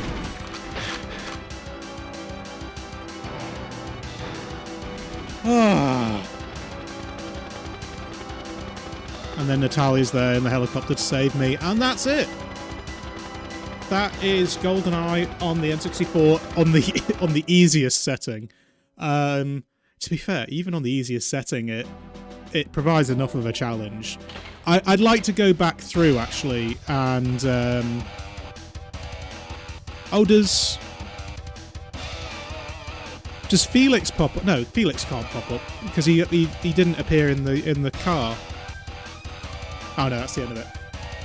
I'm now that I've played this through today, I think it has pushed me to get the Switch version, and I'll probably try the more difficult settings on that console rather than this one. But I'm actually Dr. Doak. The screenplay's by Dr. Doak, and he was in the game. Was he in the film as well? It has, yeah. It's made me want to go back and play it more because it should do it with a mouse and keyboard. I prefer it with a control. I'm not good with a mouse and keyboard. I've never played PC games, so even when I've played Overwatch competitively on PC, but I use a controller. Like, I haven't played much of Overwatch 2, but I used to play Overwatch competitively, and I used this. I did not use mouse and keyboard because I'm just no good at it. I've never used mouse and keyboard in my life. But I will be definitely playing this on the Switch. But I'd say go back and play on the N64 because it's still just as good. But I would recommend this, absolutely. This is such a good controller. It's a little bit tricky to get used to because obviously you're expecting it to have dual thumbsticks and it doesn't. So it's a bit weird trying to get used to just using one. But it works great. It really does. As I say, I've got the USB version and the N64 versions. Oh, they don't say Pierce Brosnan. Natalia Simonova, Alec Trevelyan, with the scar on his face. Xenia on her top. Oromov. Boris. Alan Cumming, isn't it? There he is, Robbie Coltrane. Michigan. So, this is when they do like. So are these the developers then?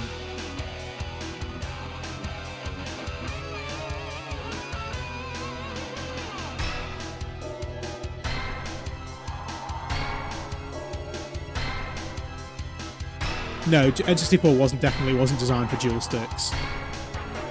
But it might be better on. One thing I couldn't play Turok. The two games that I got went on Christmas '97 were Goldeneye and Turok 2.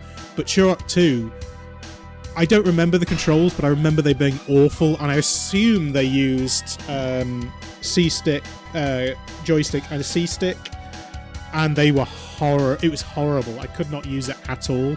But it might be interesting if I was to try and emulate Turok 2 these days with a controller like this, and set the C buttons to the second joystick, then it might work a bit better. So yeah, that's all the levels there, but you can see there are still two more that are grayed out. That's the ones that would be available if we'd done it on harder settings, but that doesn't mean we haven't got any settings. So we've got DK mode, which is the big heads, and we got Magnum. So I'm just going to go through and I'm going to choose a level. I think I'm going to go back and do Frigate. We're going to do one more level on Agent with the cheats on, just so we can see DK mode. Because I didn't realise at the time what because I hadn't grown up with Nintendo at all. I didn't know what deco mode meant. I didn't know that it meant. I didn't know that he meant Donkey Kong. I just called it Big Head mode. I just thought it was there to, make the game easier.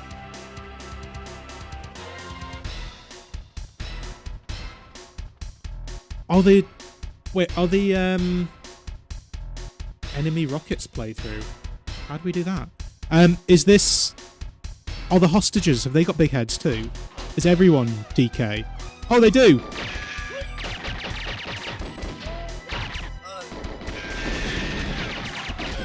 Oh, that makes the hostages easier to kill as well. That's not good.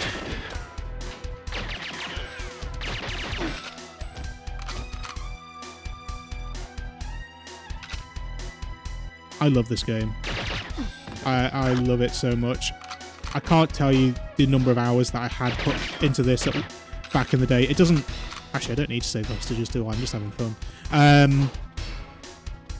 But because I hadn't played it for so long, you think that in your head it wasn't as good as it was as you thought it was, but it is. It still is. I mean, obviously, it's very limited compared to games these days. Of course, it is, but to suggest that makes it a bad game now is ridiculous.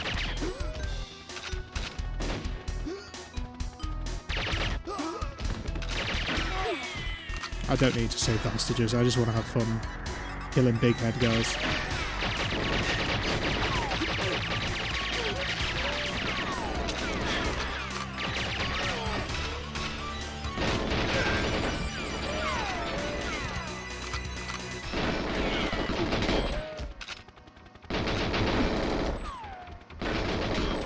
So one thing, I will probably be getting Goldeneye, or I'll be doing my Switch online again, and we'll be downloading Goldeneye on it to play through.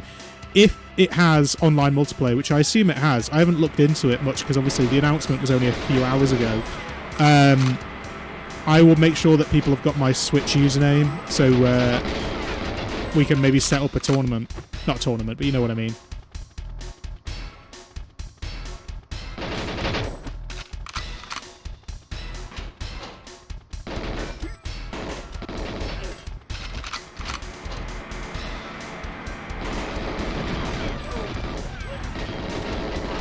Oh, that's what I did earlier on, isn't it? There's a hostage down there, and by blowing that up, I probably killed the hostage. Oh, no. Oh, yeah, no, he's still alive. Until I kill him, anyway.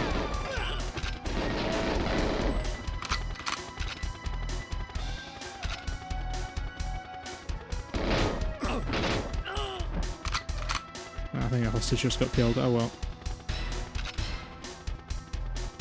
Well, anyway.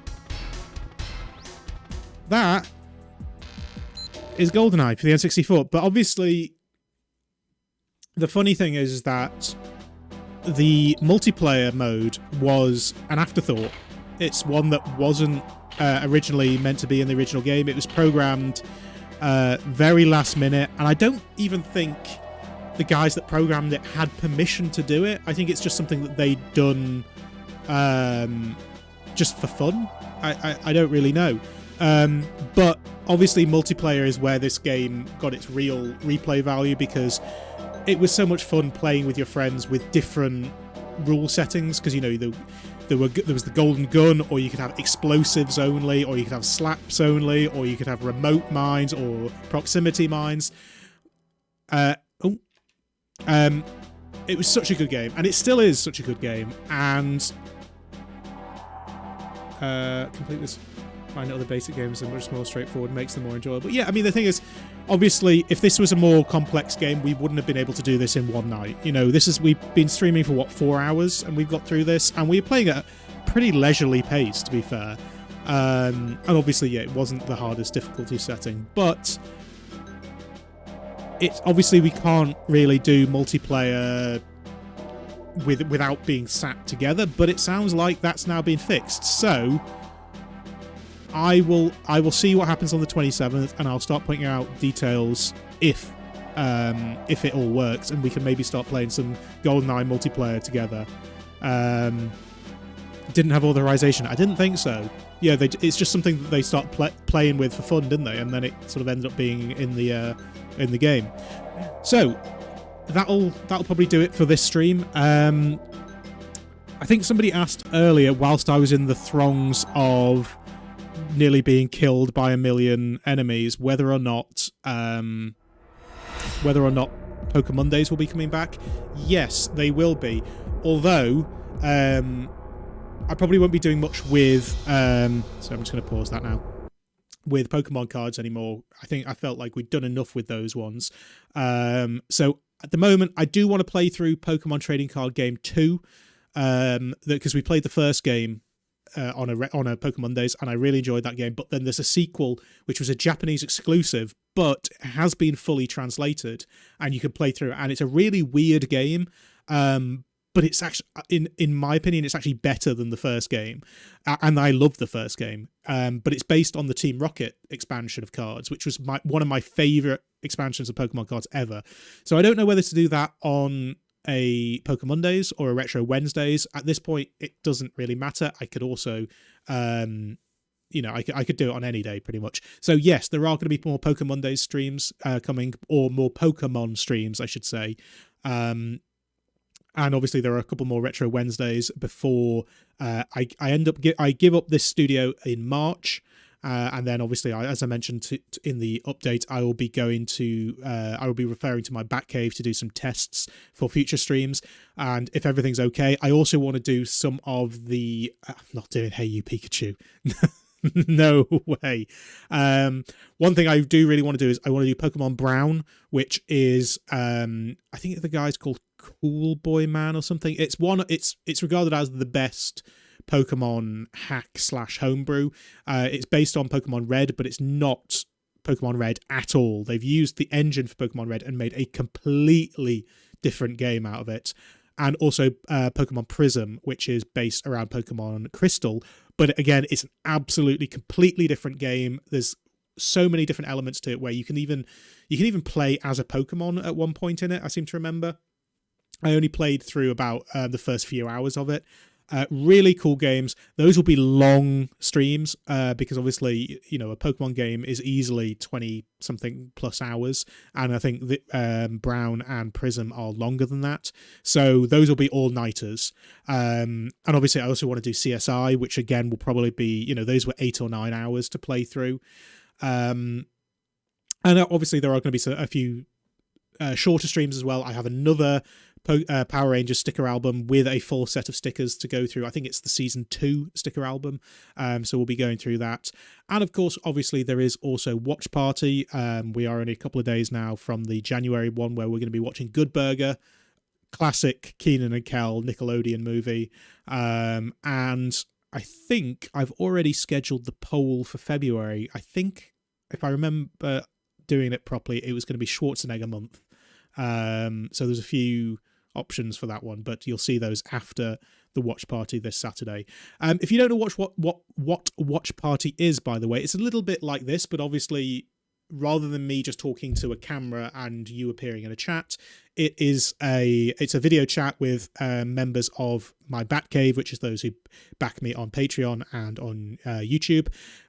Every month we watch a oh yes, good point. We can't forget the orange soda for Good Burger. Every month we watch a classic movie. You might have seen the polls on the community channel, community part of my channel, where you're voting on a movie every month. That's what we do. We put the polls out to everybody on my community, and every month we'll watch that movie together. We'll be chatting away as we're watching, and then we usually end up talking for a few hours afterwards. We usually go way past midnight. So it's just a way of hanging out together, pretty much, watching some classic movies, and it's an excuse to watch a classic movie. No, the Discord is not for supporters only. You don't need to support me financially at all to join the Discord.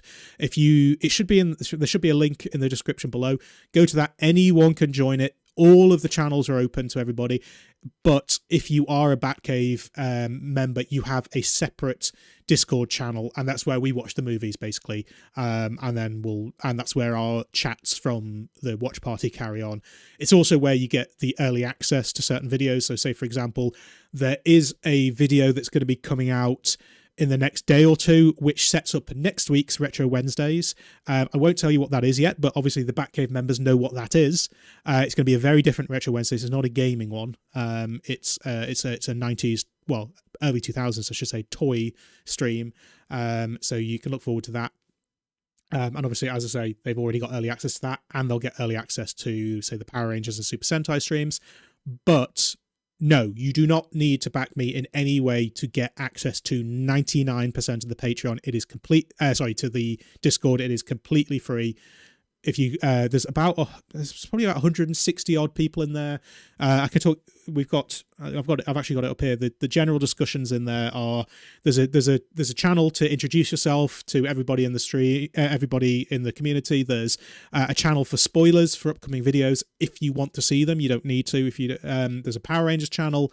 There's a channel for talking about my comic book that I've been working on. If you'd seen the Orange Power Ranger video, there's a gaming channel, a movies channel, Pokemon, food, wrestling, all sorts in there. You don't just have to interact with me. It's a place to make a free community based around Pomelo Retro, basically. That's my pitch. So thank you, everybody, for tuning in for another Retro Wednesdays. I hope technically wise everything worked. As I say, it's been a few months since we've done one of these.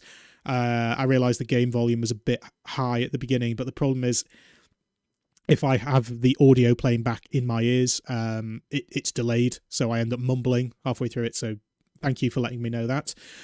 So I will see a few of you on Saturday for the I'm saying so many different things, I've forgotten the name of that, for the stream watching Good Burger. For Watch Party, and I will see the rest of you for another Retro Wednesdays next week, same time next week, and you'll find out what that stream is going to be. I might even put it up tonight. Actually, it's a bit late, so it's either going to be tonight or tomorrow. But either way, you'll find out what the stream is because there's going to be a video to accompany it. Until then, though, all I can do is say goodnight and thank you for helping me through certain areas of it, because there are bits that I just didn't remember of this game, so it's good to have people who remember the game a bit better than me. Good night, everyone. See you soon.